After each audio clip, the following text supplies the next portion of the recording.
Hello everyone, and welcome back to X-Ranger. Before we begin, I thought it would be interesting if each of you could leave a comment indicating which part of the world you're joining us from. Also, don't forget to like and subscribe if you're enjoying the episodes. Now let's get comfortable, relax, and start our program. That April morning in '95 still makes my hands shake when I think about it. My wife Mary Beth and I had been looking forward to our camping trip at Cavern Lake for months. Turkey season was opening, and I'd always had good luck in those Kentucky hills. We'd set up our camp the evening before, a simple affair with our small tent and a fire ring near the road that ran along the eastern shore of the lake. I woke before the alarm, around 4:30 a.m. The darkness was still heavy, but I could feel morning approaching. The air had that damp chill that seeps into your bones. I carefully slid out from my sleeping bag, trying not to wake Mary Beth. She stirred anyway. "Already time?" she whispered. "Yeah," I said, reaching for my flashlight. "Go back to sleep. I'll be back mid-morning." I was pulling on my boots when we heard it. A sound that didn't belong in these woods. Not an owl. Not a coyote. Not anything I recognized after 30 years of hunting these parts. It started as a low moan that rose quickly into a hollow, drawn-out howl. Then it shifted, becoming a series of whoops and hollers that echoed through the trees. The sound bounced off the hills around Cavern Lake, making it impossible to pinpoint its source. "Estelle!" Mary Beth grabbed my arm. Her fingers dug into my sleeve. "What the hell is that?" "Probably just some drunk campers," I said, but I didn't believe it. The sound wasn't human. It wasn't animal either, at least not any animal I knew. Then we heard the trees, violent shaking, cracking branches, not the sound of something moving through the underbrush, but the deliberate rattling of entire trunks, like something was grabbing mature trees and shaking them with force. Mary Beth's eyes were wide. "Maybe we should pack up, go home." I hesitated. I'd waited all year for this hunt. The permit hadn't been easy to get, and we'd driven 3 hours to get here. "It's probably nothing," I said, trying to sound confident. "Just some animal marking territory." "What animal shakes trees like that?"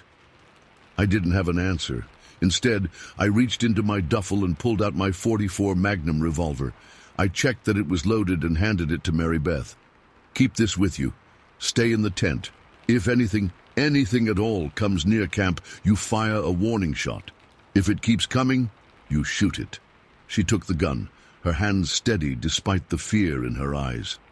Mary Beth grew up around firearms. She knew how to use them. "You're still going?" she asked. "I'll stay close," I promised. "Quarter mile at most. First sign of trouble, I'll come running back." I grabbed my Remington shotgun, my turkey calls, and my vest. The noises had stopped, and the woods had fallen into an unnatural silence. I kissed Mary Beth, stepped out of the tent, and switched on my headlamp. The beam cut through the pre-dawn darkness, illuminating the mist that hung between the trees. I followed the dirt road that ran alongside the lake for about 5 minutes, then turned onto a game trail that led up the ridge. I'd scouted this spot last fall and knew there was a good clearing about a quarter mile in where turkeys often fed in the early morning. The forest felt wrong. Usually at this hour, you'd hear the occasional hoot of an owl, the rustling of nocturnal creatures finishing their nightly activities. But there was nothing. Just the crunch of my boots on the fallen leaves and the sound of my own breathing. I reached the clearing and found a good spot against a large oak tree that gave me a clear view. I set up my small portable seat, arranged my calls within easy reach, and settled in to wait for dawn.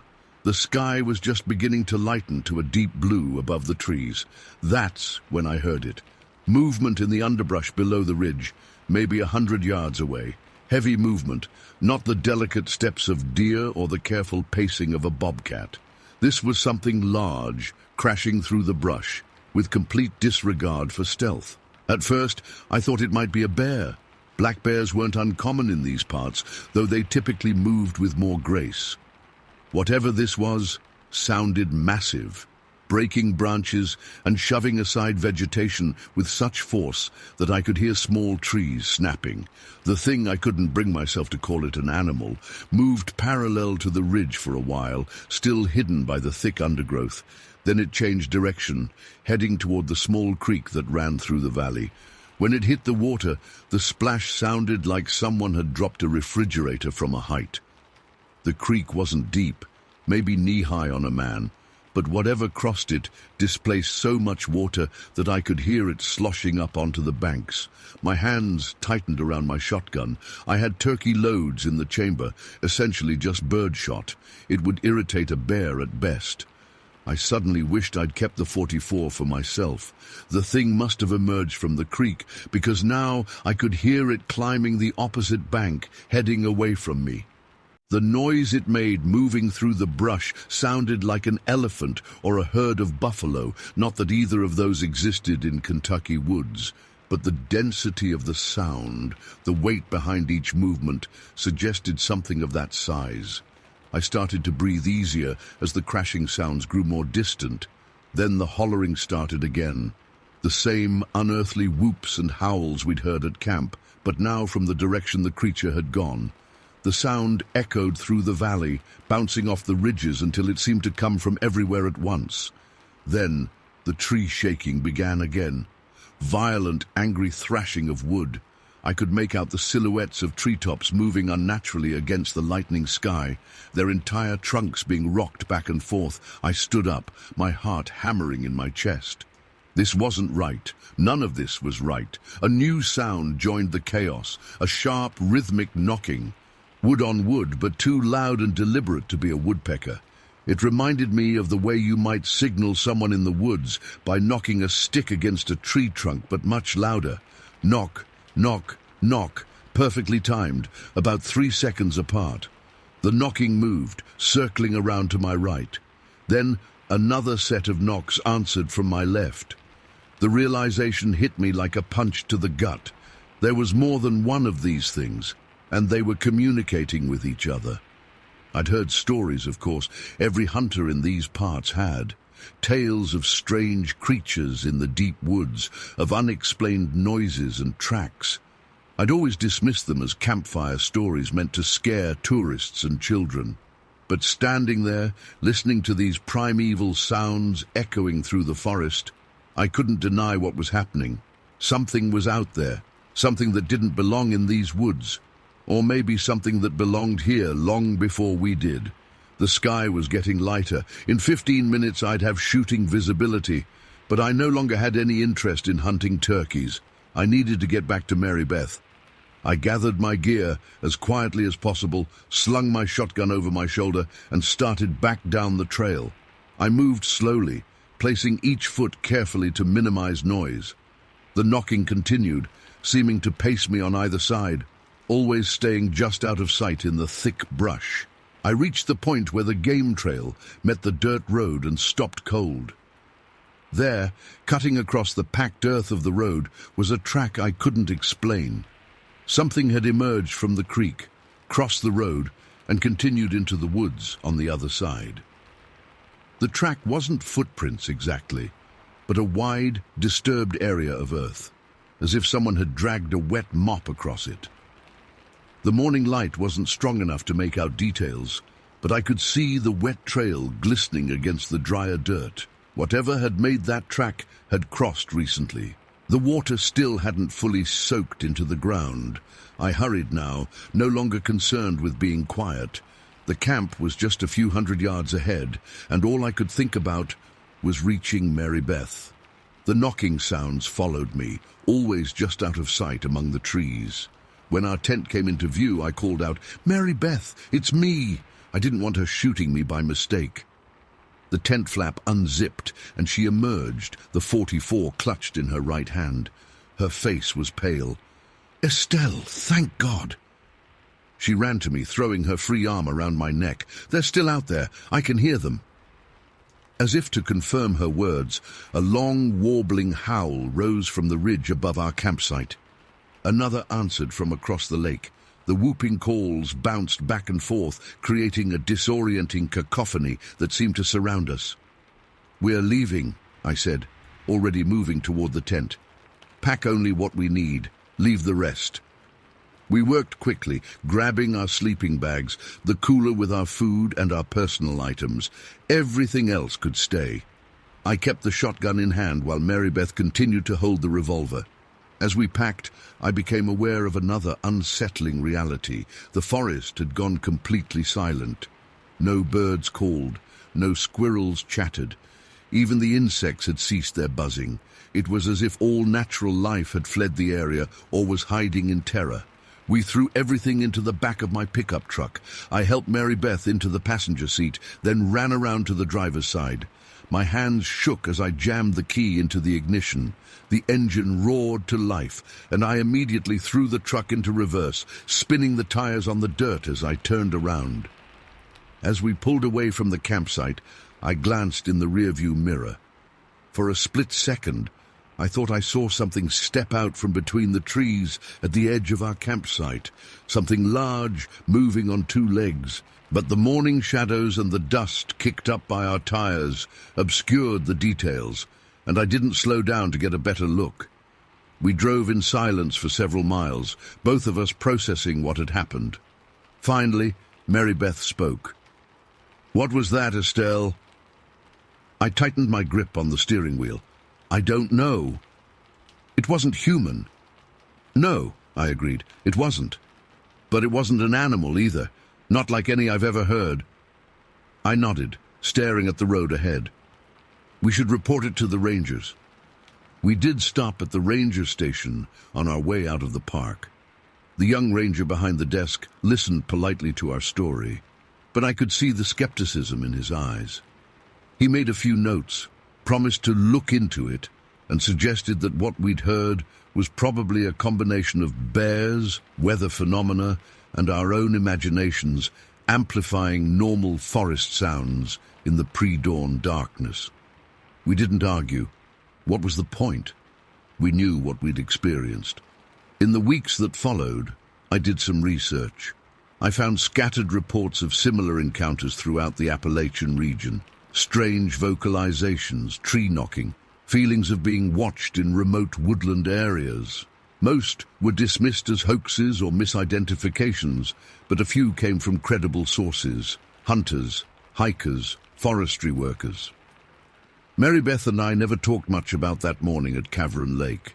It was as if we had made an unspoken agreement to leave the experience behind us, but some things you can't simply forget. I've never returned to those woods. My hunting buddies have asked me many times why I gave up turkey hunting at Cavern. I usually make up some excuse about preferring other spots or not having the time. The truth is, I can't bring myself to go back there. I still hunt, I still camp, but I'll never again dismiss the strange tales told by those who've spent time in remote places. And I'll never forget the sound of those howls, the violent shaking of full-grown trees, or the methodical knocking that followed me through the woods that April morning. Whatever walks those Kentucky hills around Cavern Lake, it isn't something from our world, and it doesn't want us there. Story 2. I jerked my SUV to a stop at the old concrete bridge over Monday Creek. My wife Ellen sat in the passenger seat, while her sister Kathy lounged in the back, both of them sighing when I cut the engine. "Really, Tom? Another Bigfoot stop?" Ellen rolled her eyes, but there was a hint of affection in her voice. She'd put up with my obsession for 15 years of marriage. "Just 10 minutes, I promised, unbuckling my seatbelt. "This spot's special. All the old-timers say the creatures use creeks as highways through Wayne National." The late afternoon sun filtered through the dense canopy of the forest surrounding us. Being back in New Straitsville after so many years felt strange. The town hadn't changed much. Still the same rusting coal town where I'd grown up. Still the same legends haunting the surrounding wilderness. "You ladies stay here," I said, reaching for my phone. "I'll just take a quick look around." "Don't fall in," Kathy called as I slammed the car door. The air felt heavy with approaching rain as I made my way down the embankment toward Monday Creek. The water ran clear over smooth rocks, gurgling peacefully as it had for thousands of years. I scanned the muddy bank, remembering my childhood obsession with finding proof of the creatures that supposedly inhabited these woods. The wet soil near the water's edge caught my attention. I stopped, crouched down, and felt my heart skip. There, pressed perfectly into the mud, was a footprint. Not a bear print, not a boot print. A bare, human-like foot with 5 distinct toes, except it measured at least 14 inches long. "Holy shit," I whispered, fishing out my phone with trembling hands. I snapped several photos, moving around to capture different angles. The print was fresh. Couldn't be more than a few hours old, judging by the crispness of the edges. Whatever made it had passed through recently. That's when I heard it, a faint crack from somewhere up on the ridge to my left. I turned, scanning the thick wall of trees above me. Nothing moved. The forest had gone silent. Crack! Something massive exploded into the water 3 feet from me, sending a geyser of spray into the air. I jumped back, my heart hammering against my ribs. A rock, a goddamn basketball-sized rock, had just crashed into the creek beside me. Before I could process what was happening, another boulder smashed down. This one so close, I felt water splash across my jeans. Then another, and another. 4 massive rocks, thrown with incredible force, pounded into the creek around me in rapid succession. Jesus Christ! I scrambled backward, nearly losing my footing on the slick bank. From the car, I heard Ellen scream my name. The impacts had been so violent that she thought I'd fallen in. I looked up at the ridge again. Something moved, just a shadow shifting between trees about 40 feet up the steep incline. Whatever it was big and moving quickly away from the creek. I bolted up the embankment, slipping on wet leaves and grabbing at tree roots to pull myself faster toward the road. "Tom! What happened?" Ellen was half out of the car when I reached the bridge, her face pale with concern. "Something threw rocks at me," I panted, jumping into the driver's seat and jamming the key into the ignition. Huge rocks, 4 of them. "What do you mean, something?" Kathy leaned forward from the back seat. "Like a person." I cranked the engine and spun the wheel, accelerating quickly back onto Stone Church Hollow Road. No person could throw boulders that size with that kind of force. Ellen stared at me, concerned. "Tom, you're shaking." "I found a footprint down there," I said, keeping my eyes on the narrow, winding road. "A fresh one, just like the ones Dad and I saw that day off Kyoto Road." "Oh, God, not this again," Kathy muttered. Ellen shot her sister a look. "Tom, maybe it was just kids playing a prank." I shook my head, knuckles white on the steering wheel. Those rocks weighed 50 pounds each minimum, and they came down from high up that ridge. No kid could do that. We drove in silence for a few minutes, the dense forest pressing close on both sides of the road. Coming back here had stirred up memories I'd tried to forget. The rock incident wasn't my first encounter in these woods, not by a long shot. I was 16 when Billy Hoffman and I saw it. We'd been walking back from Shawnee around midnight, taking the shortcut past the old strip mining pits. The moon was nearly full, casting everything in that weird blue-silver light that makes familiar things look strange. "You see that?"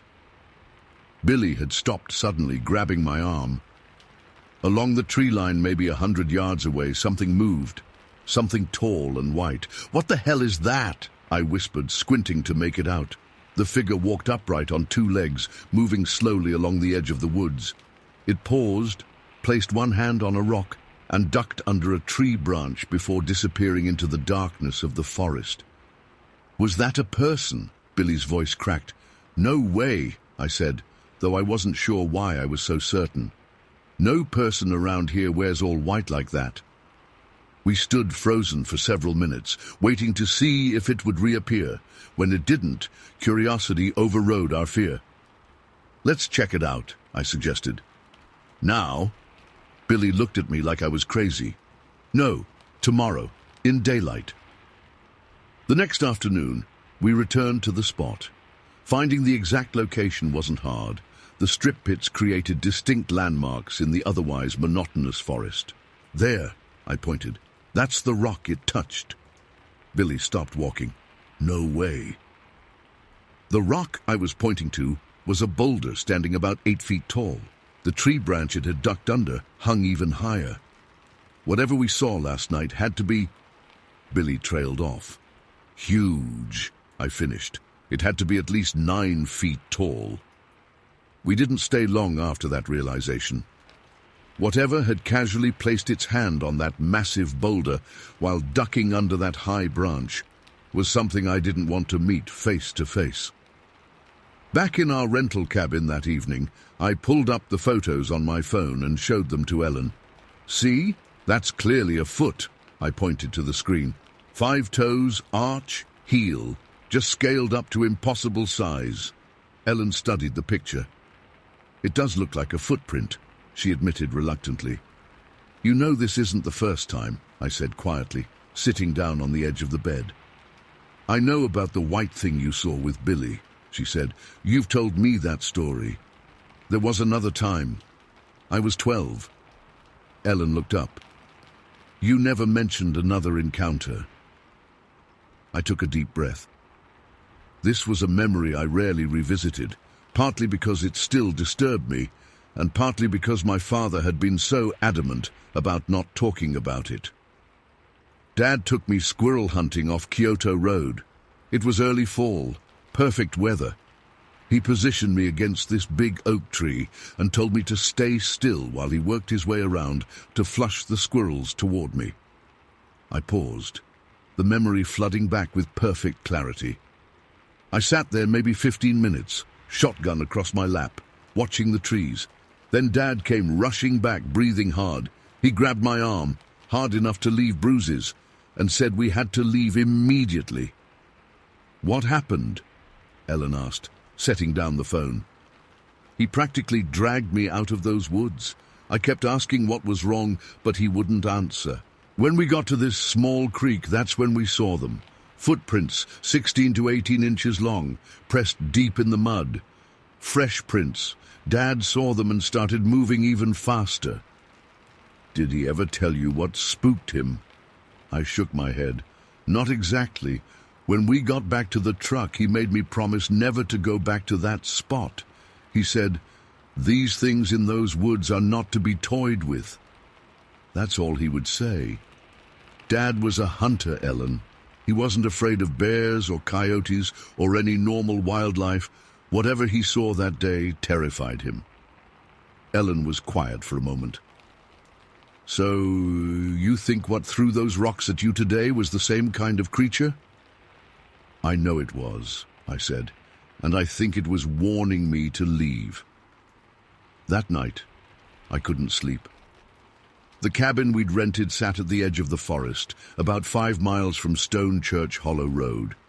Around 2 a.m., I slipped out of bed, careful not to wake Ellen, and went to sit on the porch with a cup of coffee. The forest was alive with night sounds, crickets, frogs, the occasional hoot of an owl. Normal sounds that should have been reassuring. But beneath them, I sensed something else. A tension, a watchfulness that raised the hair on my arms. A twig snapped in the darkness beyond the porch light's reach. I froze, coffee cup suspended halfway to my lips. Another crack, then silence. "Hello?" I called softly, immediately regretting it. The night sounds had stopped. Complete silence enveloped the cabin, as if the entire forest was holding its breath. Then came a smell. Musky, animal, but unlike anything I could identify. It drifted from the tree line, growing stronger by the second. I set down my coffee and slowly stood. "I mean no harm," I said, feeling ridiculous talking to the darkness, but compelled to say something. A deep, rumbling sound emanated from the woods, not quite a growl, lower than that, more like the lowest note on a piano played at tremendous volume. I felt it more than heard it, the vibration passing through my chest. The porch light flickered, dimmed, then went out completely. I stood in absolute darkness, my breathing shallow, sweat beading on my forehead despite the cool night air. Something moved at the edge of the trees, a massive shadow detaching itself from the greater darkness. I couldn't make out details, just an impression of height and bulk that dwarfed any man I'd ever seen. The door behind me creaked open. "Tom? What are you doing out here in the dark?" Ellen's voice shattered the moment. I spun around. The light went out. When I turned back to the trees, whatever had been there was gone. No movement, no sound, no smell. As if it had never existed. The porch light flickered back on. "Circuit breaker must have tripped," Ellen said, pulling her robe tighter around her. "Come back to bed. It's freezing out here." I nodded, but cast one last glance toward the forest before following her inside. I knew what I'd seen, what I'd felt. Something had been watching me, and it had wanted me to know it was there. The next morning over breakfast, I made a decision. "I want to go back to the creek," I announced. "Today." Ellen set down her coffee. "After what happened yesterday, are you serious?" "I need to know, Ellen. This thing, whatever it is, has been part of my life since I was a kid. 3 separate encounters can't be coincidence. 4, I corrected myself mentally, counting the presence I'd felt outside the cabin. Kathy joined us, yawning. "What are we doing today? Please tell me it doesn't involve looking for monster footprints." Ellen and I exchanged glances. "Fine," Kathy sighed dramatically, "but if something throws rocks at me, I'm holding you personally responsible, Tom." 2 hours later, we were back at the Monday Creek Bridge. This time, I brought my old digital camera with the telephoto lens, better quality than my phone for documenting evidence. We all stepped out of the car. "Stay close," I cautioned, as we made our way down the embankment. The footprint from yesterday was still there, though partially filled with water from overnight rain. I photographed it again, then started scanning the surrounding area for more evidence. "Look at this," Ellen called from 10 feet upstream. She was pointing at a broken sapling, snapped about 7 feet up. I approached and examined the break. It wasn't a clean cut. It had been twisted and wrenched apart with tremendous force. "Something big came through here," I said, touching the splintered wood. The break was fresh, the inner wood still light-colored and damp.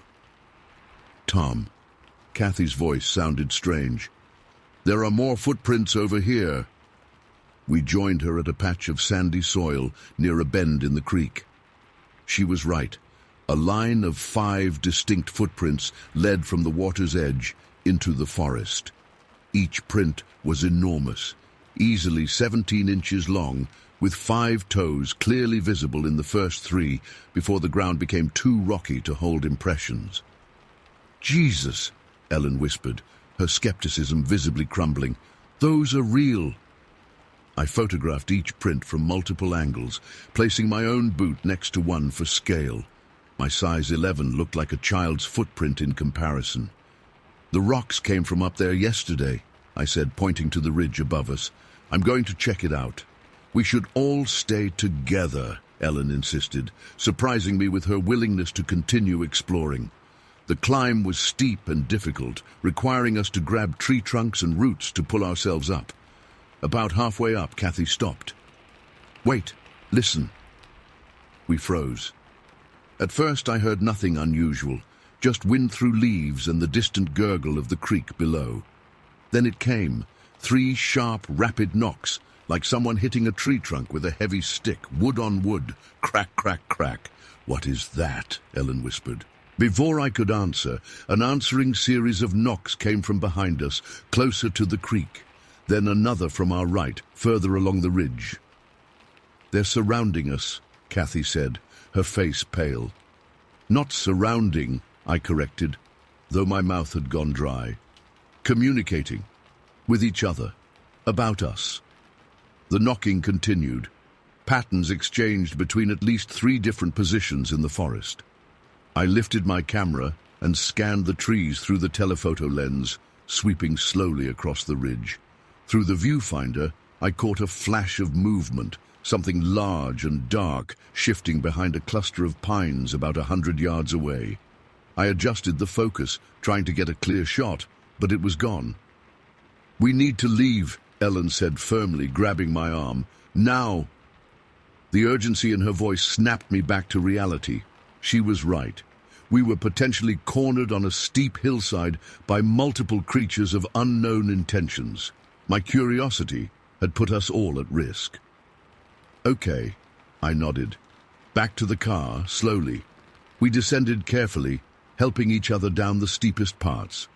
The knocking continued, seemingly tracking our movement. When we reached the creek, I noticed something that stopped me cold, a fresh footprint pressed into the mud directly over one of the prints we'd photographed earlier. It hadn't been there 15 minutes ago. "Run," I said quietly, then louder. "Run!"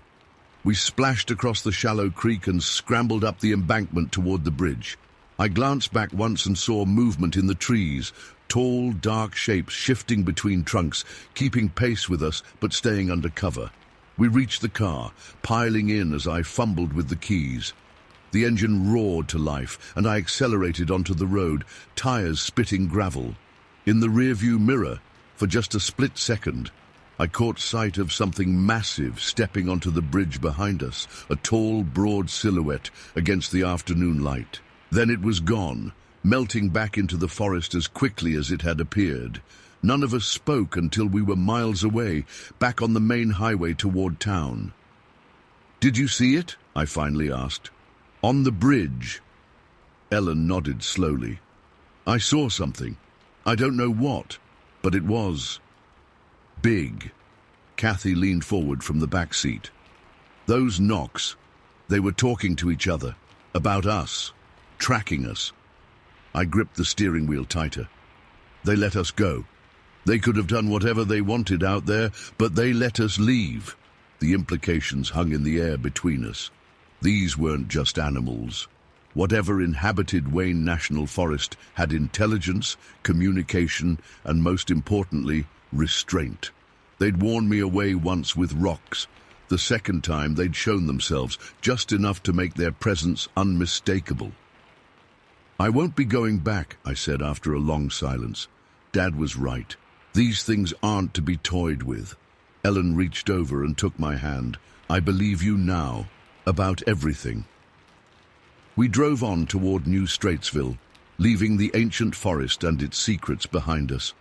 But as we rounded a curve in the road, I couldn't shake the feeling that we hadn't left anything behind at all, that whatever lived in those woods had been watching my family for generations and would continue watching long after we were gone. Some territories aren't meant to be invaded, some mysteries aren't meant to be solved. My father understood that. Now, finally, so did I. Adidas. Story 3. The air bit at my face as I stood with my cousin Leanne at the end of our gravel driveway. September 1982 was showing its teeth early that year in Ross County, Ohio. I shifted from one foot to the other, trying to keep warm in the morning chill.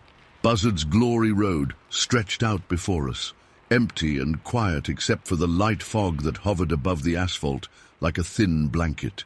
"Bus is late again," Leanne said, her breath forming small clouds. I nodded, clutching my books tighter to my chest. I was 12 years old, and Leanne was 3 months older, something she never let me forget. We lived half a mile apart, but on school days, she'd walk down to my house so we could catch the bus together. The Hoskinson family had lived in these parts for generations, and most folks around here were either related to us or had known us their whole lives. The fog wasn't thick enough to be concerning, just enough to make the trees at the edge of the property look hazy, like an old photograph. The school bus was supposed to arrive at 7:30 a.m., but it was already pushing 7:40, and there was no sign of it. That's when I heard it. At first, I thought it was a deer crashing through the underbrush across the road. There were plenty of them in these parts, and they sometimes darted across the road without warning. But this sound was different.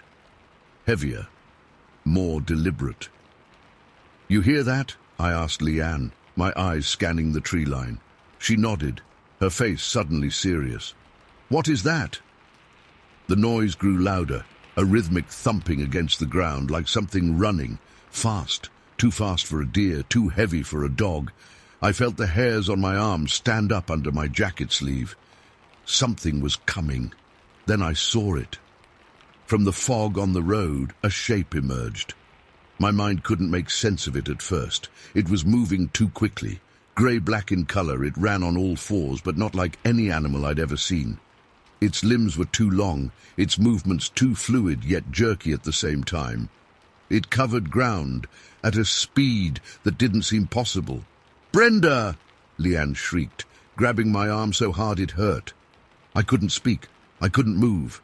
My feet felt cemented to the gravel as the creature barreled toward us. It passed within 10 feet of where we stood, and for a split second I saw it clearly. The thing was massive. If it had stood upright, it would have been at least 6 or 7 feet tall. Its skin or fur, I couldn't tell which, was a mottled greyish-black, slick-looking in some places, matted in others. It didn't have a snout like a bear, and its limbs were all wrong for a dog. Its head was oddly shaped, almost human-like but distorted, and it moved with purpose, like it knew exactly where it was going.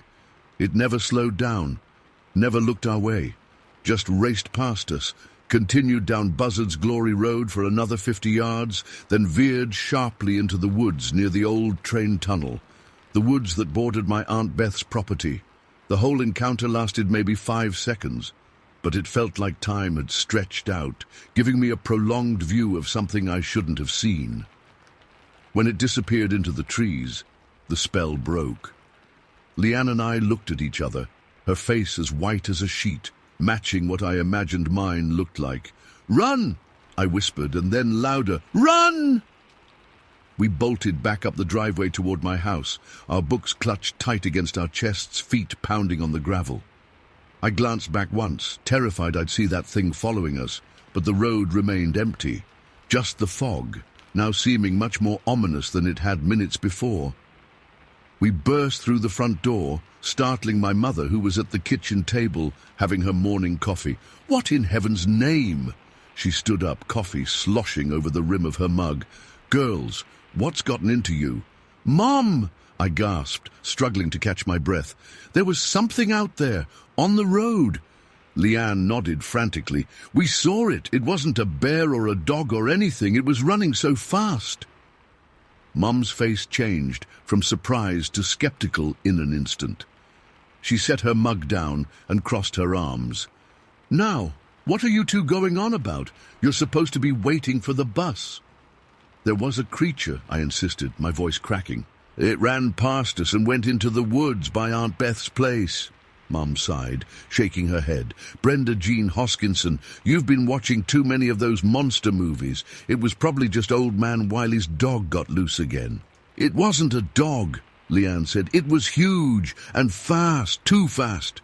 "That's enough of that nonsense," Mom said firmly. "You girls have active imaginations, I'll give you that. Now wipe those scared looks off your faces and get back out there. I just heard the bus coming up the road." Sure enough, the distant rumble of the school bus engine reached us. Mum practically shooed us out the door, ignoring our protests. We stood at the end of the driveway again, both of us scanning the woods nervously. "She didn't believe us," Leanne whispered, as the yellow bus appeared through the fog. "No," I agreed, "but we know what we saw." The school day passed in a blur. I couldn't focus on anything the teachers said. Every time I closed my eyes, I saw that thing racing past us, its unnatural movement, the way it covered ground with impossible speed.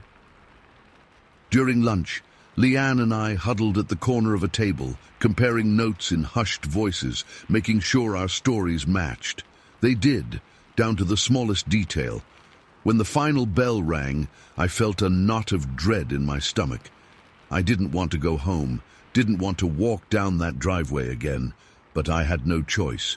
The bus dropped us off at the same spot where we'd had our encounter that morning. Leanne and I stood there for a moment after the bus pulled away, both scanning the trees and the road. "Want me to walk up to your house with you?" she asked, her voice small. I nodded, relieved. Yeah. We walked in silence, jumping at every sound, a bird taking flight, a branch snapping under our feet. When we reached my house, Leanne hesitated. You gonna be okay walking home? I asked. She glanced down the road toward her house. Yeah, it's daylight. That thing was out in the morning anyway. Call me when you get home, I said. She nodded and set off, walking briskly, looking over her shoulder every few steps. Inside, Mom was preparing dinner. She glanced up as I entered, a slight frown crossing her face. You still spooked from this morning. You look pale. I dropped my backpack by the door. Mom, I swear we saw something. It wasn't our imagination. She sighed, putting down the knife she was using to chop onions. Brenda, honey, there aren't any monsters in these woods. Your daddy and I have lived here our whole lives. If there was something strange out there, don't you think someone would have seen it by now? That's when I remembered. Aunt Beth has, I said suddenly. She's seen something. Mom's expression shifted just slightly. A flicker of something passed across her face. What are you talking about? Aunt Beth told me she sees eyes watching her house at night, from the same woods where that thing went. She hears noises too. Mom turned back to her cutting board. Your Aunt Beth is alone too much with Uncle Jim working those night shifts. She gets nervous is all. But Mom, that's enough, Brenda. Her voice was sharp now. I don't want to hear any more about this. Go wash up for dinner. 2 days passed without incident. Leanne and I waited for the bus inside my house until we heard it coming. Then we'd rush out to catch it. After school, we'd hurry inside as quickly as possible. My parents thought we were being ridiculous, but they didn't stop us. On the 3rd day, Friday, my dad drove Leanne home after dinner. When he returned, I heard him talking to Mom in the kitchen, their voices low. I crept down the hallway to listen. Jim called, Dad was saying. Said Beth's been hearing those noises again. She's always hearing something, Mom replied, but her voice lacked conviction. Said she won't even go out to the clothesline anymore. Makes him do it when he gets home in the morning. What kind of noises? Mom asked after a pause. Scratching on the side of the house, and something moving around the yard at night. Too big to be a raccoon, he says. Did you tell him what the girls claimed they saw? Dad's chair creaked as he shifted. No, didn't want to get Beth more worked up. But Jim did say something strange. Said last night when he was driving home from his shift, he saw something cross the road up by the train tunnel. Said it moved faster than anything he's ever seen. Thought it might have been a bear, but it didn't move right. There was a long silence. Then Mom said, the girls said it went into the woods by Beth's place. I know. Those woods have the old train tunnel, and those caves no one's ever fully explored. I know that too, Linda. I backed away quietly, my heart hammering in my chest. They were starting to believe. That scared me more than anything. The following morning, Saturday, I called Leanne as soon as I woke up. I need to tell you something, I said when she answered. About what we saw. Hold on, she said. There was movement on the line, then the sound of a door closing. Okay, I'm in my room now. What is it? I told her what I'd overheard, about Aunt Beth's experiences, and what Uncle Jim had seen on his way home from work. So they believe us now? Leanne asked. I don't know, but they're worried, I could tell. What do we do? I hadn't thought that far ahead. I don't know, but I want to know what that thing is. Are you crazy? Leanne's voice rose in pitch. You want to go looking for it? No, not exactly, but I want to know more about those caves Dad mentioned. Maybe there's something in the library, old newspaper articles or something. Leanne was quiet for a moment. My mum can take us to the library in Chillicothe today if you want. She's going shopping anyway. Perfect. I'll ask if I can go. The Ross County Public Library was old but well maintained. While Leanne's mom browsed the shopping center across the street, we headed for the local history section. The librarian, Mrs. Tate, knew us both and smiled as we approached her desk. "Well, hello there, girls. What can I help you with today?" "We're doing a report on local landmarks," I lied, the words coming easily. "Specifically, we're interested in the old train tunnel on Buzzard's Glory Road and the caves around there." Mrs. Tate's smile faltered just slightly. "The tunnel by Tunnel Hill Road. That's been abandoned for decades." "Yes, ma'am, we know. It's for a history project." She led us to a section of bound newspapers and a few local history books. The tunnel was built in the 1870s for the Marietta and Cincinnati Railroad. There was an accident there in 1873. Cave-in killed several workers. After that, there were stories. "What kind of stories?" Leanne asked. Mrs. Tate glanced around, then lowered her voice. "Oh, just old mountain tales. People claiming they saw things around there, heard things, but that's just superstition, of course." She pulled out a thick book titled Ross County, a pictorial history, and a folder of newspaper clippings. "These should help with your project. What if it's been there all this time?" Leanne's face had gone pale. We spent another hour searching through more materials, but found nothing else significant. When Leanne's mom picked us up, we were quiet on the ride home, both lost in thought.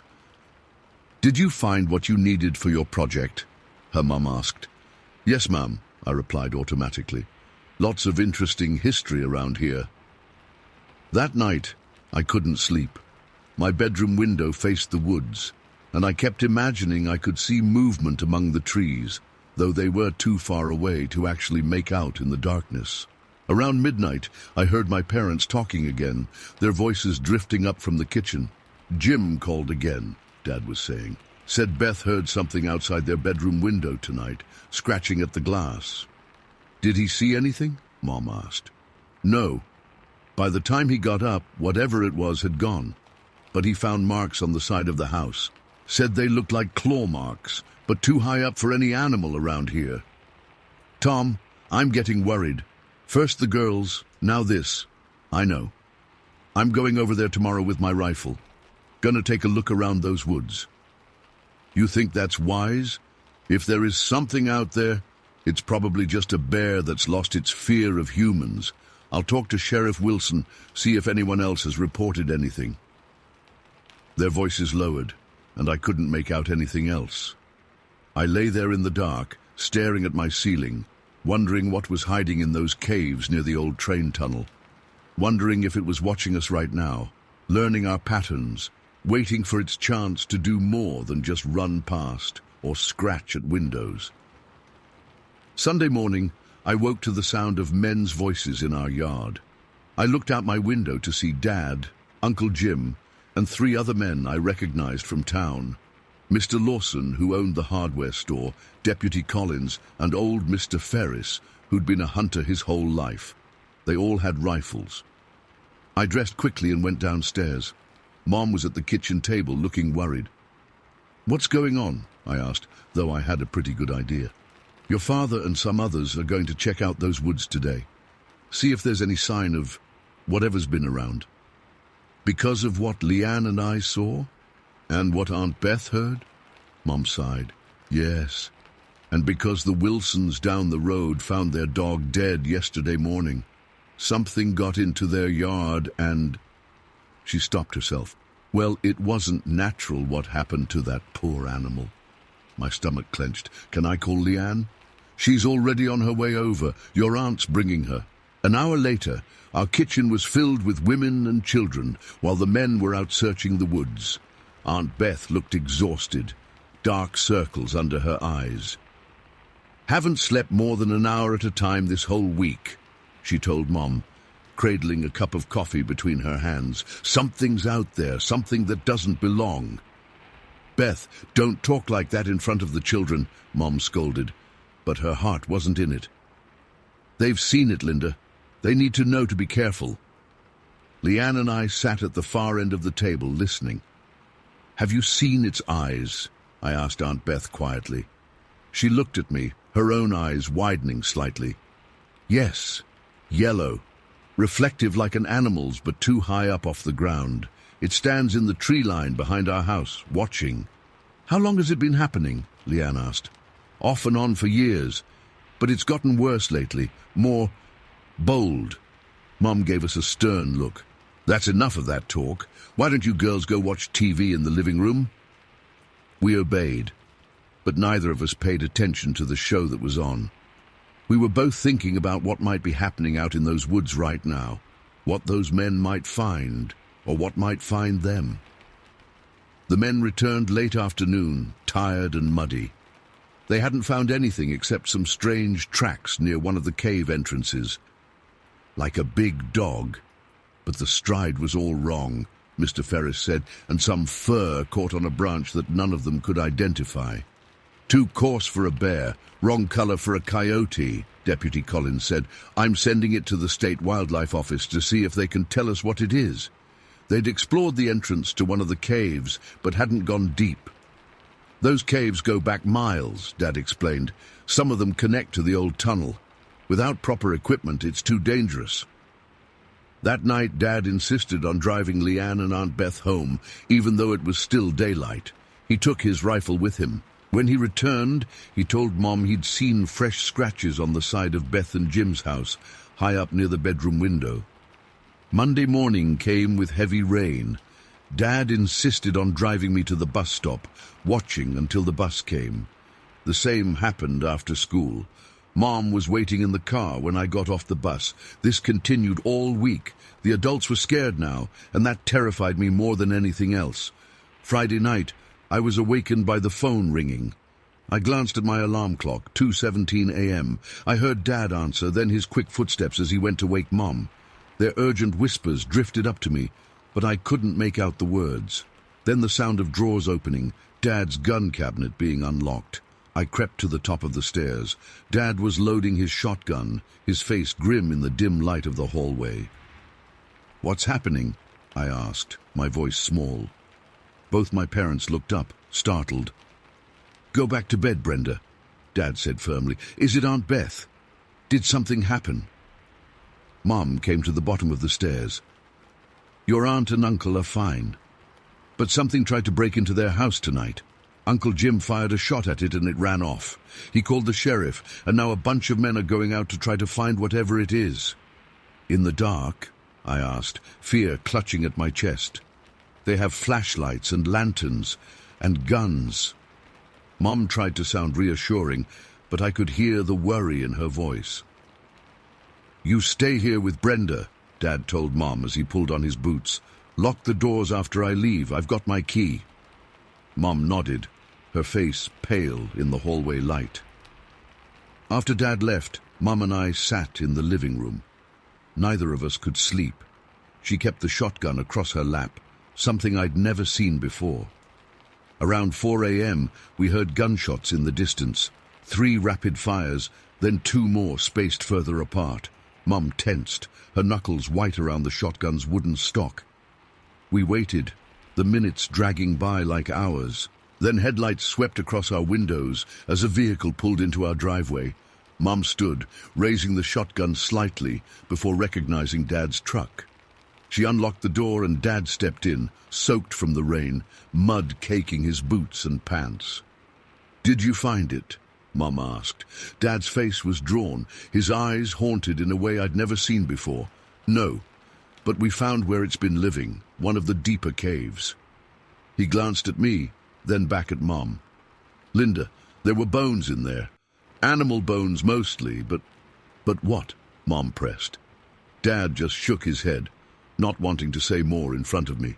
That night marked a change in our community. People started traveling in groups. Children weren't allowed to play outside alone. The sheriff organized regular patrols of the area around Buzzard's Glory Road and Tunnel Hill. 2 weeks later, wildlife officials came to investigate. They found nothing conclusive. No monster, no unknown animal species. The fur sample came back as canine, but anomalous. They suggested it might be a wolf-dog hybrid that had gone feral, though wolves had been extinct in Ohio for nearly a century. Eventually, as often happens, life began to return to normal. The patrols became less frequent. Children were allowed outside again, though not near the woods by the tunnel. No one had seen or heard the creature for weeks, but I knew it wasn't gone. It was waiting, watching, learning. Even now, years later, I won't drive down Buzzard's Glory Road after dark. I've moved away from Ross County, built a life elsewhere. But sometimes I still dream of that foggy morning in 1982, of a greyish-black shape racing toward me, moving with impossible speed. And I wake up wondering if it's still there, hiding in those unexplored caves near the old train tunnel, waiting for people to forget, to let down their guard. Because some things don't leave, they just get better at hiding. Story 4. Nililid. My hands were still trembling as I tried to secure the floats of my Cessna 180 to the rocky shoreline. The unexpected storm had swept in from the mountains with startling speed, forcing me to make an emergency landing on this nameless lake. Rain pattered against the aircraft's metal skin as I worked, each droplet a tiny reminder of how quickly our plans had changed. "Mason, the tent's ready when you are," Eliza called from where she cleared a small patch of ground about 30 yards from the water's edge.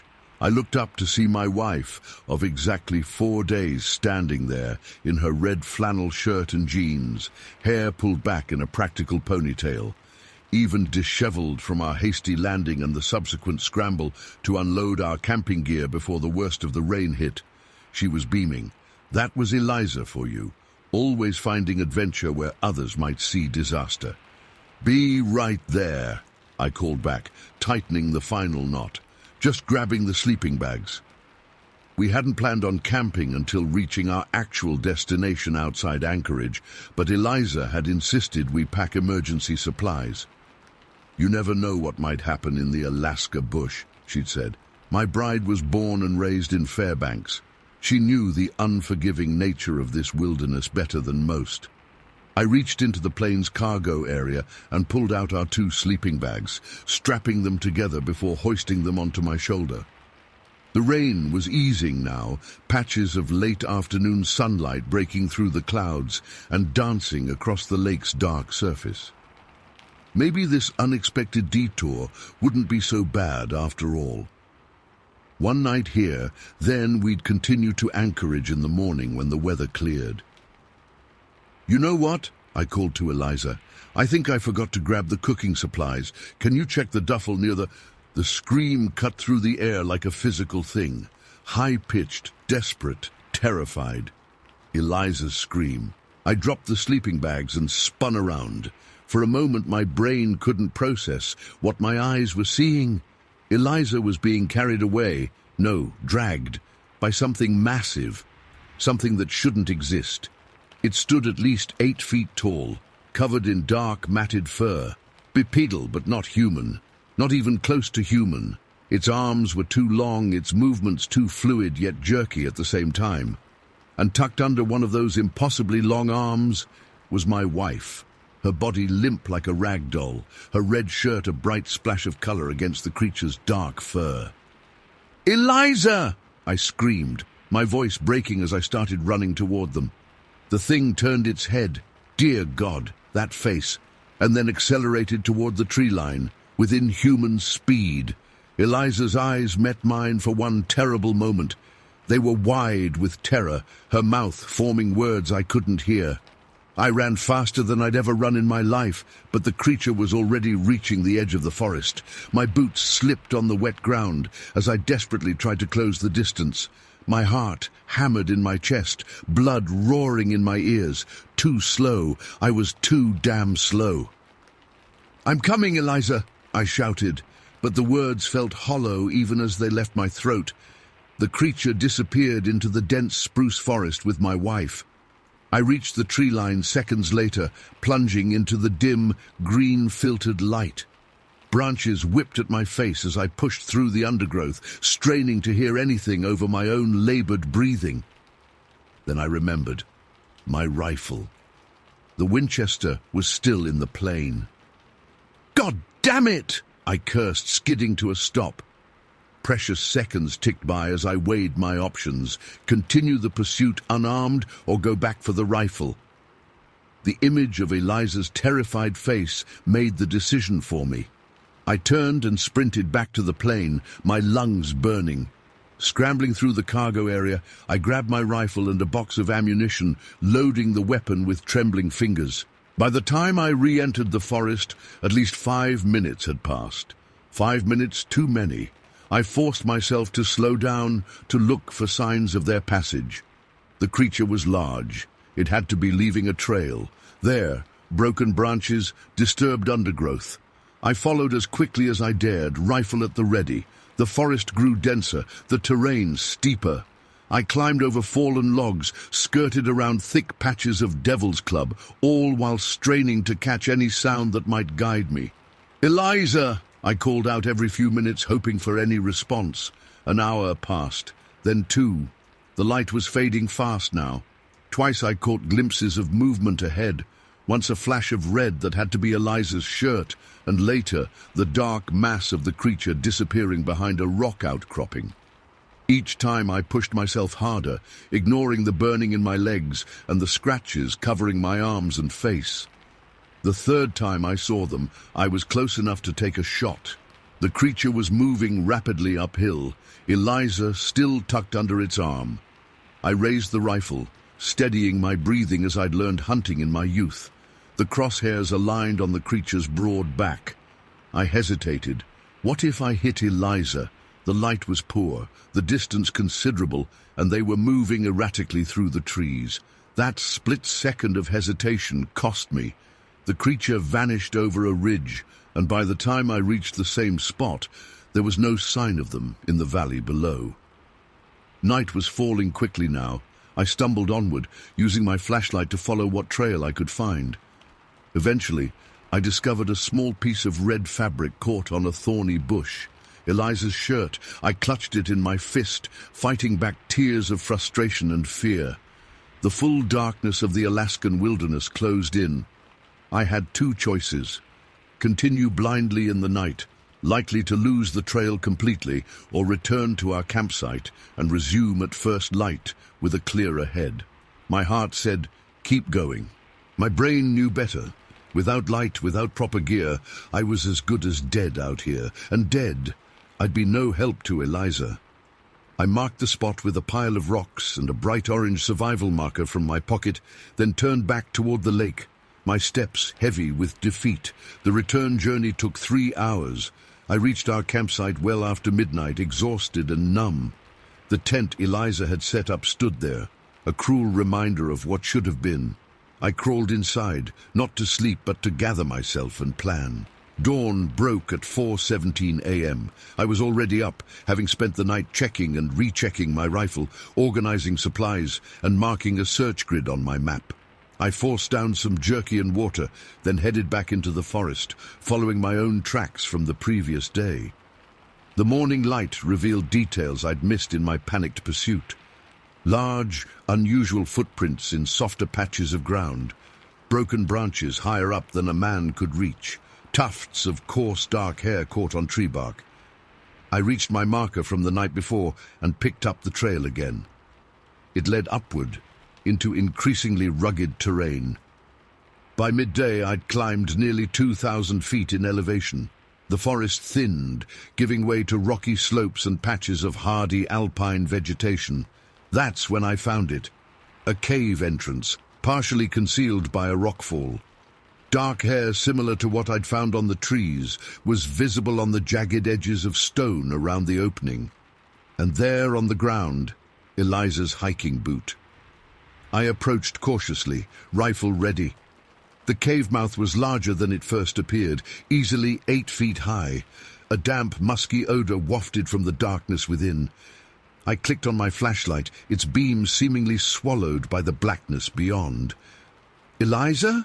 I called, my voice echoing slightly. "Eliza, are you in there?" Nothing. I took a deep breath and stepped inside, my flashlight beam sweeping the rough walls. The cave extended back about 30 feet before opening into a larger chamber. The smell grew stronger, a combination of wet fur, decay, and something else I couldn't identify. The beam of light revealed scattered bones on the cave floor. Animal bones, I told myself, refusing to consider alternatives. Deeper in, the cave narrowed again, continuing further into the mountain. I advanced slowly, every sense heightened. Water dripped somewhere in the darkness. A slight breeze suggested another opening somewhere ahead. I followed the narrow passage for another 50 feet until it widened again into an even larger chamber. My flashlight beam caught something red. Eliza's shirt, or what remained of it, lay discarded on a bed of leaves and grass. Beside it, more torn clothing, a small backpack that wasn't ours, a child's sneaker caked with dried mud. But no Eliza, no bodies, no blood. I searched the chamber thoroughly, finding multiple passages leading deeper into the mountain. One of these passages showed signs of recent use, fresh scratches on the walls, disturbed earth on the floor. I followed it, moving as quietly as possible. The passage descended steeply, the air growing colder and damper. After another 100 yards, I heard something, a low, rhythmic sound. Breathing? Growling? I couldn't tell. The passage turned sharply, and my light revealed another chamber, smaller than the previous one. And there, huddled against the far wall, was Eliza. She was curled into a tight ball, arms wrapped around her knees. Her clothes were torn, hair matted with dirt, face streaked with grime. But she was alive. "Eliza," I whispered, rushing toward her. Her head snapped up, eyes wide with terror. She didn't recognize me at first, shrinking back against the wall. "Eliza, it's me, Mason. I'm here to take you home." Recognition dawned slowly in her eyes. "Mason, is it really you?" I reached her side, kneeling to take her hand. It was ice cold. "Yes, it's me. Are you hurt? Can you walk?" She nodded shakily. "I think so, but we have to hurry. It'll be back soon." "What is it, Eliza? What took you?" Her eyes darted to the passage behind me. "I don't know. Never saw anything like it. It brought me here, left food, raw meat, watched me like it was studying me." I helped her to her feet. Her legs buckled, and I caught her before she fell. "Easy now. Let's get you out of here." "There were others," she whispered, clutching my arm. "I heard them, in other chambers, crying." My blood ran cold. "Others? Recently?" She shook her head. "I don't know. The sounds were distant. Might have been animals." We had no time to investigate. Eliza could barely stand, let alone walk the miles back to our plane. I needed to get her to safety first. "Lean on me," I said, wrapping my arm around her waist. "We're leaving now." We moved as quickly as Eliza's condition allowed, retracing my path through the warren of passages. She flinched at every sound, eyes constantly scanning the darkness beyond my flashlight beam. "It'll smell you," she whispered as we neared the main chamber with the bone pile. "It has an incredible sense of smell." I tightened my grip on the rifle with my free hand. "Let it come." We had just reached the cave entrance when we heard it, a deep, guttural howl echoing from somewhere deep in the mountain. Eliza's fingers dug into my arm. "Run!" she gasped. "It's coming back!" I practically carried her down the slope, away from the cave. The forest was still several 100 yards below us, across open terrain. No cover, nowhere to hide. Another howl, closer this time. I glanced back to see a dark shape emerge from the cave entrance. "Keep going," I urged Eliza, then turned, raising my rifle.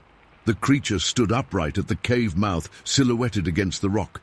Even at this distance, I could see it was massive, at least 8 feet tall, with disproportionately long arms and a hunched, powerful torso. Its head was oddly shaped, almost pointed at the top. I fired twice in rapid succession. The shots echoed across the mountainside. The creature jerked, then dropped to all fours and charged with frightening speed. "Mason!" Eliza screamed. I aimed carefully and fired again. This time, the creature stumbled, rolling several yards down the slope before regaining its footing. Dark liquid, blood I assumed, matted the fur on its shoulder. But it kept coming. I pushed Eliza behind me and fired again and again. The fifth shot caught the creature in the chest. It reared up, releasing a sound unlike anything I'd ever heard, part roar, part scream, entirely inhuman. Then it turned and loped back toward the cave, leaving a dark trail on the rocks. Is it dead? Eliza asked, trembling against me. No, but it's hurt. Come on, we need to reach the forest. We half ran, half stumbled down the slope, reaching the tree line as the sun began its slow descent. I checked the remaining ammunition, only 2 rounds left. Not enough if that thing recovered and came after us. We pushed through the forest as quickly as possible, following my markers back toward the lake. Eliza grew steadier with each mile, though exhaustion was taking its toll on both of us. What will we tell people? She asked during a brief rest. Who would believe this? I had no answer. The creature shouldn't exist, couldn't exist according to science, yet we both knew what we'd seen. We reached the lake just as darkness was falling. The Cessna sat where I'd left it, our small tent still pitched nearby. I helped Eliza aboard the plane, then gathered our essential gear. The weather had cleared. We could fly tonight, reach anchorage in a few hours. As I prepared for takeoff, Eliza stared back toward the dark line of trees we'd emerged from. There are others out there, Mason, in those caves. I'm sure of it. I squeezed her hand. We'll tell the authorities. They'll investigate. But even as I said it, I knew how it would sound. A fantastical story of a massive, unknown creature abducting my wife. They'd assume shock, trauma, maybe even that I'd done something to her myself, and concocted this tale as cover. Without evidence, who would believe us? The Cessna's engine roared to life. As we took off from the dark surface of the lake, I looked back one last time. At the edge of my vision, just where the forest met the shoreline, I thought I saw a large, dark shape watching our departure. 3 days later, the Alaska State Troopers conducted a search of the area based on our report. They found our abandoned campsite, followed my tracks partway up the mountain, but discovered no cave entrance matching my description. No unusual footprints, no evidence of any creature. Probably a bear, the lead investigator suggested. Shock can play tricks on the mind. They classified the incident as a bear attack and rescue. Case closed. But Eliza and I knew the truth. At night, she still wakes screaming, feeling those powerful arms carrying her through the forest. And I keep the torn scrap of her red shirt in my wallet, a reminder that there are things in the wilderness of Alaska that remain undiscovered, unnamed, and deeply dangerous. Sometimes I think about those sounds Eliza heard in the caves. Other captives, previous victims. I've researched missing persons reports for the region, finding dozens of unsolved disappearances stretching back decades. We never returned to Lake Blackwater, never flew that route again. But sometimes, on dark nights when the wind howls against our home in Anchorage, I swear I can hear that creature's call echoing from the mountains, and I wonder if it remembers us too. Story 5. The barking started just after 10 o'clock. I remember checking my watch because Trevor had just beaten me at rummy for the 5th time, and I joked that my lucky hour was approaching. We were sprawled on the floor of his parents' living room, the worn deck of cards between us, empty Coke cans pushed to the side.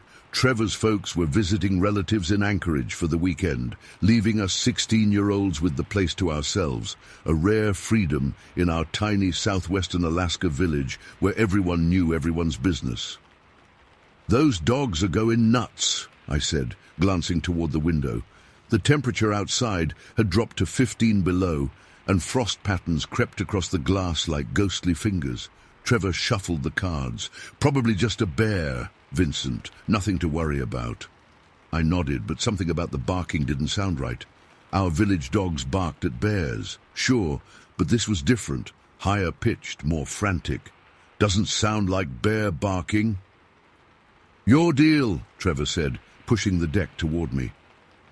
The windows rattled as wind gusted against the small wooden house. Outside, beyond the yellow pool of light from the porch lamp, darkness was absolute. In winter, our village became an island of light in a vast frozen sea of black.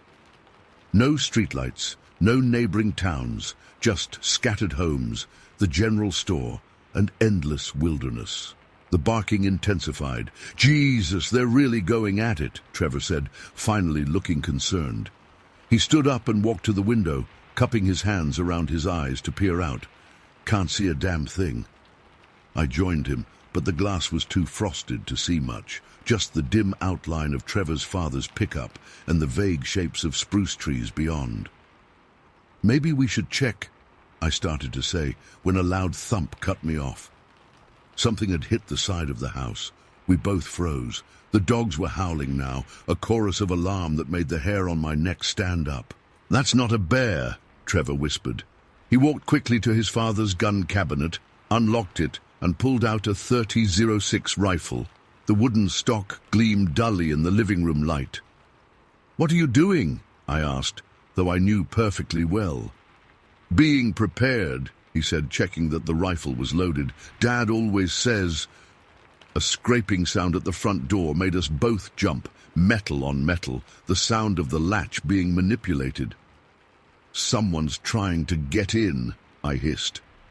Trevor raised the rifle, pointing it toward the door. Who's there? He called out, his voice cracking slightly. No answer, just more scraping, more deliberate now. The doorknob rattled. This isn't funny, Trevor shouted. I've got my dad's rifle. The manipulation of the door handle stopped.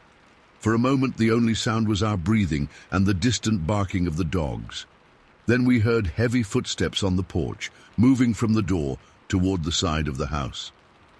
It's heading for the window, I whispered. The window in question had been broken last week when Trevor's dad accidentally hit it with a piece of firewood. He'd patched it with a sheet of plywood and some caulking, planning to replace the glass when he returned from anchorage. A shadow passed across the frost-covered front window, something massive, much bigger than any person I knew in our village. Holy shit, Trevor breathed. The footsteps stopped at the patched window. We heard sniffing sounds, then scratching. The plywood creaked under pressure. What do we do? I whispered. Trevor motioned for me to stay quiet and moved slowly toward the kitchen, where he flipped off the light switch. The living room was now lit only by the small lamp near the couch, casting long shadows across the floor. From the patched window came a new sound, the scrape of something hard against glass, then a sharp crack. A piece of the remaining glass around the plywood patch had broken. It's trying to get in through the window, Trevor said, his voice tight with fear. We heard a wet slapping sound, then a low, rumbling growl. Not like a bear, not like anything I'd ever heard before. The growl changed to something else, a sound almost like speech, but not quite words. Trevor raised the rifle again. I'm going to look, he said. Don't, I pleaded, but he was already edging toward the front window, staying low. The moonlight suddenly broke through the clouds outside, illuminating the frost-covered window. And there, pressed against the glass, was a massive hand, or something like a hand, with long fingers ending in thick, curved nails. The hand was covered in dark hair, and as it pressed harder against the window, we saw blood smearing the glass where it had cut itself on the broken pane. Trevor stumbled backward, nearly dropping the rifle. What the fuck is that? The hand withdrew. More footsteps on the porch, heavier now, moving away from the house. The dogs' barking grew more distant, as if they were following whatever had been at our window. It's leaving, I said, relief flooding through me. For now, Trevor replied. He straightened, gripping the rifle tighter. But what if it comes back? You think it's someone from Kulick? I asked, referring to the village about 10 miles upriver. Playing a prank? Trevor shook his head. That wasn't human, Vincent. Don't be stupid. Of course it was human. Someone in a costume or something. Did that hand look human to you? I didn't answer. Truth was, it hadn't looked human at all. I bet they'll be back, Trevor said, moving to the front door and checking that it was locked. They always come back. What do you mean, they? My grandpa used to talk about the hairy man. The elders call it Uluk. Said it lives in the hills and comes down when the winter's hard, looks for easy prey. That's just stories, I said, though my mouth had gone dry. Yeah? Then what was that at the window? Trevor challenged. Before I could answer, the dog started barking again, closer now. It's coming back, Trevor whispered. He moved to the window, rifle ready. I can see it. There's something moving out there by the tree line. I joined him at the window, wiping away some of the frost with my sleeve. In the moonlight, I could make out a dark shape moving at the edge of the trees about 50 yards from the house. It was large, upright, and moving with a swaying gait. That's no bear, I said, my voice barely audible. The figure stopped, seemed to look directly at the house, then began moving toward us with purposeful strides. It's coming straight for us, Trevor said. His hands were steady on the rifle now, fear replaced by determination. I'm not waiting for it to try breaking in again. Before I could stop him, Trevor was moving to the door, unbolting it. Come on, he said. We'll confront it from the porch. If it's some asshole from Kulick, we'll scare the shit out of him. If it's not... He left the sentence hanging, but I knew what he meant. If it wasn't a person, Trevor was prepared to shoot. I followed him to the door, heart hammering in my chest. Trevor counted down from 3, then yanked the door open. Cold air rushed in as we stepped onto the covered porch. The wooden platform stood about 4 feet off the ground, providing a good vantage point of the yard. The figure had stopped about 20 yards from the house. In the moonlight, I could see it clearly now, and my breath caught in my throat.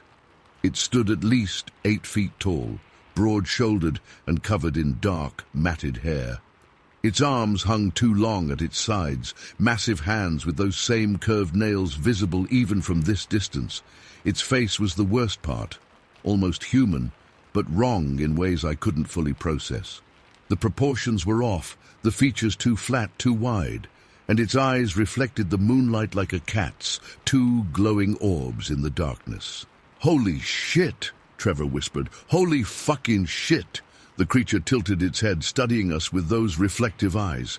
Then it raised one massive hand and made a gesture, almost like it was beckoning us to come closer. Trevor raised his rifle. Get the fuck away from here, he shouted. The creature didn't move, didn't seem frightened by the gun at all. It just stood there, watching us, hand still raised. Trevor fired a warning shot into the air. The crack of the rifle echoed across the silent landscape.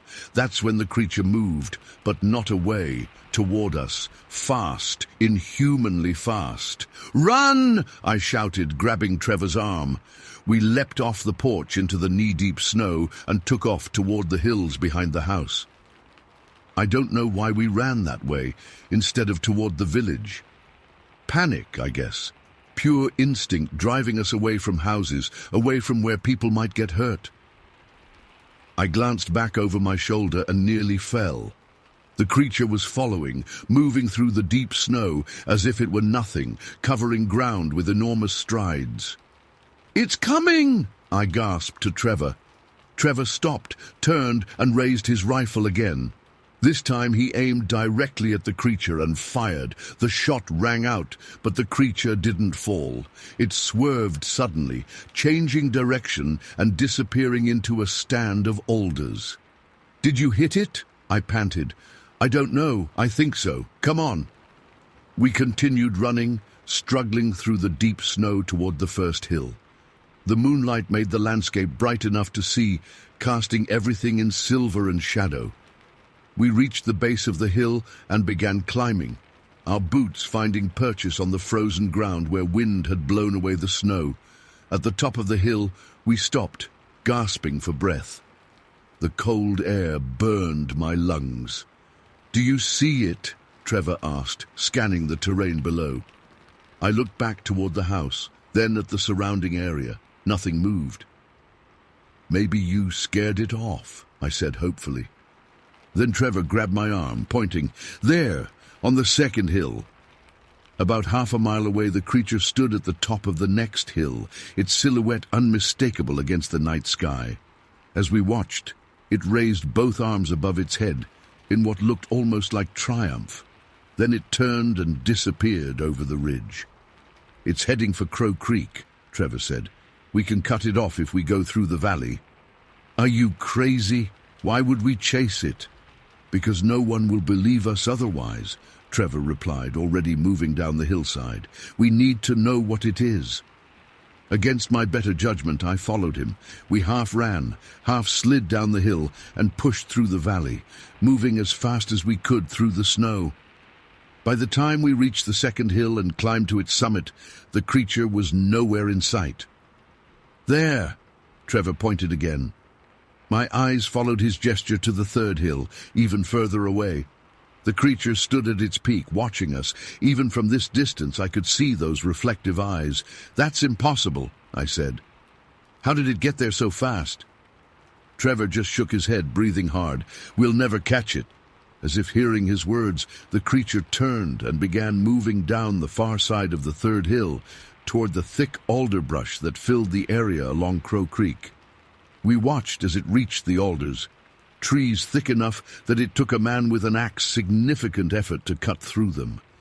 The creature swept them aside like they were made of paper, pushing through the dense growth with terrifying ease. "Did you see that?" Trevor whispered. "The way it moved those alders?" I nodded, unable to speak. No human could do that. No bear either. We watched until the creature disappeared completely into the brush. Neither of us suggested following it further. The walk back to Trevor's house was tense, both of us constantly looking over our shoulders. When we finally reached the porch, Trevor pointed to the snow beneath the patched window.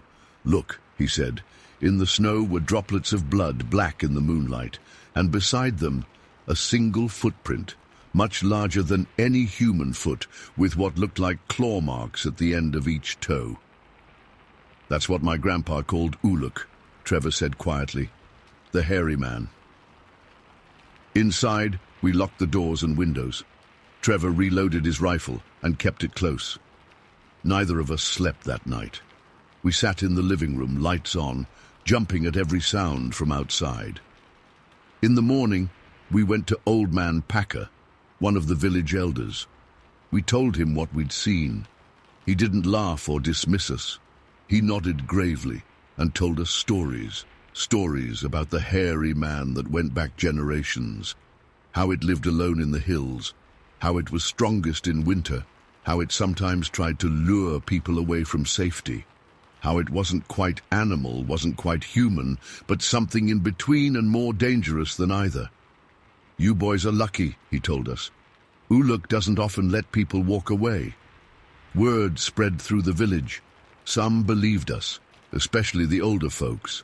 Others thought we were making it up or had seen a bear in the moonlight. When Trevor's parents returned, his father found the blood by the window and the strange tracks in the snow. He didn't say much, just reinforced the window properly and added a second lock to the door. That was 50 years ago.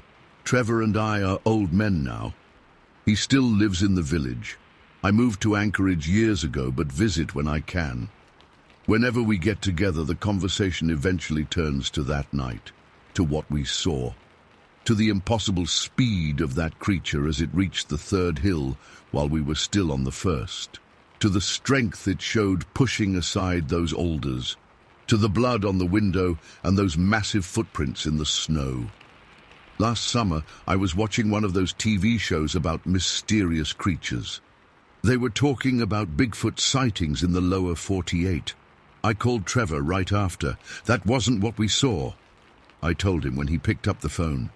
"What we saw was something else." "Uluk," he agreed. "The hairy man." "Do you think it's still out there?" I asked him. There was a long pause before he answered. "Every winter," he said, "the dogs still bark at something in the night. Something that walks on two legs but isn't a man. Some nights I hear it outside my window, not trying to get in anymore, just watching, waiting, like it's got all the time in the world. I shivered, despite the warmth of my Anchorage apartment. The elders always said Uluk remembers, Trevor continued, that it never forgets a face, never forgives an intrusion, that it can wait decades if it has to. You think it's waiting for us? I asked, trying to keep my voice steady. I think, Trevor said carefully, that there are some things in this world we're not meant to understand, and that night we glimpsed one of them. I hang up soon after, but I don't sleep well anymore. Every winter, I find myself checking the locks twice before bed, and sometimes, when the wind blows just right, I swear I hear something scratching at my window, trying to get in. Story 6. I leaned against the camp table, staring hard at the topo map, my calloused finger tracing the route through the valley we'd been tracking for the past 3 days. The kerosene lamp hissed in the background, casting long shadows across our weathered faces. Outside our tent, the Kamchatkan wilderness stretched endlessly into darkness. That bear's moving north along the creek bed, I said, tapping a spot on the map. We should be able to cut him off tomorrow if we move at first light. Benjamin Wells, my hunting partner of 15 years, nodded while cleaning his rifle. His bushy grey beard couldn't hide the deep lines etched into his face by decades in the wilderness.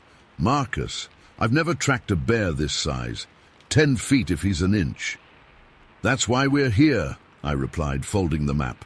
Biggest damn brown bear I've ever tracked. Our guide, Mikhail, a stocky Russian with forearms like tree trunks, looked up from his coffee. This area dangerous. Big bears, yes, but other things too. His broken English carried an edge of warning. I dismissed his concern with a wave. We've hunted everything from Kodiak Island to the Yukon. We know bears. Mikhail shrugged, his expression unreadable in the dim light. Not talking about bears. The next morning broke cold and clear. Frost crunched beneath our boots as we set out, rifles slung across our backs. The terrain grew steeper as we climbed, the forest a mixture of pine and birch. The air bit at my lungs, clean and sharp. By midday, we'd found fresh tracks, enormous paw prints pressed deep into the soft earth near a creek. Jesus, Benjamin whistled, crouching to examine them. Look at the size. I knelt beside him. The track spanned the width of my outstretched hand with room to spare. He's close, moving slower now. We followed the creek upstream, where the dense underbrush opened into a small clearing, dotted with wild strawberry bushes. I stopped abruptly, raising my hand for silence. The clearing before us looked like a war zone. Earth had been gouged and torn, saplings snapped like matchsticks. Tufts of coarse brown fir clung to broken branches. The ground had been ripped up in long furrows, as if bulldozers had battled each other. What the hell happened here?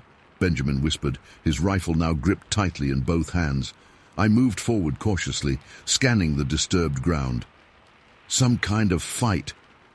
Mikhail stayed at the edge of the clearing, his eyes darting nervously to the surrounding forest. He crossed himself quickly, muttering something in Russian. In the center of the destruction lay a tree branch, nearly 5 feet long, torn from its trunk. I approached it slowly, noting the thicker end was matted with blood and fur. Picking it up, I turned it over in my hands. It had been wielded like a club, with a purpose. Bears don't use weapons, Benjamin said, stating the obvious but necessary truth that hung between us. Tiger, maybe? I suggested, though I didn't believe it myself. Mikhail shook his head firmly. No tiger this far north. The silence that followed felt heavy, oppressive. Something had happened here that didn't fit into our understanding of these woods or its inhabitants. The bear kept moving north, I said finally, pointing to tracks leaving the clearing. Whatever fought it didn't kill it. Let's keep going. We pushed on for the rest of the day, following the increasingly erratic trail of the injured bear. It was no longer moving in a straight line, but zigzagging, stopping frequently. Blood marked its path in places, dark splotches on rocks and leaves. We made camp that night in uneasy silence. The forest around us seemed to pulse with a different energy now. Even Benjamin, normally talkative around the campfire, sat quietly cleaning his rifle for the third time. "Tomorrow we find bear," Mikhail said before turning in. "But be ready, he is injured. Dangerous." I lay awake long after the others had fallen asleep, listening to the wilderness. The normal sounds of the forest, the rustle of nocturnal animals, the distant call of an owl felt wrong somehow, as if the entire ecosystem was holding its breath. Dawn brought low clouds and a light mist that clung to the trees. We packed quickly and set out, the anticipation of the final hunt driving us forward despite our unease. We found him 3 hours later, bedded down in a thicket near another small creek. The bear was massive, his shoulders hunched in pain. Even injured, he was the largest brown bear I'd ever seen. When he sensed our approach, he rose to his full height, nearly 10 feet tall, and roared a challenge that echoed through the valley. The shot took him clean through the heart. He dropped heavily, his enormous body crashing through the underbrush. We approached cautiously. Even a dying bear this size could kill a man with a single swipe. But he was gone by the time we reached him. 900 pounds of apex predator, brought down not by us, but by whatever had wounded him days earlier. "Let's skin him," I said, pulling my knife from its sheath. It wasn't until we began the process that we discovered just how unusual the bear's injuries were. Large patches of fur had been forcibly ripped from his chest and stomach, leaving raw, partially healed wounds. But it was the claw marks that made me stop cold. 5 distinct gouges ran across the bear's flank, widely spaced and deep. I traced them with my fingertip, noting the pattern. 4 parallel marks, with a 5th at an angle, like a thumb, Benjamin said, finishing my thought. "Look at the spacing. Whatever did this has hands, not paws." "Could be a wolverine," I suggested half-heartedly. Benjamin gave me a flat look. "A wolverine that can reach 9 feet up the side of a bear, with an opposable thumb." Mikhail stood back, his face pale. He wouldn't approach the carcass. As we continued skinning, we revealed more disturbing evidence. The bear's neck and shoulders bore bite marks, unlike anything I'd seen in 25 years of hunting. Horseshoe-shaped impressions punctured the thick hide, with rounded, almost molar-like patterns. Not the pointed canines of a predator, but something else entirely. "These aren't from any animal I know," I admitted, running my fingers along the strange wounds. "Not animal," Mikhail said quietly from behind us. "Chuchunya." I turned to face him. "What?" "Chuchunya, forest giant. Your people call Bigfoot." Benjamin laughed, but it sounded forced even to my ears. "Come on, you're not serious." But Mikhail wasn't joking. His eyes remained fixed on the bear's carcass. "Bear surprised female at berry patch. Attacked her. Male came to defend. Very territorial." I wanted to dismiss it outright, but the evidence before us defied conventional explanation.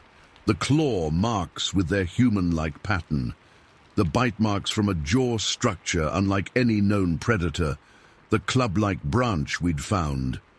As we worked, another detail became increasingly apparent.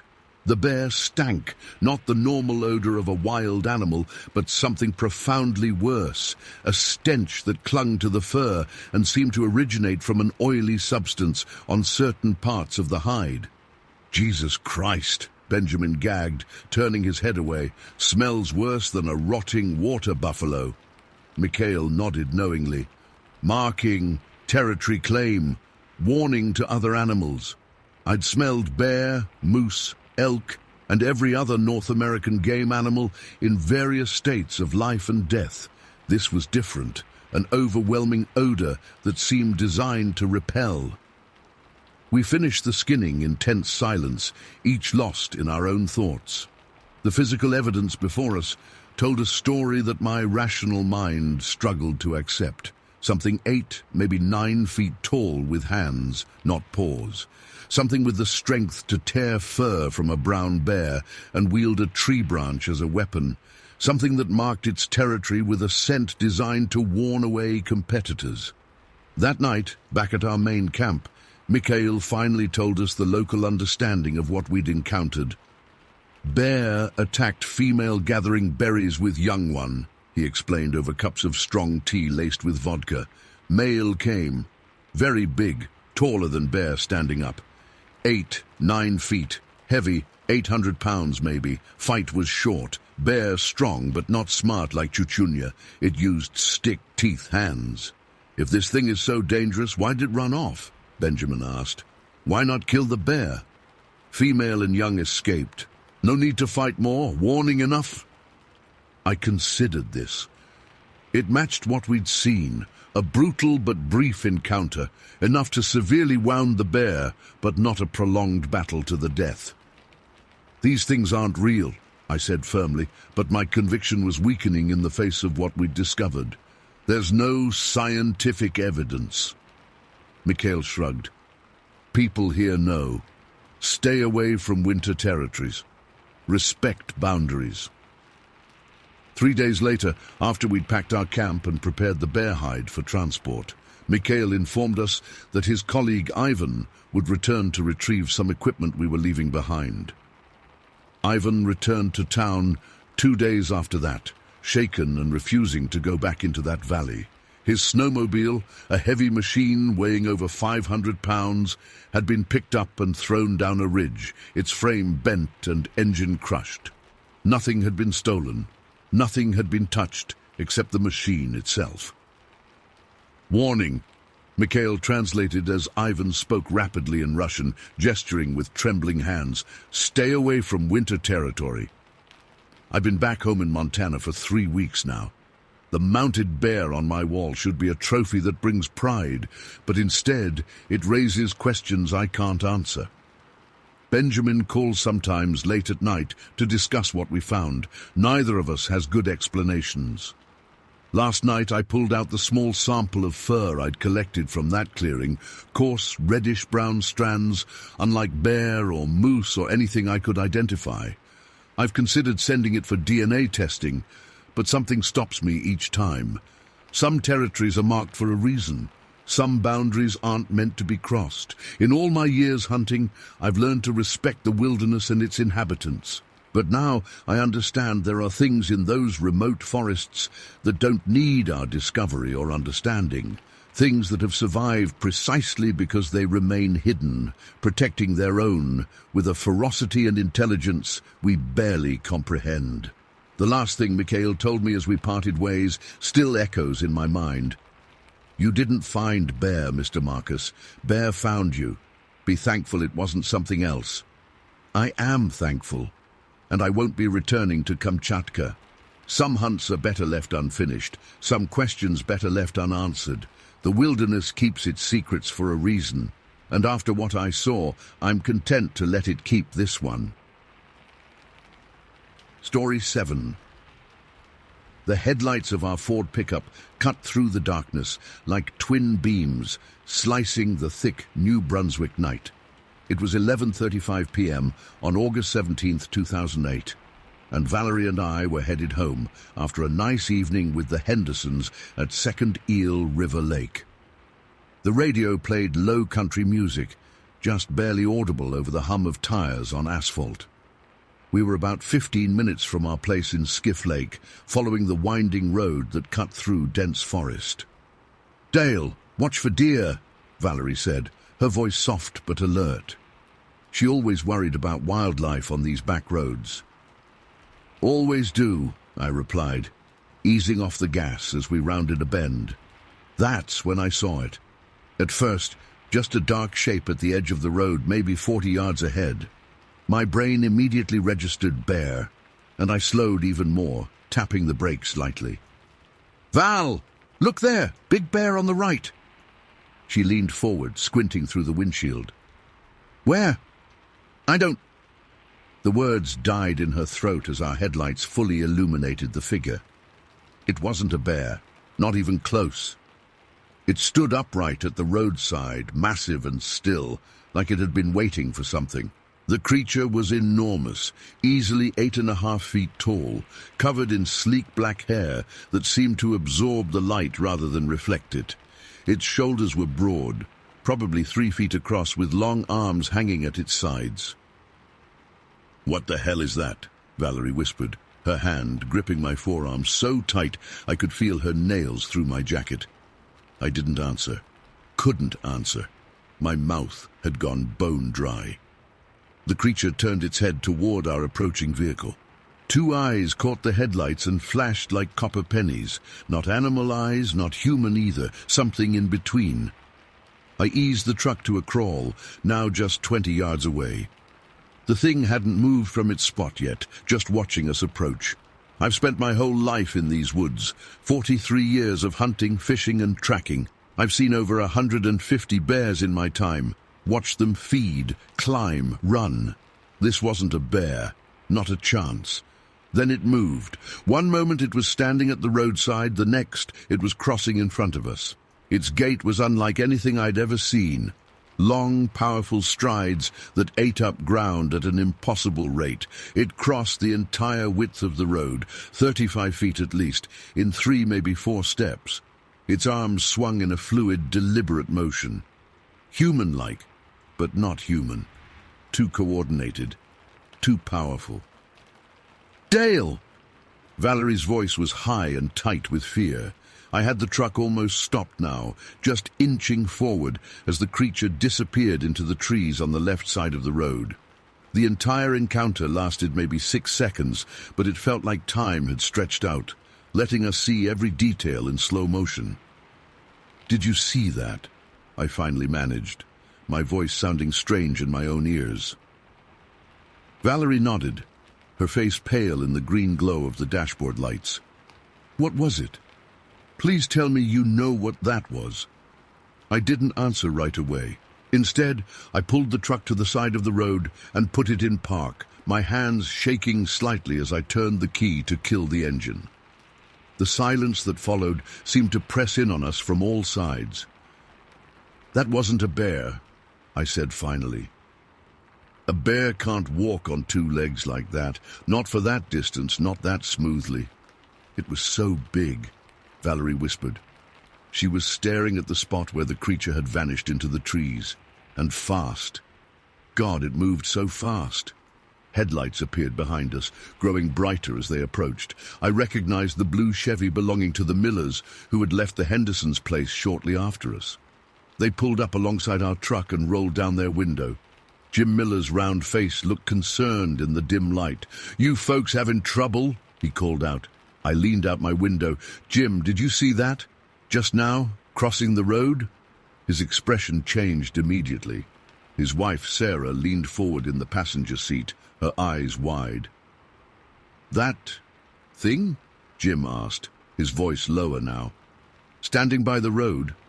"You saw it too," Valerie said. It wasn't a question. Sarah nodded, her face pale. "It walked across on 2 legs, like a man, but not a man." "Too big," Jim added. "Way too big." We sat there in our vehicles. 4 adults who had just seen something impossible, something that shouldn't exist in the rational world of 2008. None of us spoke for a long moment. "What do we do?" Sarah finally asked. I took a deep breath. "Not much we can do tonight. It's gone now." "But what was it?" Jim pressed. I hesitated, then said the word that had been forming in my mind since the moment I'd seen it stride across the road. "Sasquatch." Jim didn't laugh, didn't smile, just nodded slowly, like I'd confirmed something he'd already been thinking. "We should get moving," I said after another silence. "Not good to sit out here in the dark." We agreed to talk tomorrow, and the Millers drove on. I started our truck back up, the engine noise unnaturally loud in the quiet forest. "Are we really saying we just saw Bigfoot?" Valerie asked as we pulled back onto the road. Her voice had a slight tremor to it. "I don't know what else it could have been." I replied honestly. No man is that big. No bear moves like that, and it sure as hell wasn't a moose or a deer. We drove the rest of the way home in silence, both of us scanning the roadside constantly. The trees seemed closer somehow, the darkness between them deeper and more mysterious. I kept seeing movement in my peripheral vision, though when I turned to look, there was never anything there. Our little house never looked so good as it did when we pulled into the driveway 15 minutes later. I checked all the locks twice after we got inside, something I rarely bothered with out here in the country. Valerie went straight to the computer in our small home office. "What are you doing?" I asked, following her. "Looking up Sasquatch sightings," she said, her fingers already typing. "In New Brunswick. I need to know if anyone else has seen this thing."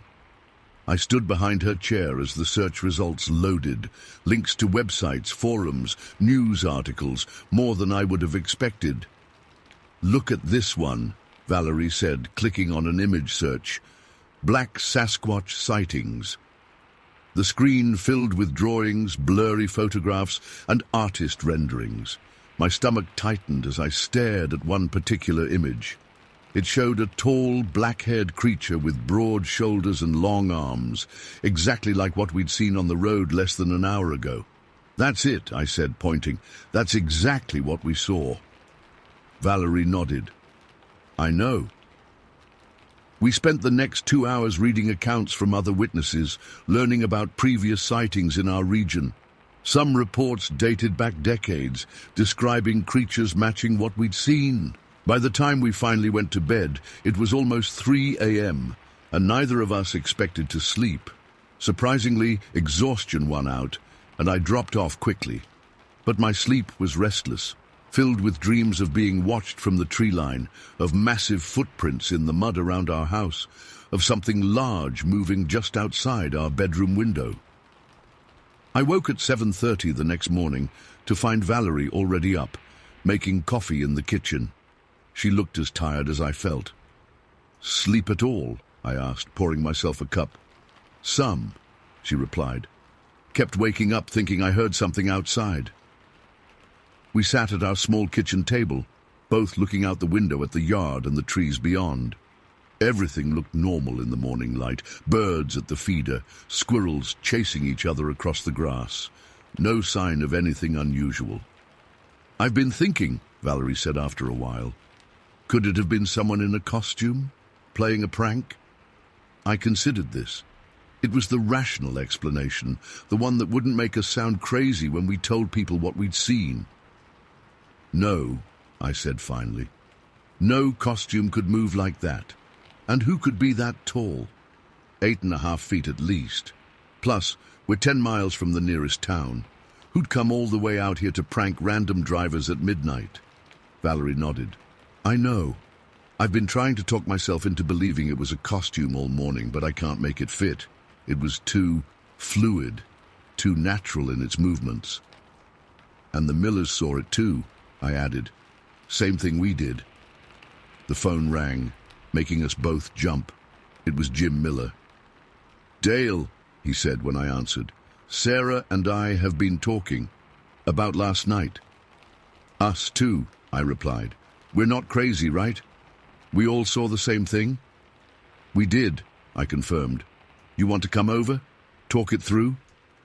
An hour later, the four of us sat around our kitchen table. Jim and Sarah looked as tired as we were, with the same haunted expressions. "I've lived here all my life," Jim said, staring into his coffee mug. "Hunted these woods since I was 12. Never seen anything like that before." "Me neither," I agreed. "But I've heard stories. Old-timers talking about strange things in the deep woods. I always thought they were just tall tales." "Are we going to report this?" Sarah asked. "To the police or, I don't know, park rangers?" We all exchanged glances. "And tell them what?" Valerie asked. "That we saw Bigfoot? They'll think we're drunk or crazy." "Or both," Jim added with a humorless laugh. "But if we don't report it, and it hurts someone..." Sarah let the thought hang unfinished. I sighed. How about this? I'll call my buddy Mark at the Department of Natural Resources. Tell him we saw something unusual, maybe a previously unidentified species. He won't laugh at me, at least not to my face. Everyone agreed this was a reasonable approach. After the Millers left, I made the call. Mark listened more seriously than I expected, asked a few questions about size, coloration, and movement patterns. He promised to send someone out to check the area, though I could tell he was thinking bear, despite my insistence otherwise. The rest of the day passed in a strange limbo. Valerie and I went about our normal Sunday routines, laundry, meal prep for the week, yard work, but nothing felt normal. Every sound from the woods made us freeze and look up. Every shadow seemed to hold the possibility of something watching. The ordinary peace of our rural home had been shattered. That evening, we sat on the porch with our after-dinner coffee. The sun was setting, painting the sky in oranges and pinks above the tree line. In less than an hour, it would be dark again. "We should go back," I said suddenly. Valerie turned to me, eyebrows raised. "Go back where?" "To where we saw it. Tomorrow after work. Maybe there's evidence, footprints, hair, something." She was quiet for a long moment. "You really want to do that? Don't you want to know for sure?" "I already know what I saw," she replied. "But yes, I want proof, something concrete." The next day dragged by at my construction job.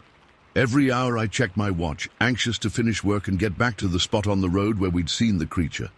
Finally, at 4:30, I picked up Valerie from her job at the elementary school, and we headed out of town towards Skiff Lake. The road looked different in daylight. Less menacing, more ordinary. Just a typical New Brunswick back road cutting through dense forest. We found the spot easily enough. I remembered the particular bend and the old dead pine tree on the right side. I pulled the truck onto the shoulder, and we got out, standing in the warm August afternoon. Birds called in the trees, insects buzzed, everything normal. "It was right about here," I said, pointing to a spot at the edge of the road. Valerie nodded, looking uneasy despite the daylight. "And it crossed to that side." She pointed to the opposite tree line. We spent the next hour searching both sides of the road. The ground was hard and dry in most places, not ideal for tracks. But in a small, muddy depression, about 10 feet into the trees on the left side, the direction the creature had gone, we found something. "Val," I called, "come look at this." She hurried over, crouching beside me to look at the ground. There, pressed clearly into a patch of mud, was a footprint. A very large footprint. "Is that?" she whispered. I nodded, my throat suddenly dry. 18 inches long if it's an inch. Look at the shape. 5 toes, just like a human foot, but massive. Valerie reached out, but stopped short of touching it. "No bear made this." "No," I agreed. "And no human either." We searched for more prints, but found none. The ground was too dry elsewhere. I took photos with our digital camera, including some with my boot next to the print for scale.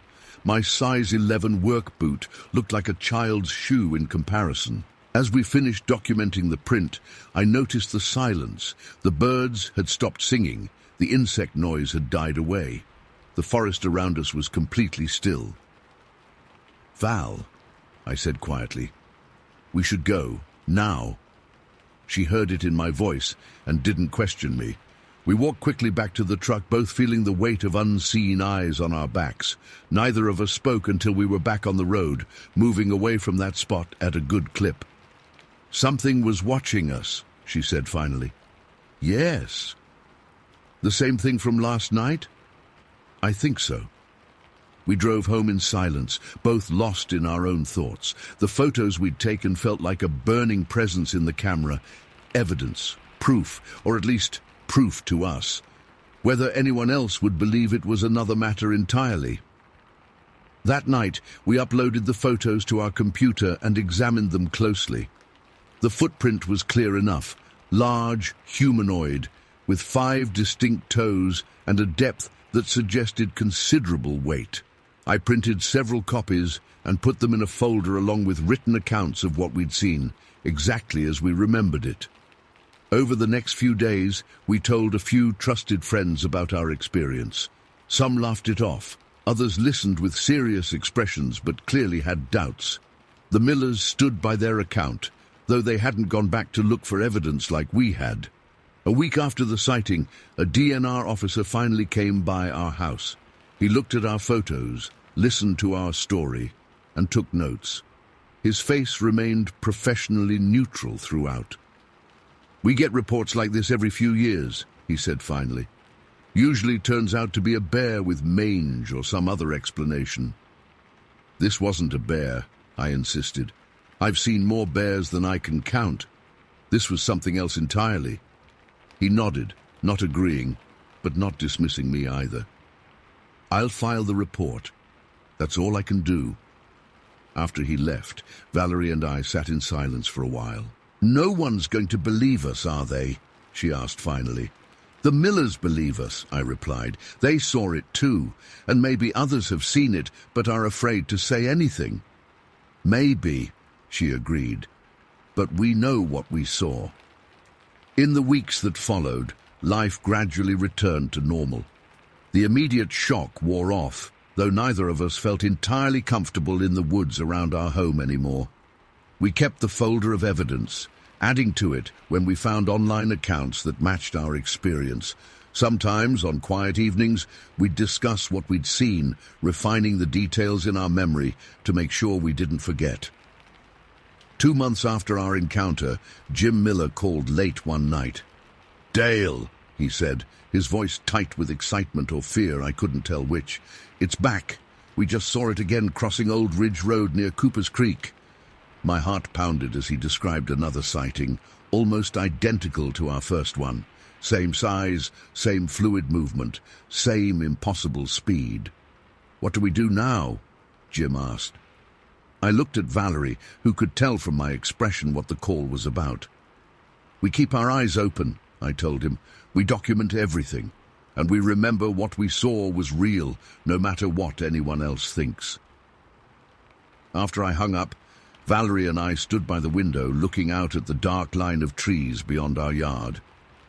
Somewhere out there, something extraordinary moved through the wilderness of New Brunswick, something that wasn't supposed to exist but did, something that had changed our understanding of the world in one brief roadside encounter. "It's still out there," Valerie said softly. "Yes," I replied. "It always has been, we just know about it now."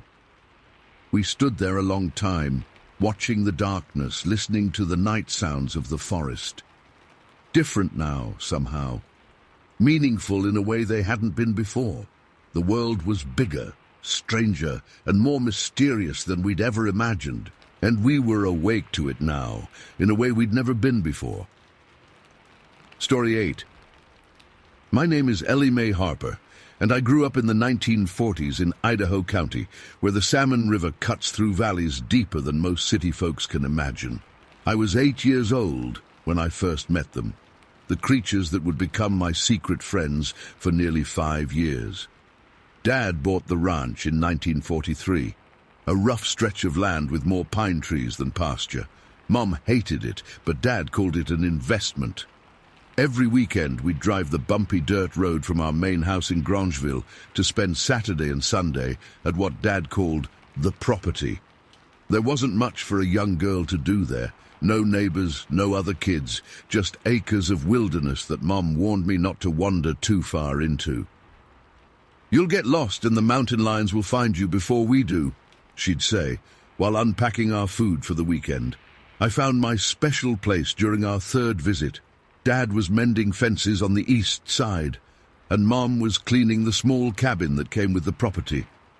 I wandered down a game trail behind the cabin, following it about a quarter mile until I heard water.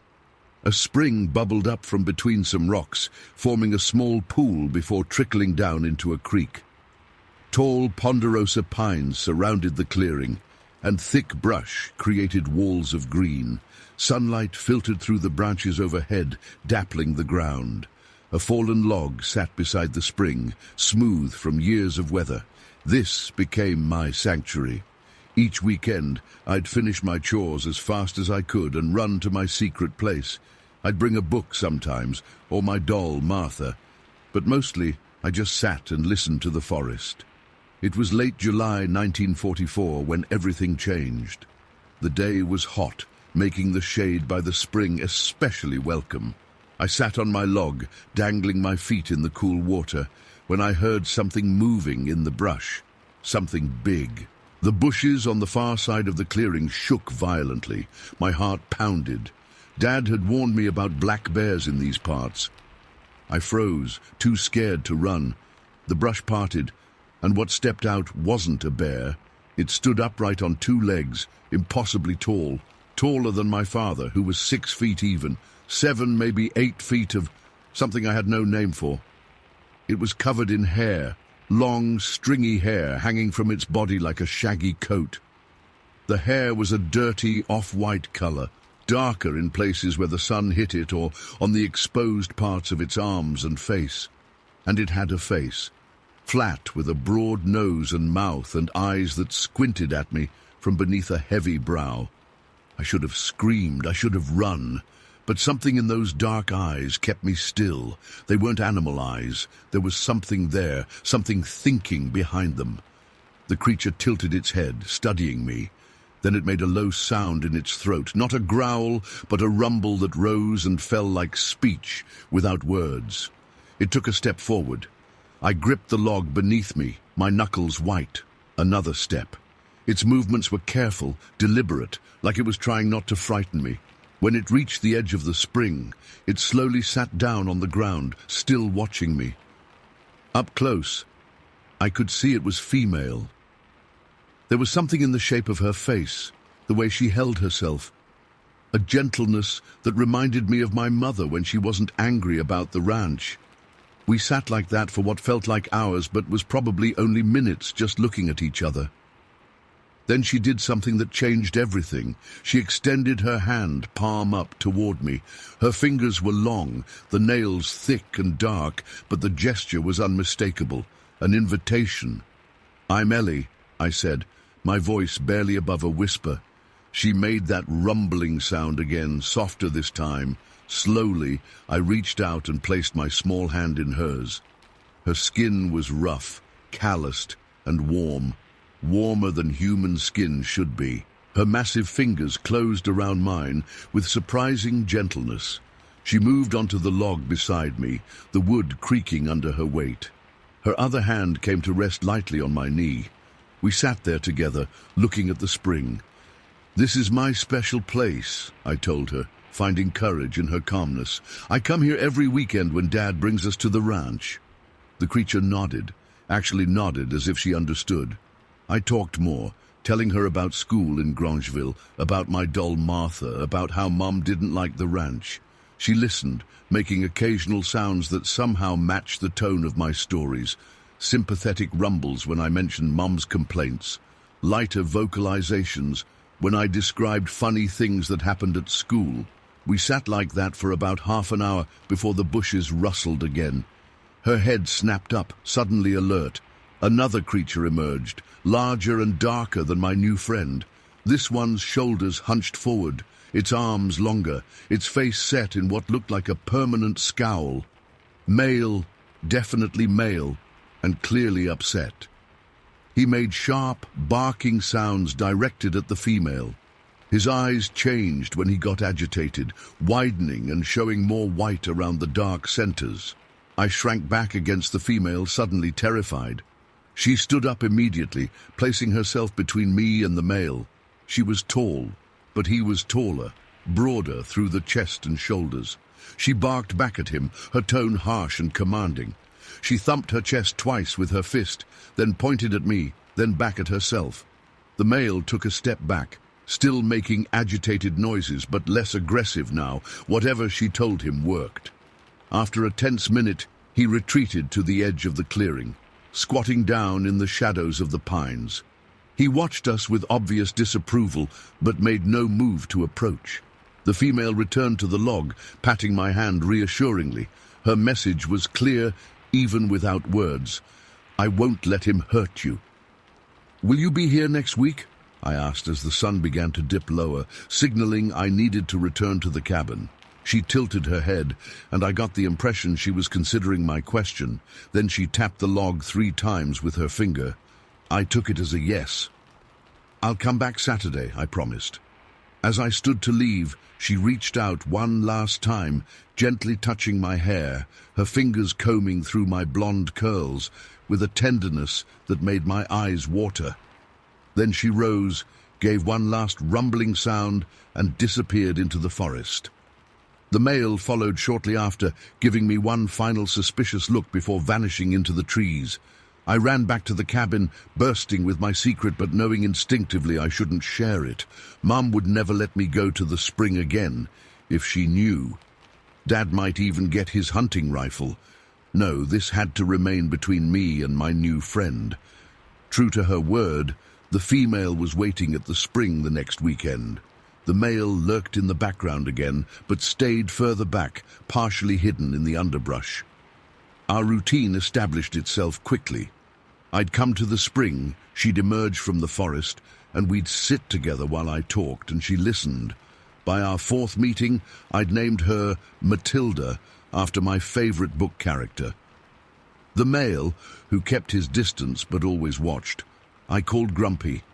It made me giggle to give such ordinary names to such extraordinary beings. In late September, 3 months after our first meeting, Matilda brought someone new. As we sat by the spring, she made a calling sound toward the trees, different from her usual vocalizations, higher and more melodic. The bushes parted, and a smaller creature stepped hesitantly into the clearing. This one stood only about 5 feet tall, with lighter, fluffier hair and a rounder face. Its movements were quicker, less certain, reminding me of the way kids in my class acted when meeting new people. "Is this your baby?" I asked Matilda. She made an affirmative sound and gestured for the smaller creature to approach. He, I decided, came forward cautiously, staying close to Matilda's side. "Hello," I said, smiling at the little one. "I'm Ellie." The young creature made a soft cooing sound, different from the deep rumbles of the adults. Matilda nudged him forward, and after a moment's hesitation, he reached out and touched my arm, his fingers exploring the fabric of my dress with obvious curiosity. I named him Peanut because he was small, and the light patches in his hair reminded me of peanut shells. Grumpy stayed far back during this meeting, pacing at the edge of the trees, occasionally making short, sharp sounds that Matilda would answer with firm responses. As autumn turned to winter, our meetings continued, though less frequently. The heavy snow made it harder for Dad to drive to the ranch, and the bitter cold limited my time outdoors.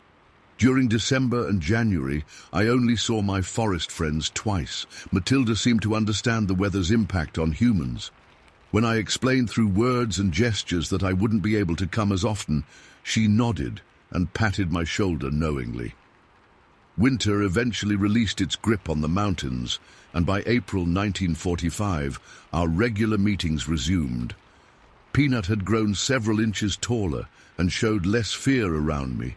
He'd bring me things now, interesting rocks, pine cones, once even a robin's egg that had fallen from its nest.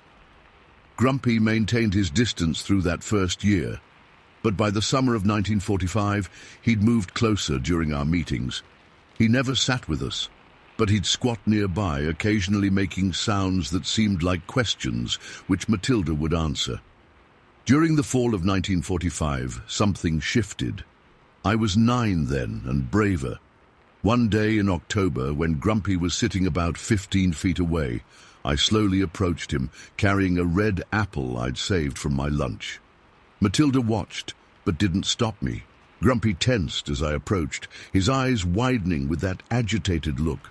I stopped several feet away and placed the apple on the ground between us, then backed up.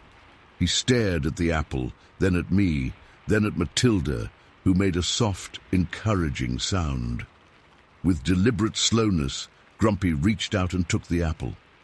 He sniffed it, then bit into it with teeth that were flatter than I expected, more human-like than animal.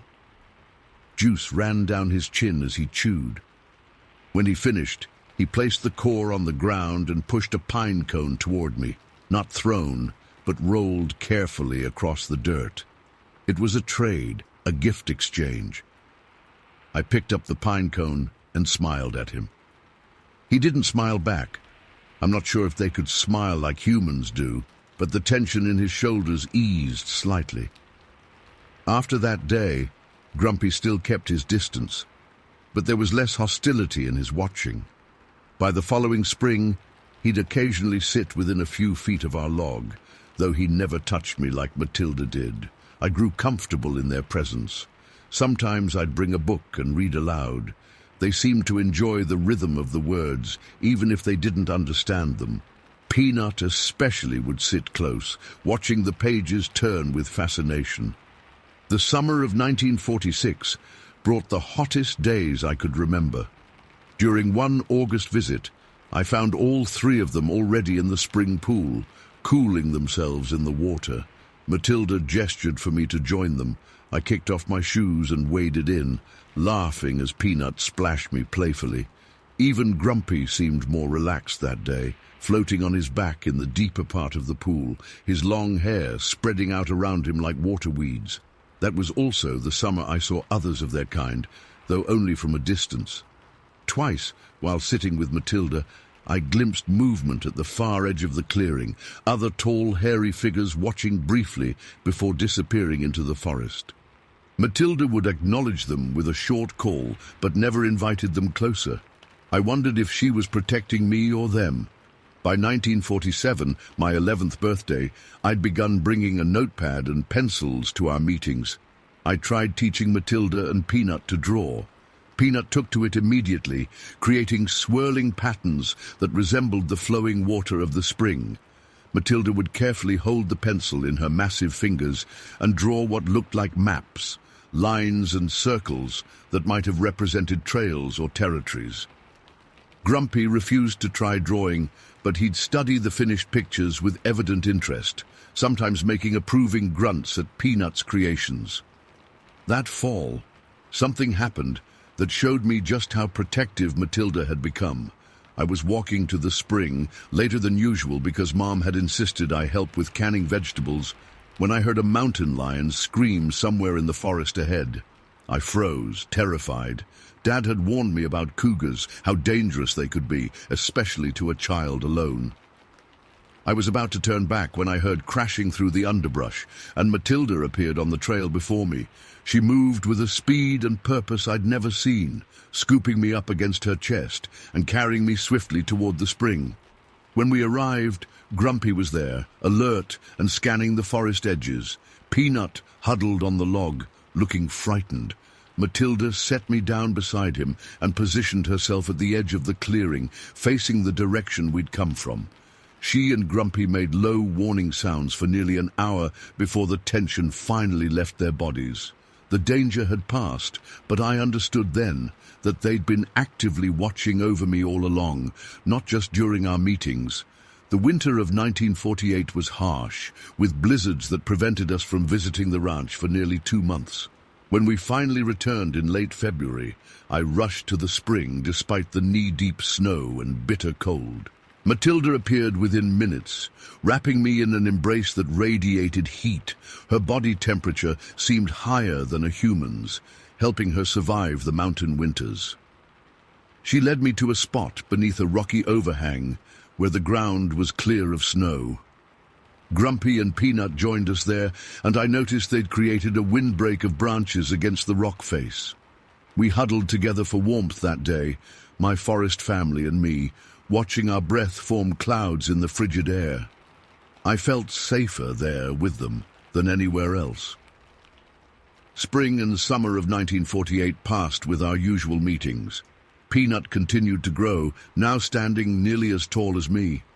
His movements had become more confident, his curiosity about me and my possessions undiminished. Fall brought change. Dad started talking about selling the ranch, saying land prices had gone up and it was time to cash in his investment. Mom was delighted, but I felt sick with worry. How would I tell Matilda? How could I say goodbye? I tried explaining to her during our next meeting, using words and gestures to convey that I might not be able to come anymore. She tilted her head, watching me intently, then made a low, sad sound that broke my heart. She understood. The final sale of the ranch happened faster than I expected. One weekend in early 1950, Dad announced it would be our last trip to the property. The new owners were taking possession the following week. I ran to the spring, tears streaming down my face. All three were waiting as if they knew. Matilda held me while I cried, her large hand stroking my hair. Even Grumpy came close, making what sounded like concerned inquiries. I spent hours with them that day, trying to memorize every detail, the specific shade of Matilda's eyes, the pattern of lighter hair on Peanut's shoulders, the way Grumpy's brow furrowed when he watched the horizon. When it was time to leave, I couldn't bear to say the word goodbye. Instead, I hugged each of them, even Grumpy, who stiffened at first, but then patted my back awkwardly. Peanut pressed his forehead against mine in a gesture I'd come to recognize as special affection. Matilda was last. She held me for a long moment, then gently turned me toward the path home and gave me a little push. I looked back once. They stood together at the edge of the spring, three figures from another world who had shared their secret existence with a lonely little girl. I told Mom about my friends that night, unable to keep the secret any longer. She laughed and patted my head. "Such an imagination, Ellie. You should write stories when you grow up." I never mentioned them again. Years passed. I grew up, went to college in Boise, married a kind man named Robert, and had children of my own. I never returned to the old ranch property, though I often thought about it, and them. It wasn't until 1967, when I was 31, that I saw a newspaper article about strange footprints found in Northern California. They called the creature Bigfoot. The description matched my childhood friends perfectly, 7 to 8 feet tall, covered in hair, walking upright. I knew then what they were, these beings who had befriended a lonely girl in the wilderness of Idaho. They weren't monsters or myths, but a family living naturally in one of the last primitive areas of America. Sometimes, on quiet nights, I still dream of the spring and the log where I sat hand in hand with Matilda.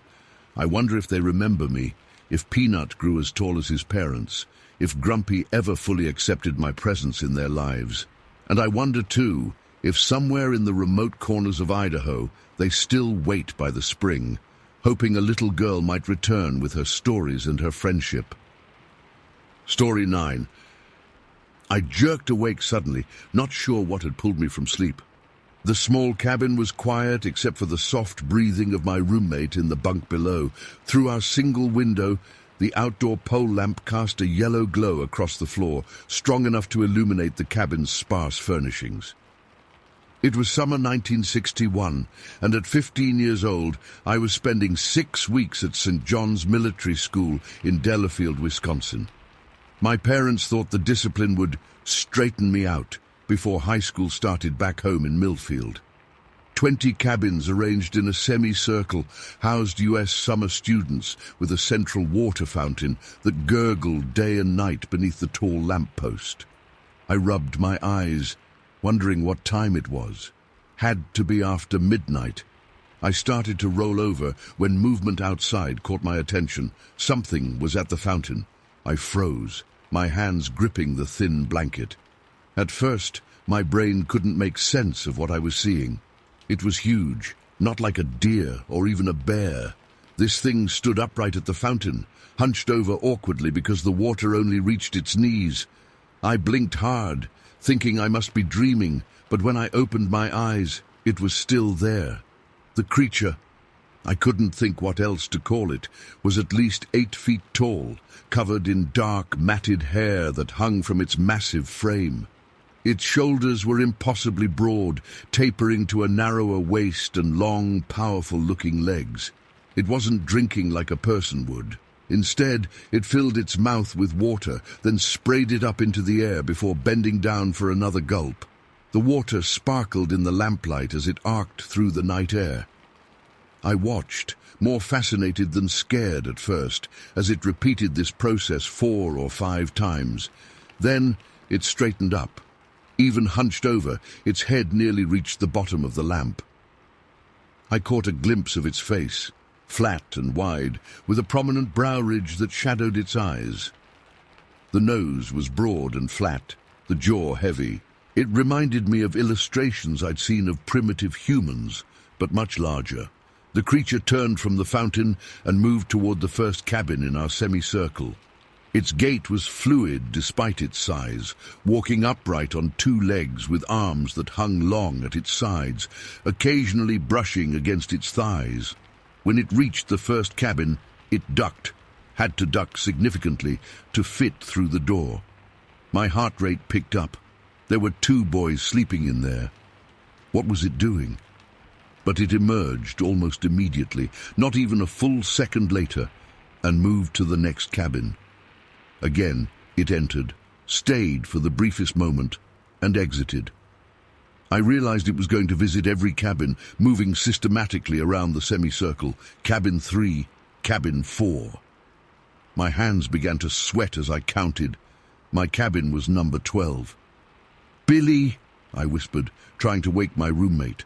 My voice came out as barely a croak. I cleared my throat and tried again. "Billy, wake up." No response, except his continued steady breathing. I was too scared to climb down and shake him awake, afraid any movement might attract attention from outside. The creature had reached cabin 7 now. It continued its pattern. Duck inside, pause for less than a second, come out, move to the next one. It never seemed to touch anything or anyone. Was it looking at us? Cabin 8, cabin 9. My heart hammered so hard I thought it might wake Billy. I pressed myself against the wall, as far from the door as possible. What should I do? Scream? Hide under the blanket? Both options seemed equally useless. Cabin 10. It was just 2 doors away. The night had gone completely silent. Even the usual chirping of crickets and croaking of frogs from the nearby woods had stopped. Nothing moved except this enormous, hairy figure methodically working its way around the cabins. Cabin 11, the one right next to us. I held my breath as the creature ducked through their door. 1 second later, it stepped back outside. Its head turned slowly, and I swear it looked directly at our cabin. Next stop. My mouth went dry. I couldn't swallow, couldn't breathe. It took 1 step toward our door, then a piercing scream erupted from cabin 11. "Help! Help! Monster!" The creature's head whipped around toward the noise. For just a moment it stood perfectly still, illuminated fully in the lamplight. I saw every detail, the massive shoulders, the long arms, the dark eyes set deep in that primitive face. It wasn't wearing clothes. Its body was covered entirely in dark brown or black hair, thicker in some places than others. Then it bolted. It didn't run toward the woods the way we normally would, following the cleared path. Instead, it took off straight through the thorniest, most overgrown section of forest edge. I watched as it tore through thick brambles and briars that would have shredded my skin, taking enormous strides, its long legs covering ground with shocking speed. Within seconds, it had vanished into the darkness of the forest. Behind it, cabin 11 erupted with noise. The screaming continued. Doors began opening all along the semicircle as boys woke up. Flashlight beams cut through the darkness. "What's happening? Who's screaming?" "Someone get Mr. Hoffman." Billy finally stirred below me. "What's going on?" he mumbled. I couldn't answer. My throat felt closed up. I just pointed toward cabin 11 where Teddy Matthews was still screaming. Mr. Hoffman, our summer supervisor, came running from the main building in his pajamas and robe, flashlight bouncing as he hurried toward the commotion. 2 other counselors followed close behind. "Everyone back in your cabins," Mr. Hoffman shouted. "Except cabin 11. What's happening in there?" Teddy's screams had turned to sobs by the time they got him outside. His roommate, Frank Parker, stood next to him looking pale and confused. "It was in our room," Teddy kept saying. It was huge. It was looking at me. What was, son, a bear? Mr. Hoffman asked, putting his arm around Teddy's shoulders. No, bigger, like a giant man, but hairy all over. Teddy's voice cracked. It came in our door.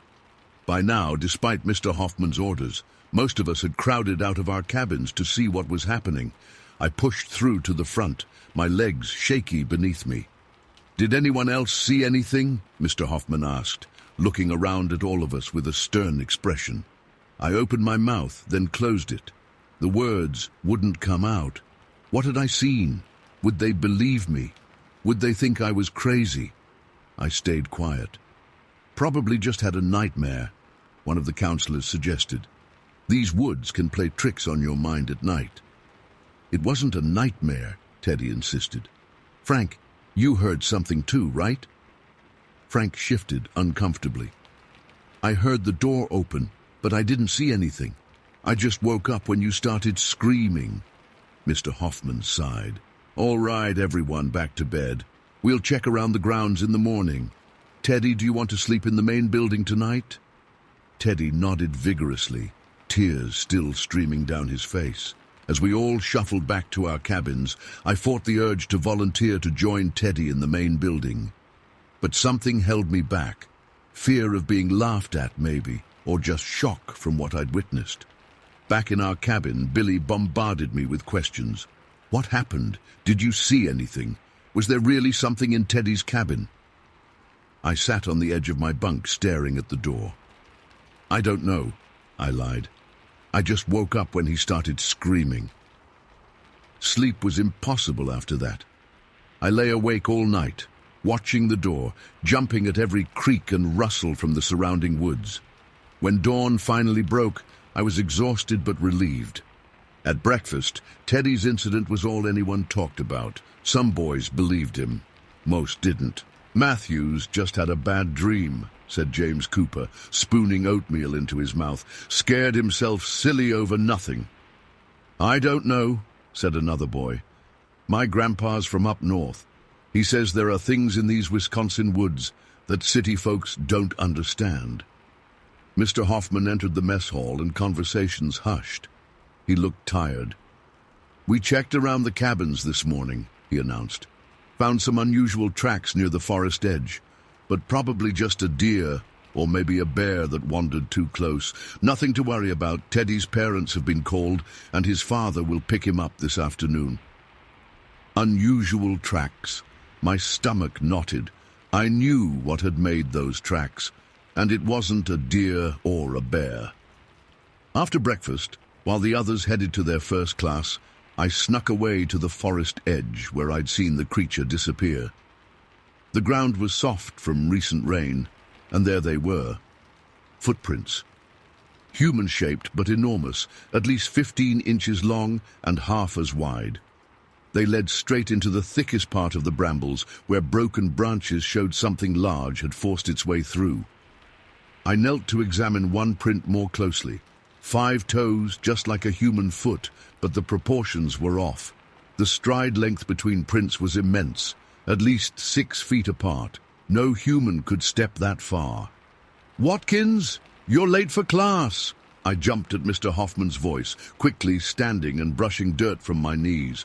Sorry, sir, just looking at the tracks. Mr. Hoffman's expression softened slightly. Did you see something last night, Jack? You can tell me. I hesitated, looking down at the massive footprint by my feet. No, sir, I finally said. Just curious. He nodded, clearly not believing me but not pushing further. Get to class, and stay away from the forest edge for a while. 3 days later, Teddy's father arrived to take him home. I watched from my cabin window as they loaded his trunk into their station wagon. Teddy looked pale and hadn't spoken much since that night. Before leaving, he caught my eye across the yard and gave me a knowing look. He knew I'd seen it too. That night, I lay awake again, listening to every sound from the woods. The creature didn't return during my 6 weeks at St. John's, but I never again slept soundly in that cabin. Years passed. I graduated college, became a high school science teacher back in Millfield. But I never forgot what I saw that summer night in 1961. Sometimes I'd read newspaper reports of strange sightings in the Wisconsin woods, a hunter claiming to see an enormous upright figure, hikers finding inexplicable footprints. Each story took me back to that night at the water fountain. I never told anyone my story until 1973, when the Bigfoot craze hit after the Patterson-Gimlin film made national news. Seeing that grainy footage of a large, hair-covered figure walking through a California forest, I recognized the same fluid gait, the same proportions as my night visitor from St. John's. Only then did I finally accept what I'd been afraid to name that night. What had systematically visited our cabins, what had fled into the Wisconsin woods after Teddy's scream. It was a Bigfoot, and it had been checking on us, one cabin at a time. What it wanted, I'll never know. But on humid summer nights, when the air feels heavy like it did in Wisconsin, I still find myself listening for heavy footsteps outside my door. Story 10. I never believed in monsters. Not the kind that hide under beds or lurk in closets. I was a biology student, for God's sake.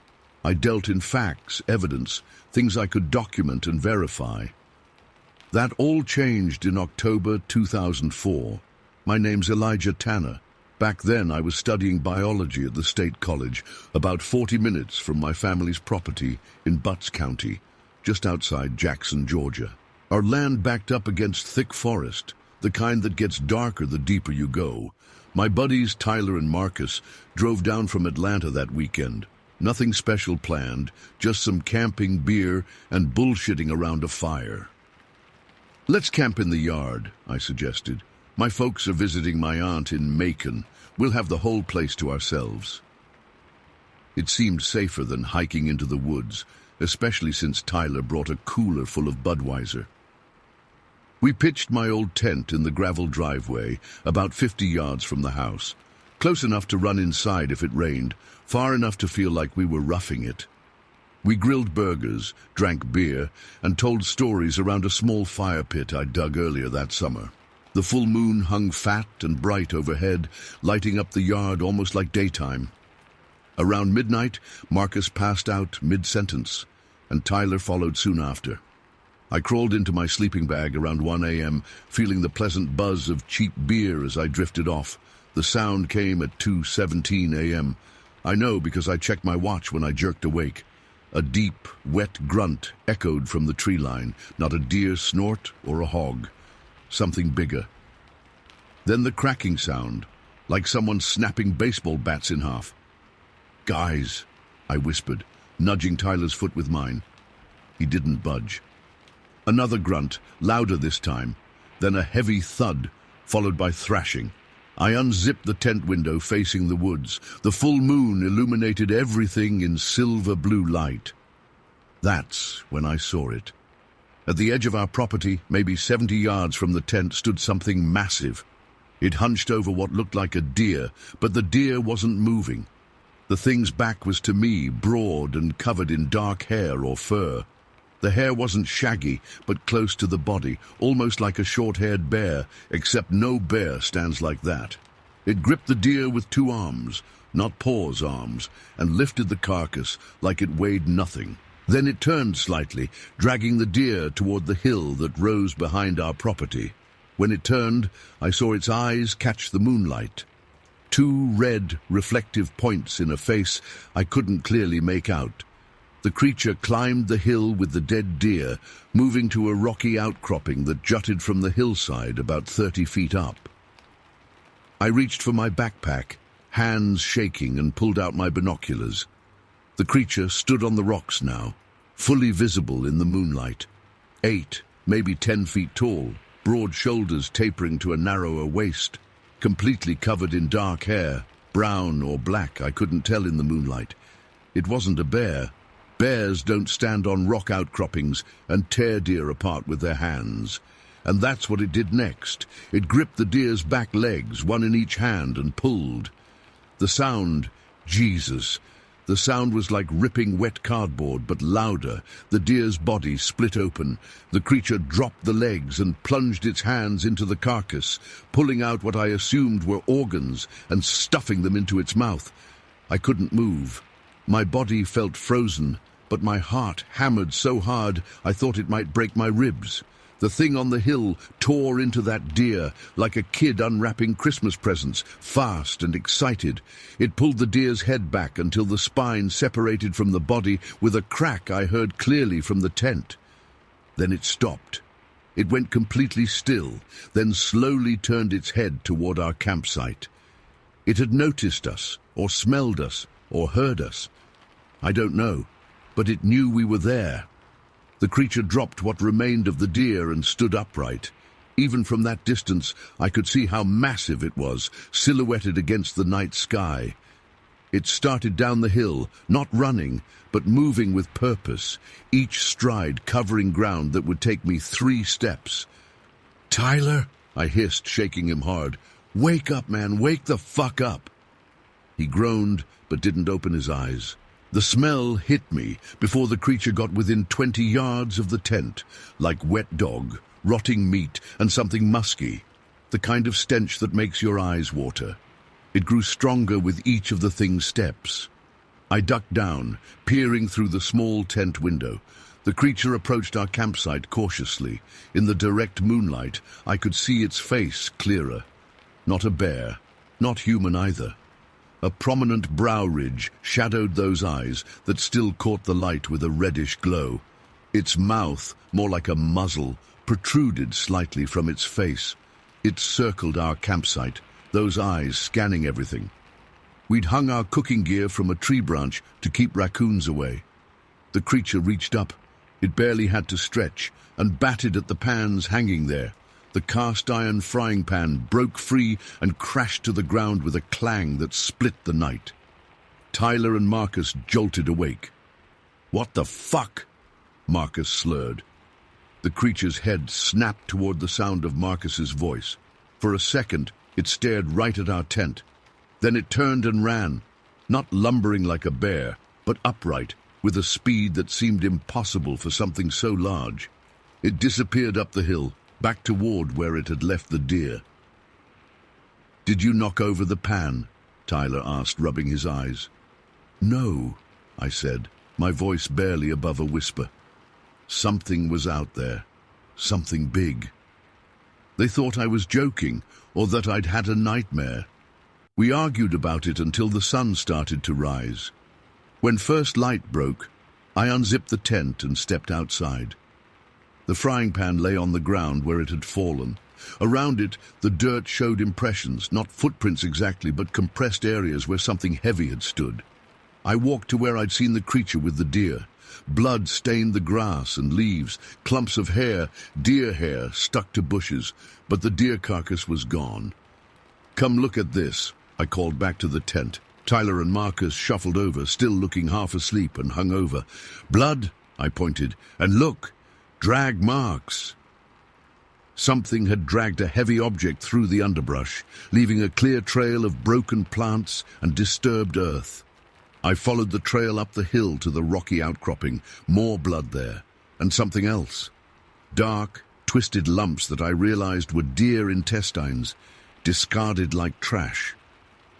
"Holy shit," Marcus whispered. He believed me now. The drag marks continued past the rocks, deeper into the forest.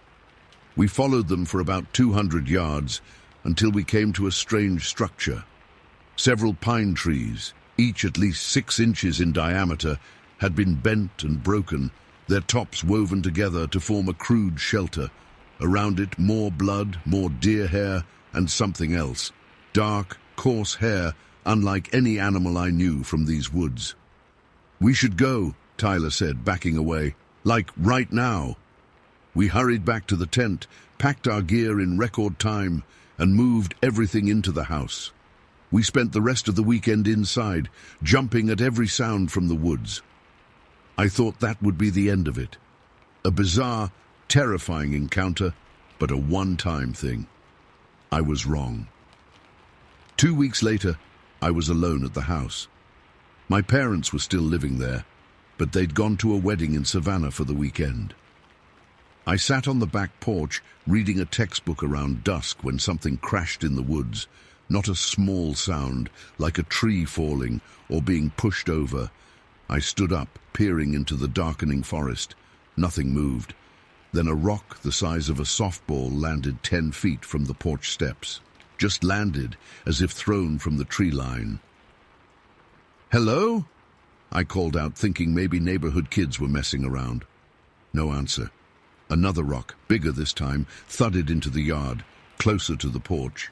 I backed toward the door. A third rock hit the porch railing, splintering the wood. Whatever was throwing these rocks had serious strength. I rushed inside, locked the door, and turned on every exterior light we had. Through the window, I watched the tree line, but saw nothing move in the gathering darkness. The next morning, I found 3 large rocks in the yard that hadn't been there before. One had cracked the porch railing clean through, a 4x4 post split like kindling. Over the next year, similar incidents occurred about once a month. Rocks thrown at the house, strange grunting sounds from the woods at night, trees broken or bent in unnatural ways, deeper in the forest. I started carrying a flashlight everywhere after discovering by accident that a bright light beam aimed into the trees would sometimes cause crashing sounds, as if something large was retreating. In April 2005, I had my second direct sighting. I'd been fishing at the small pond on our property, about a quarter-mile from the house. I lost track of time, and dusk fell before I packed up my gear. As I walked the path back home, something large moved through the trees parallel to me, about 30 yards to my right. At first I thought it was a deer. Then it stood upright behind a large oak tree. Even with the tree partially blocking it, I could tell it was massive, at least 8 feet tall. It stepped slightly from behind the tree, and I saw the same type of creature from the previous October. The hair covering its body looked dark brown in the fading light. Its arms hung long at its sides, ending in hands with what looked like opposable thumbs. I froze. It froze. We stared at each other across 30 yards of woodland. Then I did something stupid. I stepped toward it, curious despite my fear. The creature responded immediately. It dropped to all fours and charged directly at me, covering the ground between us with frightening speed. I turned and ran, dropping my fishing gear. The house appeared through the trees ahead of me. Behind me, breaking branches and heavy footfalls told me the thing was gaining. I hit the back porch steps at a sprint, fumbled with the door, and slammed it shut behind me, just as something heavy thudded against the other side. The whole house seemed to shake. I locked the door, grabbed my dad's shotgun from the closet, and waited, trembling. Nothing else happened that night, but in the morning I found my tackle box and fishing rod destroyed in the yard, crushed and broken as if stomped by something powerful. By summer 2006, a new subdivision had broken ground about a mile from our property. Oakwood Estates, they called it, after clearing every oak tree from the land. The construction seemed to drive more wildlife onto our property.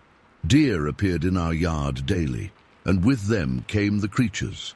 I started seeing signs of them more frequently. Broken trees, strange structures of branches woven together deep in the woods, and tracks, not clear footprints, but large compressed areas in soft ground where something heavy had walked. One night in August 2006, I woke to what sounded like a conversation outside my window. Not human voices, but grunting and low whooping sounds being exchanged between at least 2 sources. I grabbed my flashlight and shotgun, then slowly approached the window. In the yard stood 3 figures, 2 large ones, similar to what I'd seen before, and a smaller one, maybe 6 feet tall. They moved around our trash cans, which had been pulled from where we kept them by the side of the house. One of the larger ones picked up an entire can and dumped its contents on the ground. They sorted through the garbage, occasionally picking items up to smell them. I raised the window an inch, catching a whiff of that same musky odor. The smaller creature turned toward the house immediately, as if sensing the change. It made a barking sound, and all three looked directly at my window. I flicked on the flashlight, shining it at them. The reaction was instant. They scattered in 3 different directions, moving faster than seemed possible for their size. One ran directly into the woods. Another bounded toward the hill where I'd first seen one feeding. The third, the smaller one, ran around the side of the house and disappeared. I spent the rest of the night in the living room with all the lights on, the shotgun across my lap. The incidents continued with increasing frequency through 2007. By then, the subdivision had nearly 50 homes built and occupied. Another development broke ground a half-mile in the opposite direction. The woods were shrinking. The creatures seemed more desperate, more aggressive. Twice more, I was charged while outside. Once while checking the mail at the end of our long driveway, and once while walking to my car. Each time, I barely made it to safety. I started researching. The national park, over 20,000 acres of protected land, lay about 7 miles from our property. Wild animals displaced by construction could be using it as a refuge, traveling along the creek systems that connected to our land. But these weren't any animals I recognized from my biology courses. The locals had stories, of course, old tales about hairy men in the woods or wood apes that stole livestock. Most people treated these as jokes or legends. I didn't find them funny anymore. In October 2007, exactly 3 years after my first encounter, I set up a blind in a tree near where I'd spotted the creatures most frequently. I brought my camera with a telephoto lens, water, beef jerky, and the shotgun. I climbed up before dawn and waited. The day passed slowly. Squirrels and birds moved through the canopy around me. A few deer passed below, looking nervously over their shoulders every few steps. They seemed jumpy, more alert than usual. The deer population had thinned dramatically over the past 3 years. Those that remained acted skittish, as if constantly hunted. As sunset approached, the woods grew quiet.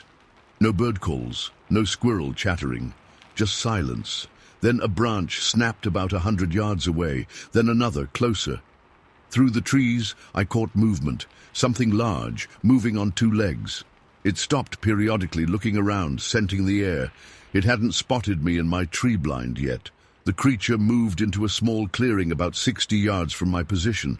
It was one of the larger ones I'd seen, easily 9 feet tall, with powerful shoulders and arms that hung to mid-thigh. In the fading daylight, I could see its hair was a dark reddish-brown. Its face had a pronounced brow and a wider nose than a human, with a mouth that extended slightly forward. I raised my camera slowly, focused, and pressed the shutter button. The sound, barely audible to me, caused the creature's head to snap in my direction. It stared directly at my position, nostrils flaring. It knew I was there. It took a step toward my tree, then another. I set down the camera and raised the shotgun. The creature stopped, as if sensing the threat. For nearly a minute, we stayed frozen like that, me with the gun trained on it, the creature staring up at me from the forest floor. Then it did something unexpected. It reached down, picked up a rock the size of a basketball, and hurled it at my tree blind. The rock slammed into the trunk below me, shaking the entire tree. I nearly fell from my perch. Before I could recover, it threw another, this one hitting branches near my blind. I fired a warning shot into the air. The sound echoed through the forest. The creature dropped to all fours and vanished into the undergrowth, moving faster than anything its size should be able to move. I climbed down quickly and ran back to the house, not stopping until I was inside with the doors locked. That night, rocks pelted the house for hours. Windows broke. Something heavy slammed against the back door repeatedly. I huddled in the hallway with the shotgun, calling the sheriff's office. They sent a deputy, but by the time he arrived, the attack had stopped. He found broken windows and large rocks in the yard, but attributed it to vandals. Probably those kids from the new subdivision, he said, not knowing what else to write in his report. 2 days later, I moved out of my parents' house and into an apartment near campus. I still visited on weekends, but never stayed after dark. The creatures remained in the area. As more housing developments rose, sightings increased across the county, though most people reported them as bears or exaggerated stories. I know what I saw. I know what hunts in those woods between the subdivisions and the national park. I know why the deer population has crashed, why pets go missing, why hunters come back from the deep woods with stories they're afraid to tell fully. Biology taught me that every creature has its place in the ecosystem. These creatures had managed to stay hidden mostly until we started destroying their habitat. Now they're adapting, learning to live alongside us while staying just out of clear sight. I still have the photo I took that day in the blind. It's blurry, motion distortion as the creature turned toward me. Most people see a reddish-brown smudge against the trees. I see what's really there. I don't camp anymore. Not in tents, not where something can reach through thin nylon walls and take you before you can scream. Not where something 8 feet tall can look down at you while you sleep, deciding whether you're prey. The woods of Butts County hold secrets. Sometimes, on clear nights with a full moon, you can hear them moving between the new houses and the old forest, grunting, breaking branches, hunting, as shit is. Story 11. My hands were still trembling as I gripped the wheel, guiding our Chevy down the unfamiliar roads of Charlotte County. January in Florida wasn't exactly frigid, but that afternoon had a bite to it, maybe 50 degrees with a clear sky overhead. Sarah sat beside me, silent, staring straight ahead through the windshield. "You saw it too, right?" I finally asked, breaking the silence that had filled our car since we'd scrambled into it just minutes earlier. She nodded, her face pale. "I don't know what it was, Bill, but it wasn't normal." I'm getting ahead of myself. Let me start properly. My name is Bill Kessler. My wife Sarah and I had just moved to Charlotte County from Fort Lauderdale 3 weeks earlier. I'd taken a job at the county clerk's office, a nice step up from my previous position, and Sarah was working remotely for her insurance firm. We'd found a decent rental house in a quiet neighborhood where houses were spaced far apart, with lots of undeveloped land between properties. We were still settling in, getting to know the area. That day, January 15th, 2002, a date I'll never forget, we decided to take advantage of the clear weather to explore our neighborhood on foot. "We should get some exercise," Sarah had suggested after lunch. "I've been cooped up inside all week." I agreed readily enough. The sun was bright, the temperature cool but comfortable with light jackets. We headed out around 2 p.m., walking along the quiet roads, noting which houses looked occupied and which seemed vacant or seasonal. Charlotte County had a lot of snowbirds, northern retirees who only lived there during winter months, and we were trying to figure out who our actual year-round neighbors might be. We'd been walking for maybe 40 minutes when we reached the intersection of Koala Drive and Collinswood Boulevard. The area was less developed than our immediate neighborhood. More wild patches, drainage ditches, or swales as the locals called them, and scrubby woodland. Sarah spotted it first. "Look at that," she said, pointing toward a drainage ditch about 50 yards ahead. "Is that a dog?" And I squinted against the sunlight. There was definitely something large lying in the shallow depression near the roadside. From our angle, it looked like a very big dog, maybe a mastiff or a Great Dane, with reddish-brown fur. It wasn't moving. "Might be hurt," I said, "or someone's pet that got out." "Should we check?" Sarah asked, concern in her voice. We were both dog people, had been talking about getting one now that we had more space. We approached cautiously. The creature was extremely still, making no acknowledgement of our presence. As we got within about 30 feet, I called out, "Hey there, buddy, you okay?" That's when it happened. The thing lifted its head, and I immediately realized we'd been misinterpreting what we were seeing. What I'd thought was the side profile of a dog was actually the front view of something else. It was facing us, on all fours. Its face was dark, almost black, contrasting sharply with the reddish-brown hair that covered its body. The hair was long, maybe 6 inches, and had an unusual sheen in the sunlight. But it was the eyes that stopped me cold. They were fixed directly on us, unblinking and aware. Not animal eyes, not quite human either. For 3 heartbeats we all just stared at each other. Then it moved. 1 second it was lying there, the next it was coming straight toward us. The movement was all wrong. It didn't push up with its legs like a dog or cat would. It didn't scramble. It just rose and flowed forward, accelerating with impossible smoothness. "Run!" I yelled, grabbing Sarah's arm. We turned and bolted back the way we'd come. I risked a glance over my shoulder and immediately wished I hadn't. The creature was gaining on us rapidly, moving with a speed that defied logic. Its shoulders remained perfectly level as it advanced, no up and down motion like you'd see with a running animal. It was as if it were gliding just above the ground, its hair flowing horizontally in the breeze of its own momentum. And it was massive. Now, fully upright, it stood at least 4 feet at the shoulder, its body spanning a good 3 to 4 feet across, taking up a quarter of the road width. The reddish-brown hair covered its entire form, but the shape beneath was solid, muscular. My lungs burned as we sprinted back toward the intersection. Sarah was ahead of me by a few steps, her breath coming in panicked gasps.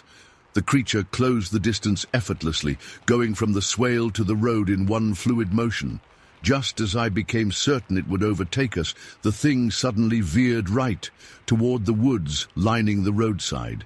It moved through what looked like a pre-existing path in the brush, not crashing through the vegetation, but slipping between the branches as if it knew exactly where the opening was. And then it was gone. We didn't stop running until we reached our car, parked 2 blocks away. Sarah fumbled with the passenger door while I unlocked the driver's side with shaking hands. Once inside, I locked the doors immediately and started the engine. "What was that?" Sarah's voice was barely a whisper. "I don't know," I answered honestly, putting the car in drive and pulling away from the curb. "But it wasn't a dog. It wasn't a bear either," she said. "Too fast, too fluid." She was right. I'd seen black bears before during a camping trip in the Smoky Mountains. They didn't move like that. Nothing I'd ever seen moved like that. We drove home in silence, both processing what we'd just experienced. Back at the house, I double-checked all the locks on the doors and windows. Sarah made coffee, though it was late afternoon, and we sat at our kitchen table, finally ready to talk. "Could it have been some kind of exotic pet?" she asked. "Like a big cat someone was keeping illegally?" I shook my head. No cat moves like that. And the face was wrong, darker than the rest of it. "Maybe we should report it," Sarah suggested. "What if it's dangerous? There are kids in this neighborhood." I considered this. Who would we even tell? Animal control? The sheriff? "Excuse me, officer, we just saw a monster in the drainage ditch." They'd think we were nuts. Sarah wrapped her hands around her coffee mug. "I know what I saw, Bill. It wasn't natural." I nodded. "I know. I saw it too." That night, neither of us slept well. I kept getting up to check the windows, half expecting to see that thing's face peering in at us from the darkness. Sarah had nightmares, waking up in a cold sweat around 3 a.m. The next morning, against my better judgment, I drove back to the intersection of Koala and Collinswood. In the clear light of day, I felt ridiculous for being so frightened, yet I didn't get out of the car. I idled at the intersection, studying the swale where we'd first spotted the creature. There was nothing there, of course. No signs of disturbance, no unusual tracks.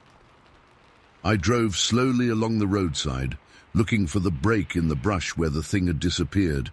I found what might have been an animal trail leading into the woods, but nothing that screamed monster path. A week passed. We didn't talk much about what happened, but it hung between us, an unresolved question. Sarah started researching local wildlife, looking for anything that might explain what we saw. Nothing fit. Florida panthers were too small and moved nothing like what we'd encountered. Black bears, again, were all wrong in terms of movement and shape. I considered talking to our neighbors, asking if they'd seen anything unusual, but stopped myself. We were the newcomers here. I didn't want to be labeled as the crazy guy from Fort Lauderdale who saw monsters in the drainage ditches. 2 weeks after the incident, I ran into our next-door neighbor, Frank Wilkins, while getting the mail. Frank was in his 70s, had lived in Charlotte County all his life. We chatted about the weather, local restaurants, the usual neighborly topics. Then, trying to sound casual, I asked, "Frank, you ever hear about any unusual wildlife around here? We saw something strange while out walking the other day. Big, reddish-brown thing." Frank's smile faltered for just a second. "What part of the neighborhood?" "Over by Koala and Collinswood." He was quiet for a moment, then shrugged. "Lots of critters in the undeveloped areas. Could have been anything. Wild hogs get pretty big." But there was something in his eyes, a flicker of recognition that made me push further. This wasn't a hog. It moved different, really fast, on all fours, but smooth, like it was floating. Frank looked down at his mail, shuffling the envelopes unnecessarily. "Listen, Bill, word of advice. There's places around here where folks don't go much. That intersection's one of them. Used to be Calusa Indian land way back. Some people say it's got bad energy." "You believe that?" I asked. He shrugged again. "Don't matter what I believe, just saying, maybe stick to the walking paths in the developed areas." That night, I told Sarah about my conversation with Frank. She'd been researching local history and had found some mentions of strange sightings in the area going back decades.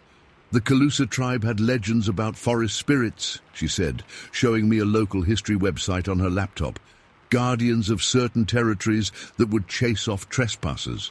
I didn't put much stock in ancient legends, but I couldn't explain what we'd seen either. Life went on. We settled into our jobs, made a few friends, started to feel at home in Charlotte County.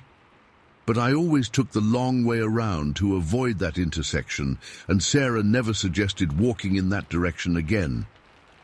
6 months after the incident, during a neighborhood barbecue, I overheard a conversation between 2 longtime residents. They were talking about development plans for the area near Koala and Collinswood. "County's never gonna approve building there," one man said. "3 different developers have tried.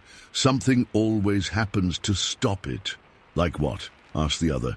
"Equipment failures, workers quitting. Last guy who tried 2 years ago, his bulldozer operator swore he saw something come out of the woods, quit on the spot, wouldn't come back even when they offered double pay." I nearly dropped my beer. I wanted to jump into their conversation, tell them what we'd seen, but Sarah caught my eye from across the yard and subtly shook her head. We'd agreed not to talk about it publicly. A year passed, then 2. We bought a house on the other side of the county, closer to my office. Got a dog, a golden retriever named Max. Life was normal, good even, but occasionally something would trigger the memory, a documentary about unexplained phenomena, a news story about strange sightings, even just the particular rusty brown color of certain autumn leaves. In 2005, I had to drive past the intersection for the first time in years, taking a detour due to construction on the main road. As I approached Koala and Collinswood, a chill ran through me despite the summer heat. The area looked different, more overgrown, the drainage ditch deeper, nature reclaiming what little human influence had been there. I slowed the car, eyes scanning the roadside swale automatically. Nothing there, of course. But as I passed the spot where we'd first seen the creature, my skin prickled with goosebumps. In my rearview mirror, I caught a flash of movement in the brush, something reddish-brown disappearing into the tree line. I hit the gas, heart hammering, and didn't slow down until I was miles away. I never told Sarah about that moment, never drove that route again. But sometimes, when the winter light hits a certain way, or when I'm half asleep at night, I remember the fluid movement, the dark face amid reddish-brown hair, the eyes that held an intelligence that had no place in the animal kingdom. Whatever we encountered that January afternoon in 2002, it wasn't something that belongs in the rational world I try to inhabit. I've made my peace with not knowing exactly what it was. Some questions don't have answers, at least not ones we're equipped to understand. But one thing I know for certain, that stretch of land at Koala and Collinswood belongs to something else. Something that was there long before us and will remain long after we're gone. Something that doesn't want to be discovered or disturbed, and it's still there, watching and waiting in the Florida underbrush for anyone who comes too close to its domain. Or Story 12. The alarm startled me at 3:30 a.m., though I'd barely slept anyway. Opening day for hog season on my cousin Billy's property along the Suwannee had me excited like Christmas morning. I'd spent the previous afternoon setting up my tree stand 20 feet up an old oak with a perfect view of a clearing where wild hogs frequently rooted. The weather forecast promised clear skies and mild temperatures, perfect hunting conditions. I dressed quickly in the dark, thermal underwear, camo pants, scent-blocking shirt, and my lucky orange vest. My Winchester 30-06 was already cleaned, oiled, and loaded. I grabbed my pack with water, jerky, and extra ammo, then headed out to my truck. The drive took 40 minutes down empty country roads. Stars still blanketed the sky when I parked at the trailhead to Billy's land. I clicked on my headlamp and started the half-mile hike to my stand, moving slowly to avoid making noise. The woods smelled of pine sap and damp earth. An owl hooted somewhere ahead of me. I reached my stand by 4:45 a.m. After securing my rifle to the haul line, I climbed up the metal pegs I'd screwed into the trunk. The platform felt solid beneath my boots as I pulled up my rifle and settled in. The darkness was complete now that I'd turned off my lamp. I spread corn and sweet potato scraps in a half circle about 30 yards from my position, then loaded a round into the chamber of my rifle and set it across my lap. The wait began. Minutes ticked by on my watch. The sky gradually lightened from black to deep blue. Songbirds started their morning calls. A squirrel scampered along a branch in a neighboring tree, freezing when it spotted me before darting away. The first rays of sunlight filtered through the canopy, casting long shadows across the forest floor. Around 6:30 a.m., I spotted movement to my left. 3 wild hogs, 1 large boar and 2 smaller ones, were working their way toward my bait. They moved cautiously, stopping every few feet to sniff the air. The big one was easily 200 pounds, a perfect trophy with sharp tusks curving from its lower jaw. My heart rate picked up. I slowly raised my rifle, peering through the scope, tracking the lead hog. They were still about 70 yards out, moving steadily closer to my setup. Movement to my right caught my attention. I swung my rifle in that direction, focusing the scope on what I initially thought might be another hog. What I saw instead made my blood run cold. A face peered out from behind a thick cypress about 80 yards away. Not a human face, not an animal face I recognized. It was dark, covered in reddish-brown hair with exposed skin around the eyes and mouth. The eyes, solid brown without visible whites, stared intently at the approaching hogs. The creature hadn't noticed me in my stand. I lowered my rifle slightly, blinking hard. Maybe I was seeing things. Maybe it was just a bear standing funny. But when I looked again, the creature moved. And no bear moves like that. It stepped from behind the tree, fully upright on 2 legs. It stood at least 7 feet tall, maybe 8. Its body was massive, covered entirely in the same reddish-brown hair, except for its hands, feet, and partial face. The proportions were wrong for a bear, Shoulders too broad, waist narrower, legs too long, and it moved with purpose, with intelligence. I remained frozen, rifle half raised as the creature began stalking the hogs. It moved from tree to tree with a tactical precision that sent shivers down my spine. Quick movement, then stillness. Its technique was deliberate. Dash to a tree, press against it, peer around, then move to the next one. Each time it moved, it landed solidly on 2 feet, balanced and controlled. The hogs continued their approach, unaware of the predator closing in. The creature was now only about 40 yards from them, and directly in my line of sight, maybe 50 yards from my position. I could see it clearly now in the morning light. The face had a pronounced brow ridge. The nose was flat and wide. And despite its massive size and musculature, I could make out what appeared to be breasts on its chest. A female. When the creature was about 30 yards from the hogs, its behavior changed. It dropped to all fours, haunches bunched up like a sprinter at the starting blocks. I could see powerful muscles tensing beneath the hair. The hogs were now at my bait pile, rooting through the corn, completely oblivious. What happened next occurred so fast I barely processed it. The creature exploded forward with a speed I've never seen in anything that size. It covered the distance to the hogs in 2 massive leaps, accompanied by a scream that didn't sound like any animal I've ever heard, a high-pitched wail that cut through the morning air. The first hog, the big boar, turned at the sound, but too late. The creature swung its arm in a sideways motion connecting with the hog's body. The impact sounded like a baseball bat hitting a side of beef. The 200-pound boar literally flew through the air, slamming into a cypress trunk 10 feet away with a sickening thud. The other hogs scattered, squealing in panic. The creature ignored them, focusing on the stunned boar that was struggling to rise. It pounced on the injured animal, pinning it down with one massive hand while the other formed a fist that hammered down repeatedly. Each blow produced a wet, crunching sound, bones breaking, flesh tearing. The hog's squeals stopped after the second hit. The creature continued pounding for several more seconds until the hog was completely still. I sat paralyzed in my stand, rifle clutched in white-knuckled hands. I couldn't have fired if I wanted to. My muscles simply wouldn't respond. 20 years of hunting had never prepared me for this. The creature stopped its assault and stood upright, breathing heavily. Blood coated its hands and forearms. It leaned down, grabbing the dead hog and tucking it under one arm like it weighed nothing. Then it made a sound, a distinct call that echoed through the trees. Grrr! Whoop, whoop, whoop! I nearly dropped my rifle when a similar call answered from somewhere deeper in the forest. There were more of them out there. The creature began walking away with its kill, heading in the direction of the answering call.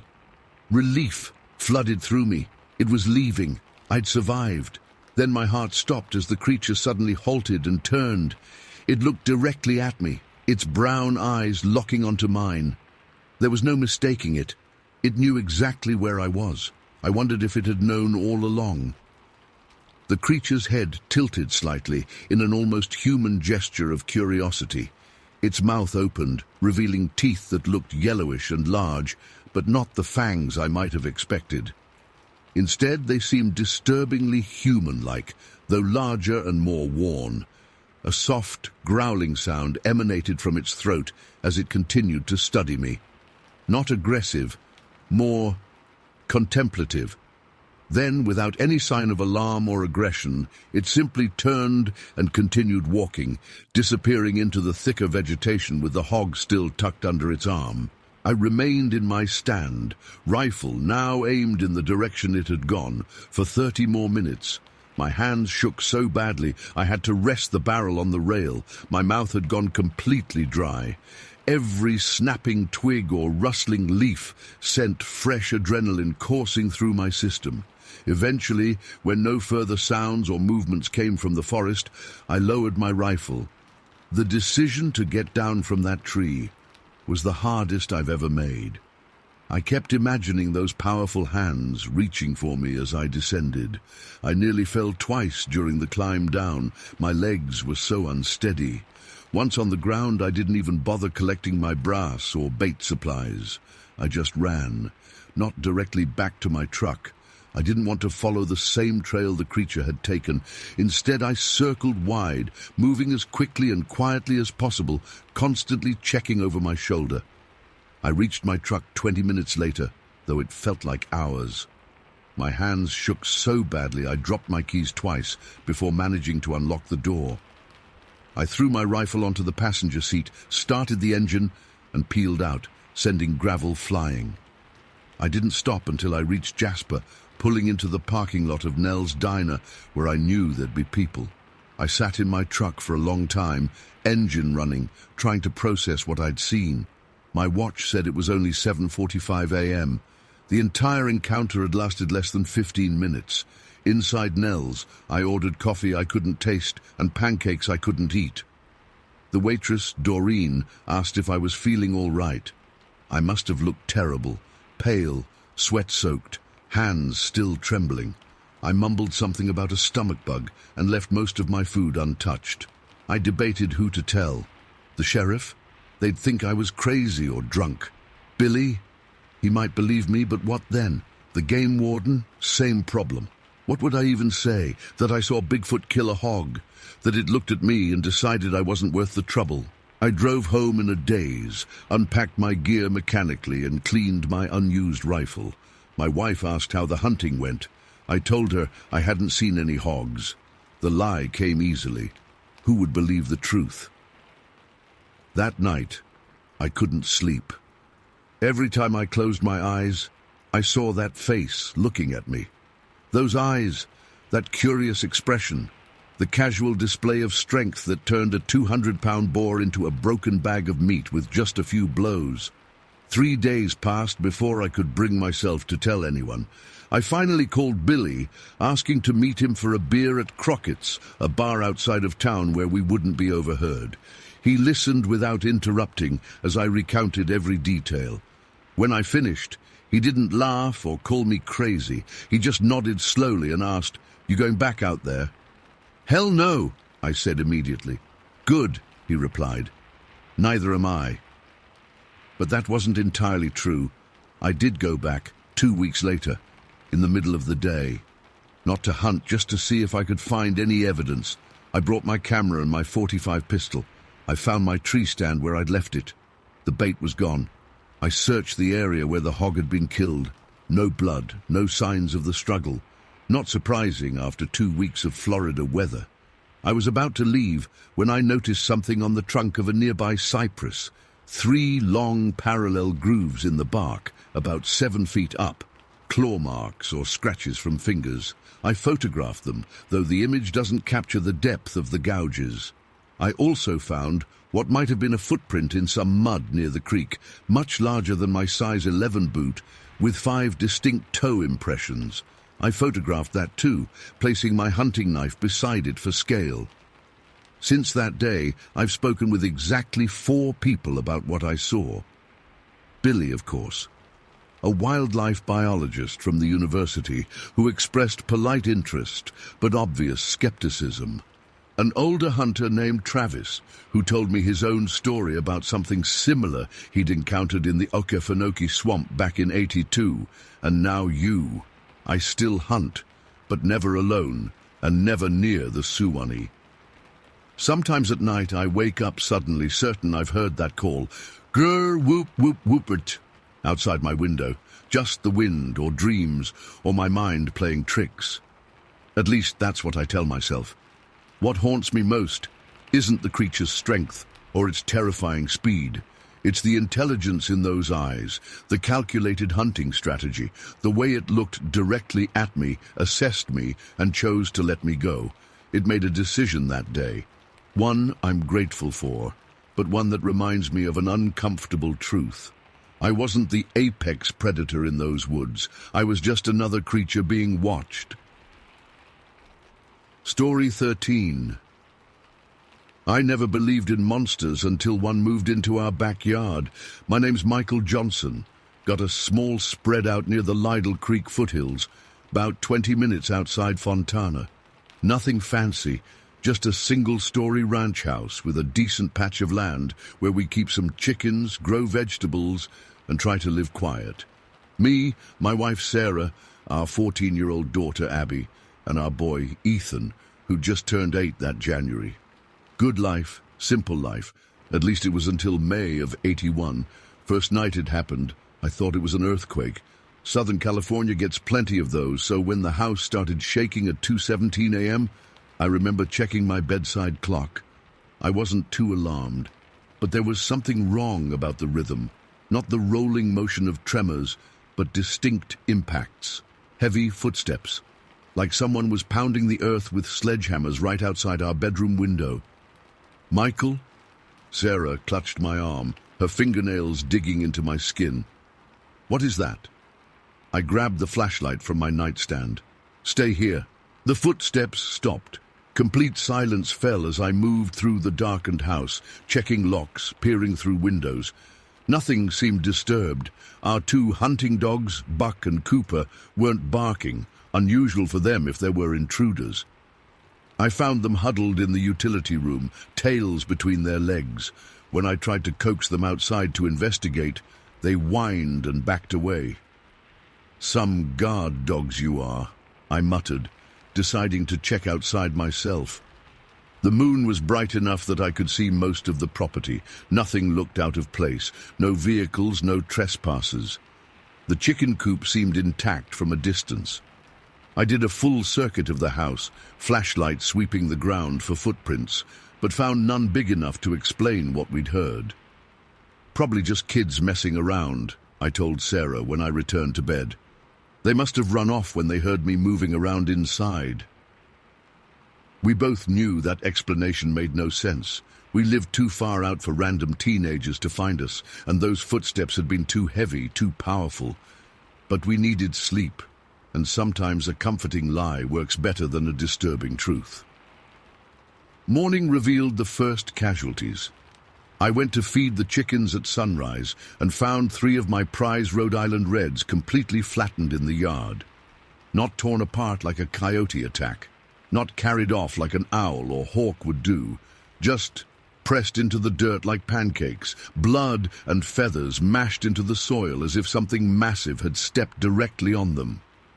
"Jesus Christ," I whispered, kneeling beside the remains. The imprints around the crushed birds were unlike anything I'd seen, roughly foot-shaped but enormous, at least 15 inches long. The depth of the impressions suggested whatever made them weighed hundreds of pounds. I told Sarah to keep the kids inside while I checked the rest of the property. That's when I found the fence. We had good, sturdy metal fencing around the perimeter, not the chain-link stuff, but actual welded panels set in concrete footings. On the north side, facing the foothills, a section about 8 feet wide had been pulled up from the ground. Not cut, not knocked over, pulled up, concrete and all, like someone had grabbed it and yanked with incredible force. I spent that day repairing the damage, telling myself there had to be a rational explanation. Maybe a vehicle had hit the fence, though there were no tire tracks. Maybe the ground had shifted beneath the footings, though only that section was affected. When Sheriff Gunderson finally showed up after my call, he suggested vandals. "Probably those same punks that have been tearing up mailboxes over in Ridgemont," he said, barely glancing at the crushed chickens I'd preserved as evidence. "Or could be a mountain lion came down from the hills. They've been spotted more often with the drought pushing them toward civilization. You ever seen a mountain lion walk on 2 legs, Sheriff? Or one strong enough to pull up metal fencing set in concrete?"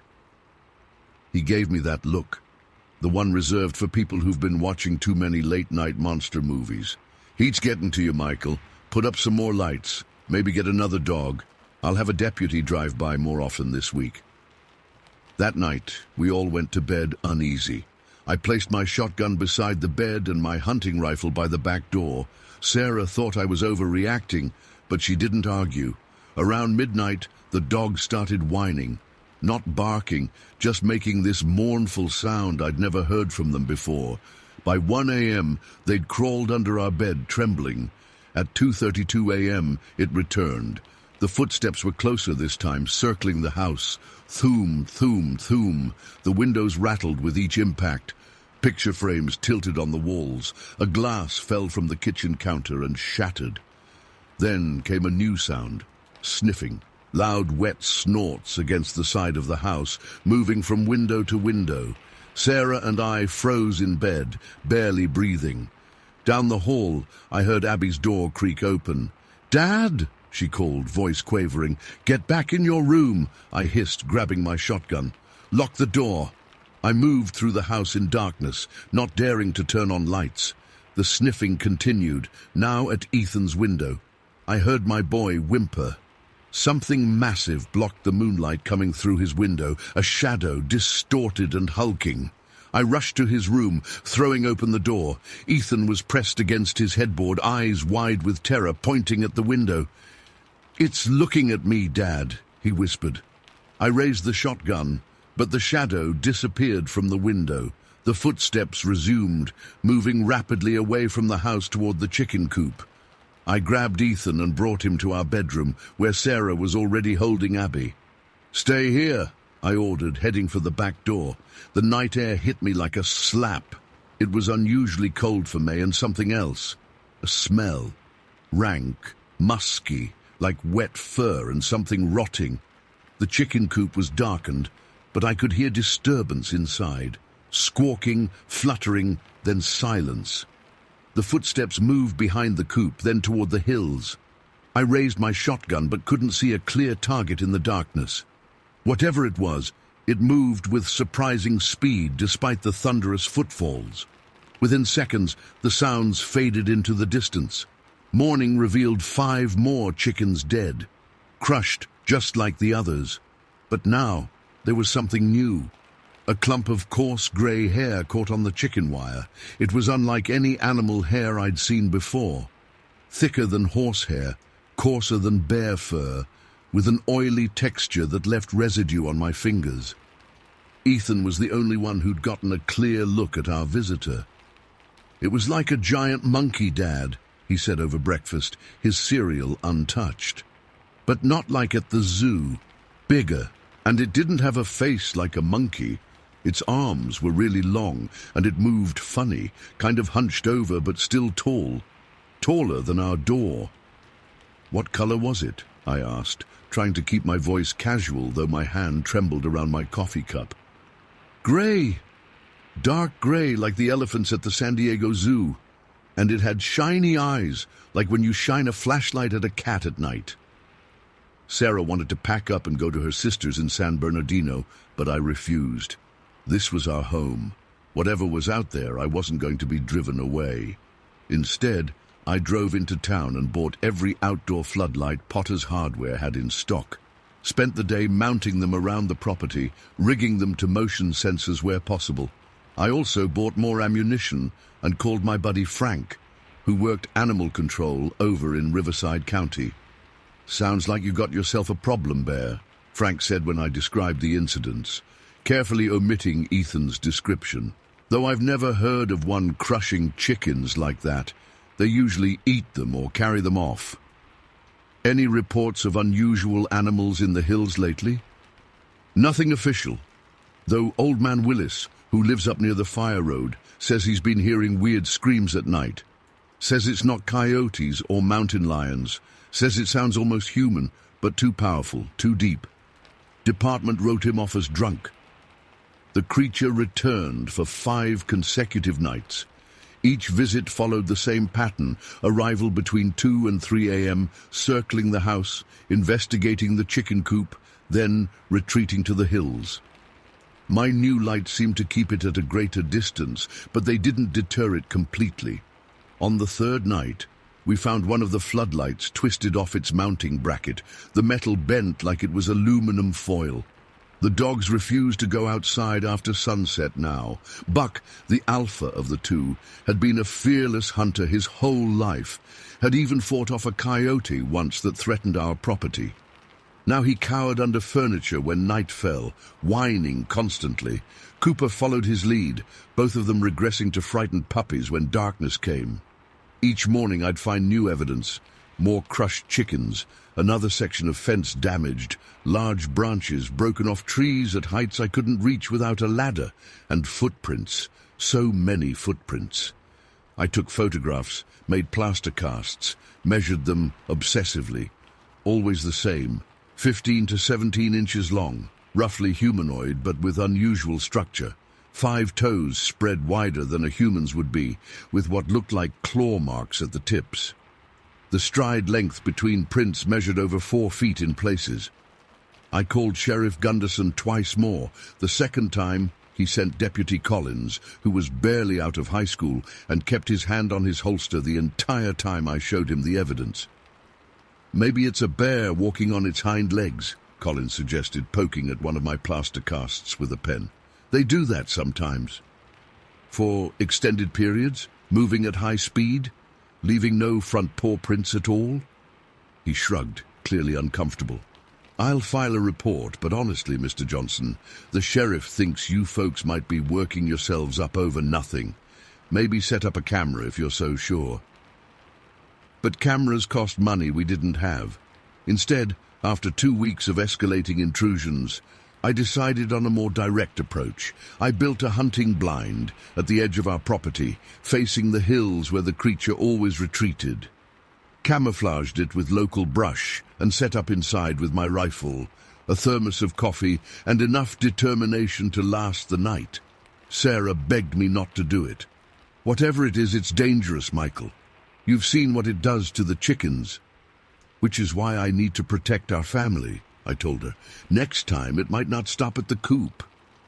I settled into position at sunset, May 24th. The temperature dropped quickly after dark.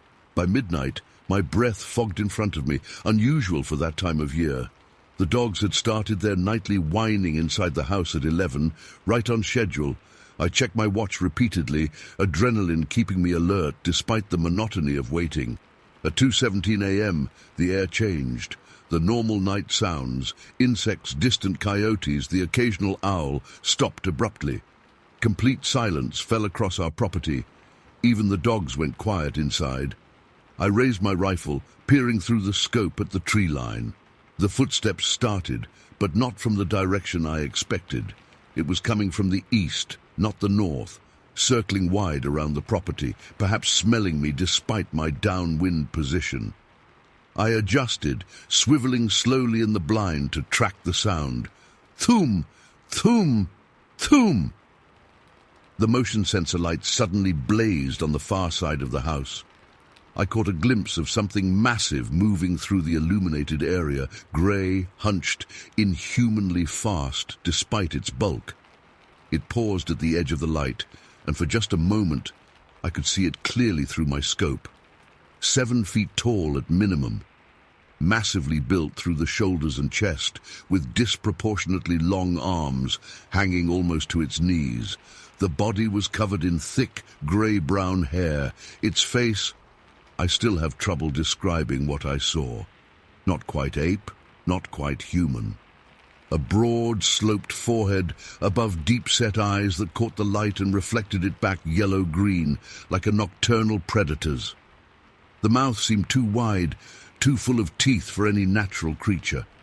I centered the crosshairs on its chest, finger tensing on the trigger. Then it happened. The creature turned its head and looked directly at me.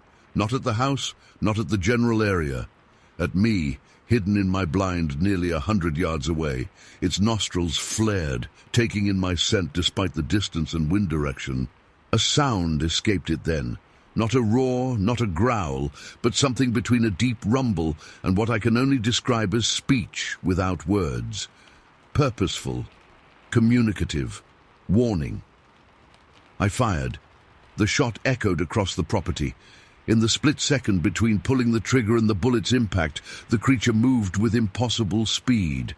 Where it had been standing was suddenly empty space.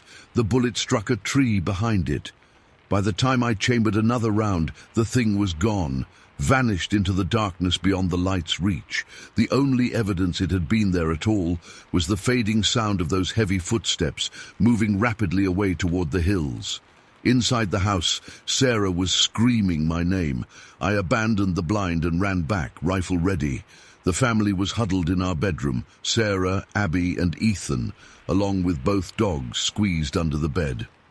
"I saw it, Dad," Ethan said, his face pale. "It was at my window again, looking in. Then it ran when you shot at it."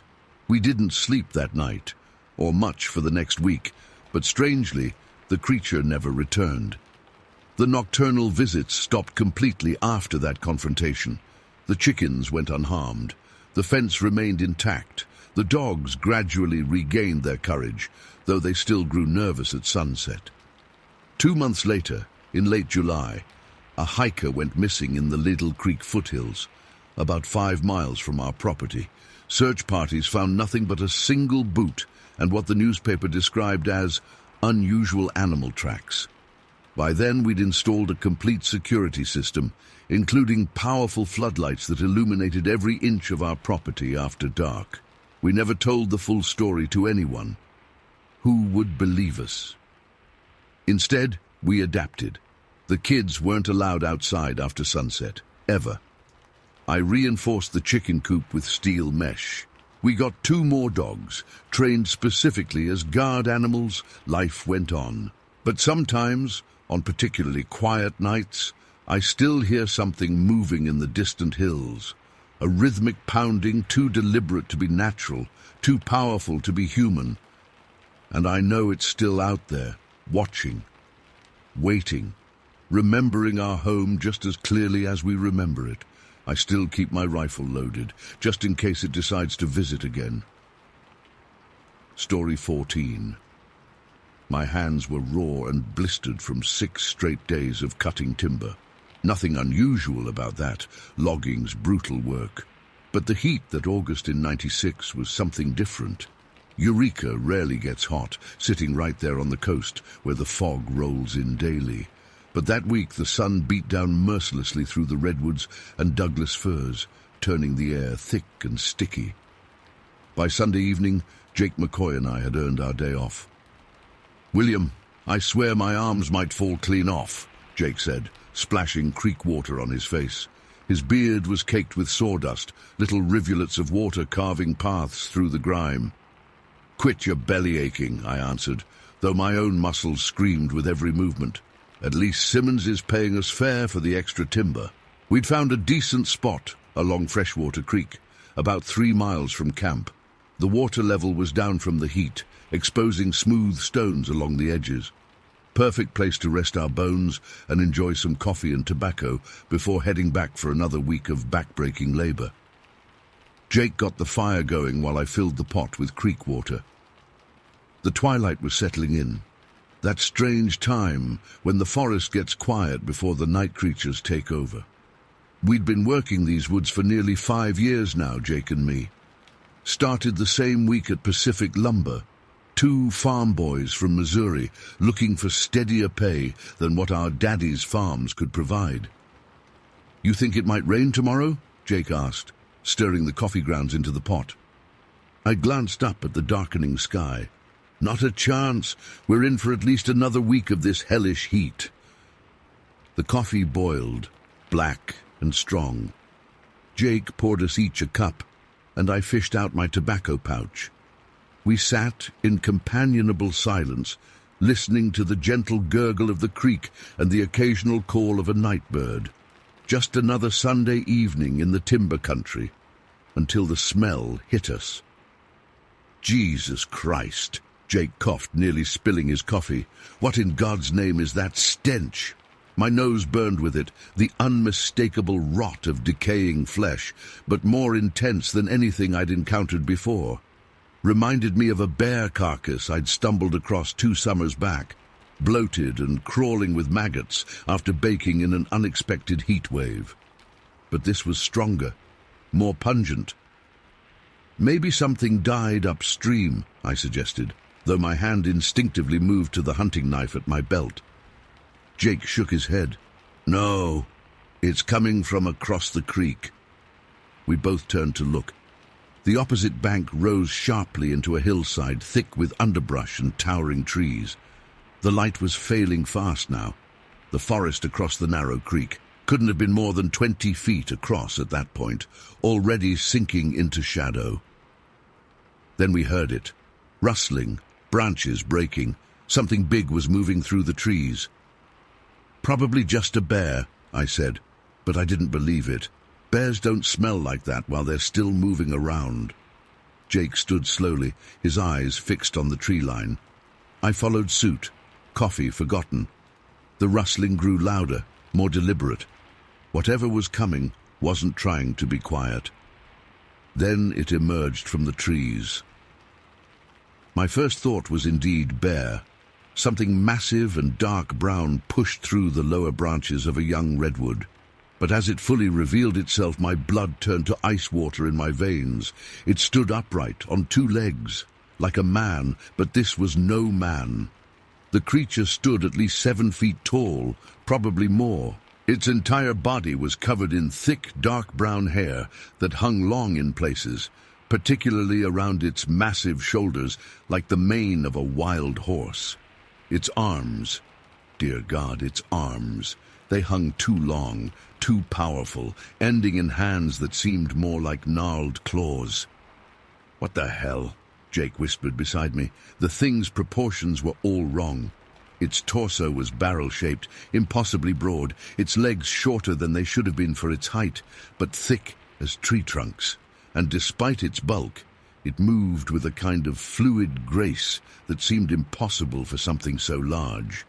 I couldn't make out its face clearly in the fading light, but I could see eyes reflecting our small fire, two gleaming points in the gathering darkness.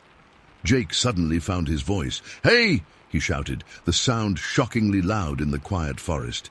"Get out of here!" The creature froze immediately, completely still, like a statue. It stood across the creek, maybe 70 paces away, just watching us, not moving a muscle, not responding to Jake's shout, just observing with what felt like cold calculation. My heart hammered against my ribs so hard I thought it might crack them. My mouth had gone bone dry. I couldn't move, couldn't speak, could barely breathe. We stood locked in this terrible standoff for what felt like hours, but was probably only seconds.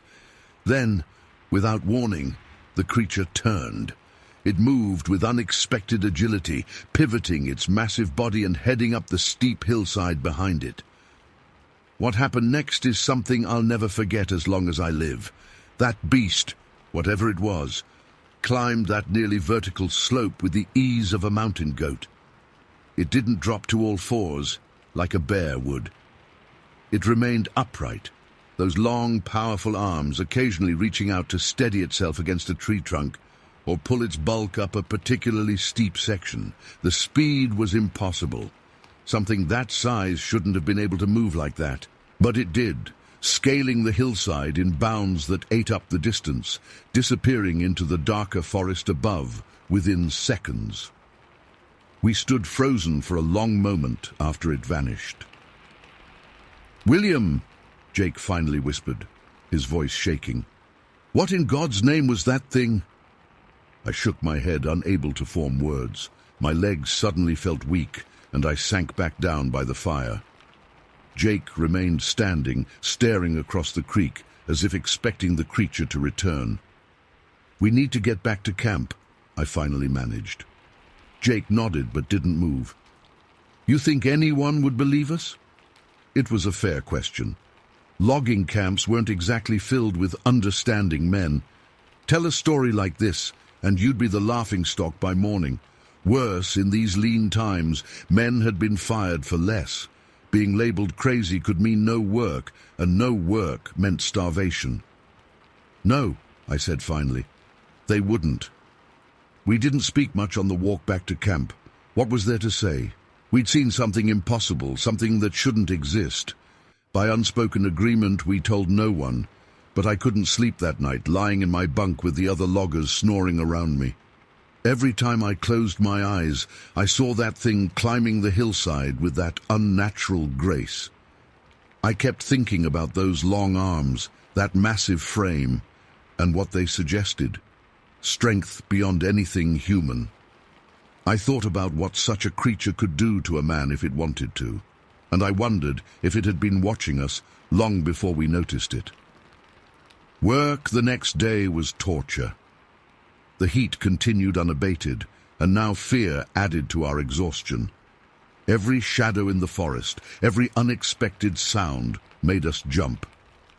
Jake and I stayed close together, unwilling to be alone even for a moment. "We should tell Simmons," Jake said as we broke for lunch, referring to our foreman. I shook my head. And say what? That we saw some kind of giant, hairy man-beast by the creek. He'd fire us on the spot. Then what do we do? Just keep working these woods knowing that thing is out there somewhere? I had no answer.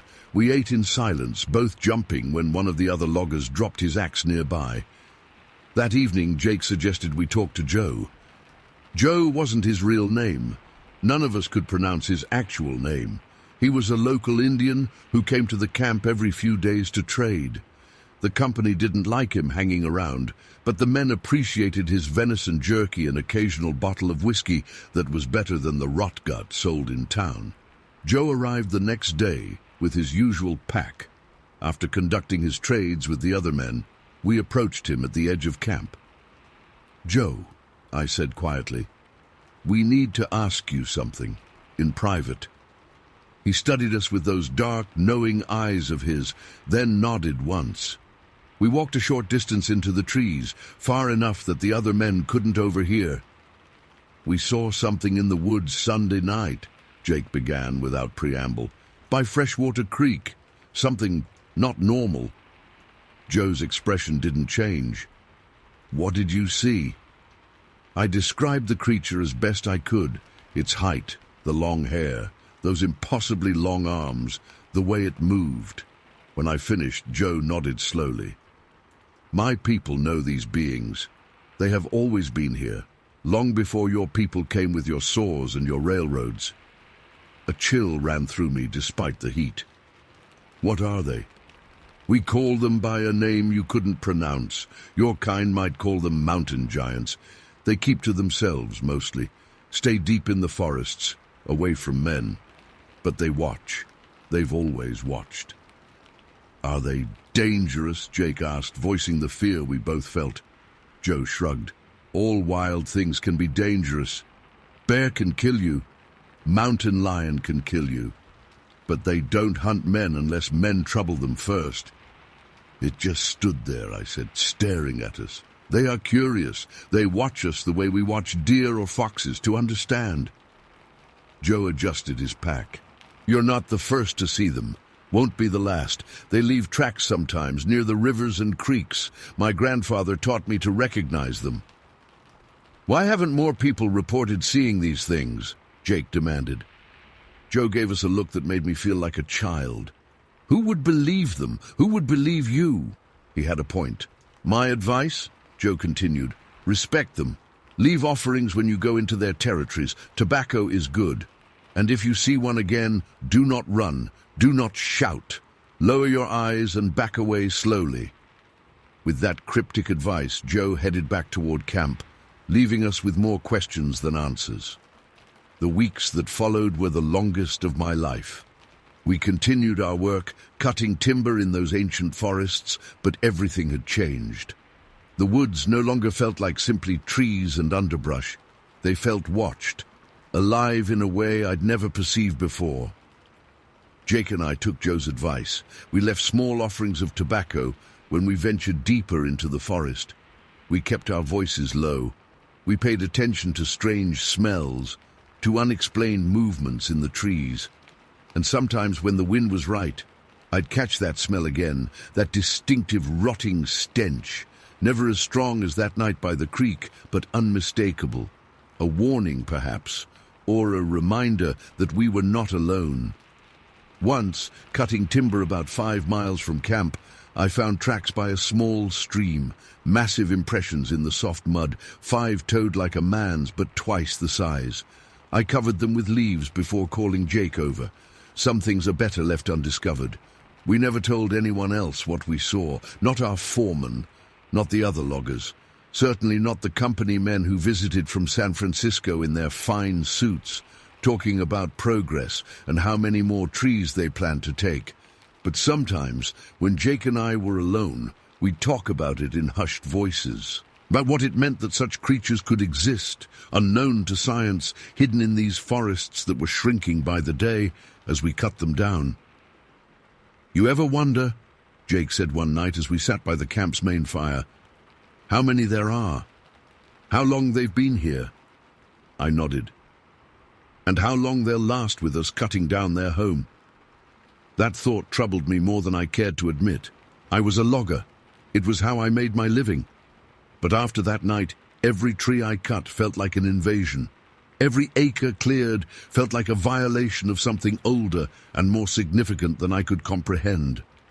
By October, the rains returned, and the forests of Northern California resumed their usual misty state. The work got harder as mud replaced dust, but the familiar weather brought some comfort. I began to sleep better, though I still startled awake sometimes, certain I'd heard heavy footsteps outside the bunkhouse. Jake and I stayed on with Pacific Lumber for 2 more years. We never had another clear sighting like that August evening, though there were moments, glimpses of movement just at the edge of vision, strange calls in the night that weren't quite wolf or cougar, the occasional whiff of that distinctive smell. In the spring of '98, Jake took a logging job up in Washington state, chasing better pay. I stayed on in Eureka until 1901, when an accident with a falling redwood crushed my left leg. It never healed right, and my logging days were over. I run a small general store now, in a town not far from those same woods. My leg aches when rain is coming, and I walk with a pronounced limp. Customers sometimes ask how I got injured, expecting some heroic tale of logging bravery. I tell them it was just an accident. Some stories aren't meant to be shared widely. But sometimes, when a local hunter or fisherman comes in with wide eyes and a shaky voice, talking about strange noises or unexplained tracks or a feeling of being watched in the deep woods, I listen carefully. I might show them my small collection of footprint castings I've gathered over the years. I might suggest they leave a pinch of tobacco at the base of a tree next time they go out. And I remind them that the forests of this land are ancient, holding secrets older than any of our towns or roads or railways, secrets that walk on 2 legs through the darkness, watching us with patient, intelligent eyes as we scurry about our brief, busy lives, cutting and building and destroying. The woods have their watchers. They were here long before us, and if we're wise, we'll remember that we're the visitors here, not them. Story 15. The desert stretches out forever. At least that's how it seems when you're sitting in a cramped jeep at 3 a.m., scanning the darkness with night vision equipment that weighs more than a bowling ball. My name is Nathan Trapp, and in September 1977, my partner Marcus Rudolph and I found ourselves doing exactly that, parked on a ridge overlooking Edwards Air Force Base, waiting for something most people would say doesn't exist. The cold desert air bit through my jacket. I adjusted the starlight scope, focusing on the distant perimeter fence that separated restricted military property from public land. Marcus sat beside me, a tape recorder running on the dashboard between us. "This is day 4 of our surveillance," he said into the recorder. "September 17th, 1977.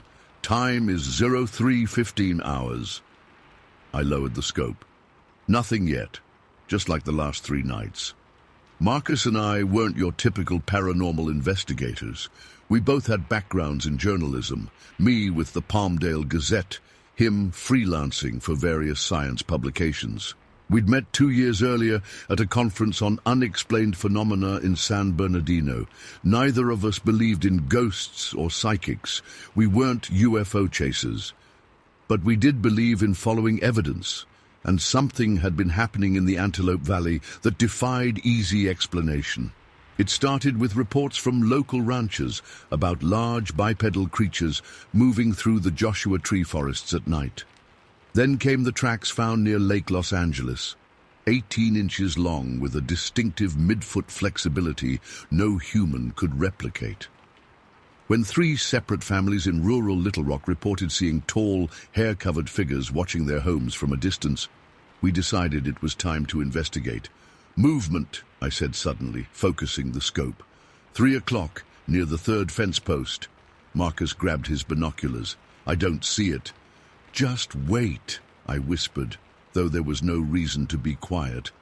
We were a mile away from anything. Then it emerged into a clearing, a large, dark figure moving on 2 legs.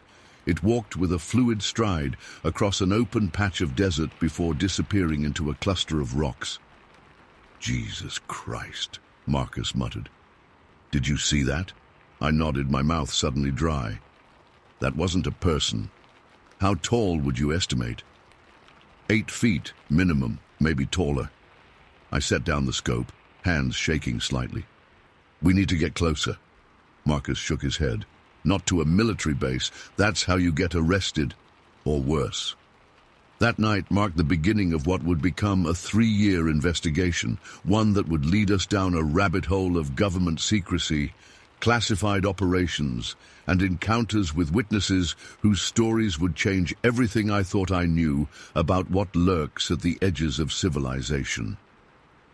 2 weeks later, Marcus and I sat in a booth at the back of Earl's Diner in Rosamond, a dusty town 10 miles west of Edwards. The place was nearly empty except for a trucker at the counter and a table of off-duty mechanics. Our companion sat across from us, repeatedly checking over his shoulder, despite our isolated position. "I shouldn't be talking to you," Lieutenant James Wilson said, keeping his voice low. Wilson was a stocky man in his late 30s, with close-cropped hair and the rigid posture of someone who'd spent his adult life in uniform. "If anyone finds out, I could lose my pension." "We understand the risk," Marcus said, sliding a coffee toward him. "Everything stays anonymous." Wilson nodded, took a sip, then set the mug down. "I supervised security at Rogers Dry Lake from 72 to 75. That's where most of the sightings occurred." "Sightings of what exactly?" I asked. "We called them UPBs, unidentified primate bipeds." Wilson glanced around again. "The official line is that they're bears or maybe escaped exotic pets. But I've hunted bear all my life. These aren't bears." I pulled out my notepad. "How many encounters are we talking about?" "During my 3 years? At least 30 documented incidents. Probably more that went unreported." Marcus leaned forward. "And the Air Force knows about these?" Wilson almost laughed. "Knows about them? They actively monitor them. We had motion sensors placed throughout the northern perimeter. Starlight scopes, infrared cameras. There's a whole protocol for when they're detected." "What's the protocol?" I asked. "Observe and record. Never engage. Report to command." Wilson's fingers drummed nervously on the table. "Look, most of what happens at Edwards is aircraft testing. That's no secret. But there are sections of the base, especially the underground facilities, where other types of research happen." "What kind of research?" Wilson shook his head. "That's above my clearance. What I can tell you is that in July of 74, I personally saw one of these things." He described the incident in detail. He'd been on night patrol near the edge of the dry lake bed when motion sensors triggered an alert. Following protocol, he positioned himself on higher ground and used his starlight scope to scan the area. What he saw still haunted him. It was tall, at least 8 feet, covered in dark hair except for its face. It was just standing there, looking up at the sky. Wilson's voice dropped further. "We called for air support to track it. When the helicopter approached, this thing took off running, not like a person runs, more like it was almost floating, faster than anything I've ever seen move on 2 legs. The chopper couldn't keep up." "And your commanding officers?" Marcus prompted. "They weren't surprised. Colonel Hargrove told me they'd been tracking these things since at least the 1960s, said they were known entities on the base." Wilson finished his coffee. "Later, I overheard him on the phone mentioning how the sighting correlated with unusual aerial activity from the night before. "You mean UFOs?" I asked. Wilson stared at me. "I'm just telling you what I heard. All I know is whatever these things are, they're classified at the same level as our most sensitive aircraft projects." Over the next 6 months, Marcus and I interviewed 8 more military personnel who had worked at Edwards. Each interview was conducted in secret, at roadside diners, in motel rooms, once in the cab of a long-haul truck at a rest stop outside Barstow. Every witness requested anonymity, and every story aligned with Wilson's account in key details. In April 1978, we got our biggest break when Major Robert Daniels agreed to meet us. Daniels had commanded a northern sector security post for 8 years until his retirement in January. Unlike the others, he was less concerned about repercussions, having already secured a private sector job. We met him at his home in Lancaster, a single-story ranch house on the outskirts of town. His wife had gone to visit her sister, giving us privacy to talk. "I've been following your inquiries," Daniels said, as he led us into his study. He was tall, lean, with the weathered face of someone who'd spent decades in the desert sun. "You've been discreet, which I appreciate." "We try to protect our sources," Marcus said. Daniels nodded, gesturing for us to sit. "What I'm about to tell you goes beyond what you've heard so far. The creatures you're investigating, they're not just passing through the base.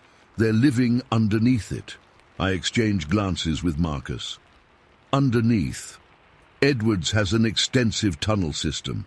Some of it dates back to the 1940s, some is newer. Most of it is used for moving classified projects without surface observation.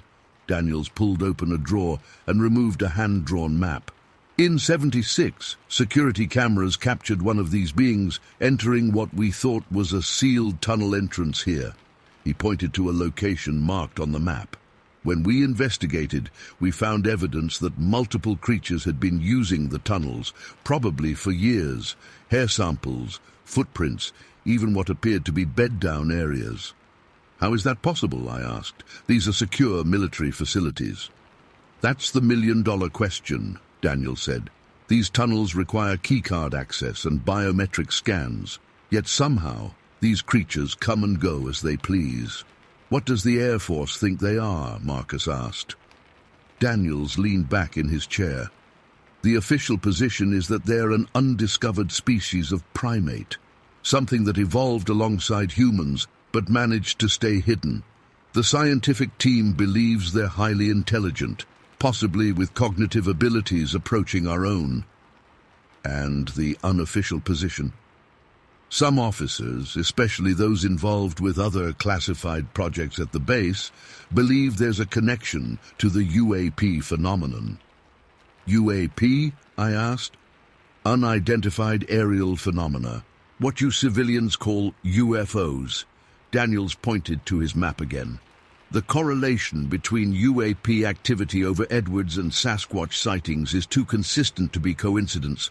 Over an 8-year period, 72% of confirmed Sasquatch entries into the tunnel system occurred within 24 hours of unidentified craft being tracked in our airspace." I tried to digest this. "Are you suggesting these creatures are, what, aliens?" "I'm not suggesting anything," Daniels replied.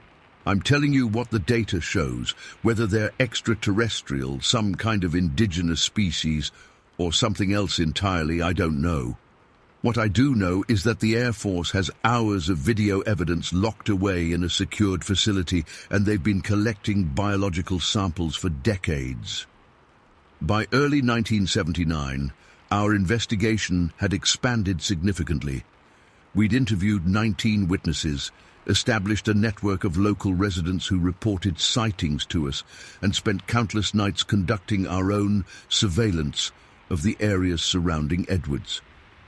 One night in March, we received a call from a contact, a 24-year-old security officer named Ryan Matthews, who claimed to have information more detailed than anything we'd heard before.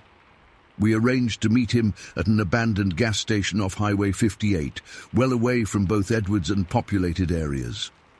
Matthews arrived 30 minutes late, visibly nervous as he approached our car. "I'm sorry about the cloak and dagger stuff," he said as he slid into the back seat. "But I'm still active duty. If they find out I'm talking to you—" "We understand," Marcus assured him. "Take your time." Matthews ran a hand through his short blonde hair. 2 weeks ago, I was assigned to monitor surveillance feeds from the northeastern perimeter. Around 0200 hours, the motion sensors triggered. I expected to see coyotes or maybe trespassers from the public lands. Instead, he paused, and I could see him wrestling with whether to continue. "Instead, I saw a family of them," he finally said. "Not just one creature, but 4 distinct individuals moving together." "A family," I repeated. Matthews nodded. "An adult male, massive, easily 10 feet tall. An adult female, slightly smaller. And 2 juveniles, maybe 6 feet tall each. They were moving in formation, the male in front, the young ones in the middle, female bringing up the rear." "Could they have been humans in suits?" Marcus asked. It was a question we had to consider. "No way," Matthews said firmly. "The proportions were all wrong. Their arms reached past their knees. They moved with a fluid grace no human could replicate. And they were completely at ease in the dark. No flashlights, no hesitation." "What did they look like exactly?" I pressed. "Covered in dark hair, not fur but hair, like a human's but everywhere except their faces, palms, and the soles of their feet. Their faces," he paused, "human-like in arrangement, but with pronounced brow ridges, wide noses, and recessed chins. More ape-like, I guess, but not exactly like any ape I've seen." "What were they doing?" Marcus asked. "That's the strangest part. They approached an environmental monitoring station we have set up, a small metal structure with various sensors. The adult male examined it carefully, actually manipulated some of the external components, then made some sort of vocal communication to the others." "They spoke?" I asked, surprised. "Not like human language, more like complex vocalizations, varied pitches and durations." Matthews leaned forward. "The really weird thing? They seemed to know exactly where the blind spots in our camera coverage were. They navigated around the most heavily monitored areas with precision. As if they were familiar with the security system," Marcus noted. "Exactly." Matthews hesitated before continuing. "There's a theory among some of the security personnel. These creatures seem to concentrate around Edwards and other military installations. It's like they deliberately seek these places out." "Why would they do that?" I asked. "Protection, maybe. They somehow sense they won't be harmed there. One of the researchers suggested they might have some form of extrasensory perception, that they can detect human intentions or emotions." It sounded far-fetched, but after all we'd heard, I wasn't ready to dismiss anything. "Has anyone ever tried to capture one?" Marcus asked. Matthews shook his head. "Absolutely forbidden. Standing orders are to observe and document only. Though from what I've heard, there was an attempt in the late 60s that went badly wrong. 3 personnel injured, 1 dead. Do you know what happened? Only rumors. The story is they cornered one in a ravine, thought they had it trapped. Apparently they underestimated its strength and speed." Matthews checked his watch. "I need to get back soon. But there's one more thing you should know." He leaned closer, voice dropping to nearly a whisper. "Some of the extraterrestrial research teams at Edwards, yes, they exist, have suggested that whatever visits us from elsewhere might be as interested in these Sasquatch as they are in us. There's a theory that they're monitoring both human and Sasquatch activity, possibly observing how 2 intelligent species share the same planet while rarely interacting. Over the next year and a half, Marcus and I documented dozens more sightings around Palmdale, Lancaster, and the areas bordering Edwards. We collected plaster casts of footprints, analyzed hair samples, inconclusive, primate but unidentified species according to the lab, and even captured distant thermal images of large bipedal figures moving through the Joshua Tree forests. In late 1980, we compiled our findings into a comprehensive report, including transcripts of witness interviews, with names changed, physical evidence, and our own observations. We approached several publishers, but none would touch material that implicated the military in a cover-up. One editor suggested we fictionalize our account to make it more palatable, advice we rejected. Our final interview came in November 1980 with a former Edwards communications specialist who confirmed that the monitoring program remained active. According to her, a specialized team continued to track Sasquatch activity not just at Edwards, but at military installations across the Southwest. The program has a name now, she told us, Project Watchmen. They're expanding operations to include facilities in Nevada and Arizona. Why the continued interest? I asked. Because they keep showing up at our most sensitive sites, she replied, places where we test technology decades ahead of what the public knows about. The higher-ups want to know if it's coincidence or if these creatures are somehow drawn to these locations, and if so, why? Some nights I still find myself driving out to the desert, parking on those same ridges overlooking Edwards Air Force Base. The landscape has changed since 1977. More development, more lights, more human encroachment on the wilderness. But the secrets remain buried in the sand and locked behind those fences. I don't know what those creatures are. Undiscovered primates, some branch of humanity that evolved in isolation, or something connected to phenomena beyond our understanding. What I do know is that for decades, our government has been aware of their existence and has chosen to keep that knowledge from the public. Marcus died in 1994, taking many of our secrets to his grave. Most of our witnesses have disappeared into retirement or reassignment. The trails have gone cold. But sometimes, when I scan the darkness with my now outdated starlight scope, I catch glimpses of movement, tall figures moving with impossible speed and grace across the desert floor. And I wonder, who's really watching whom?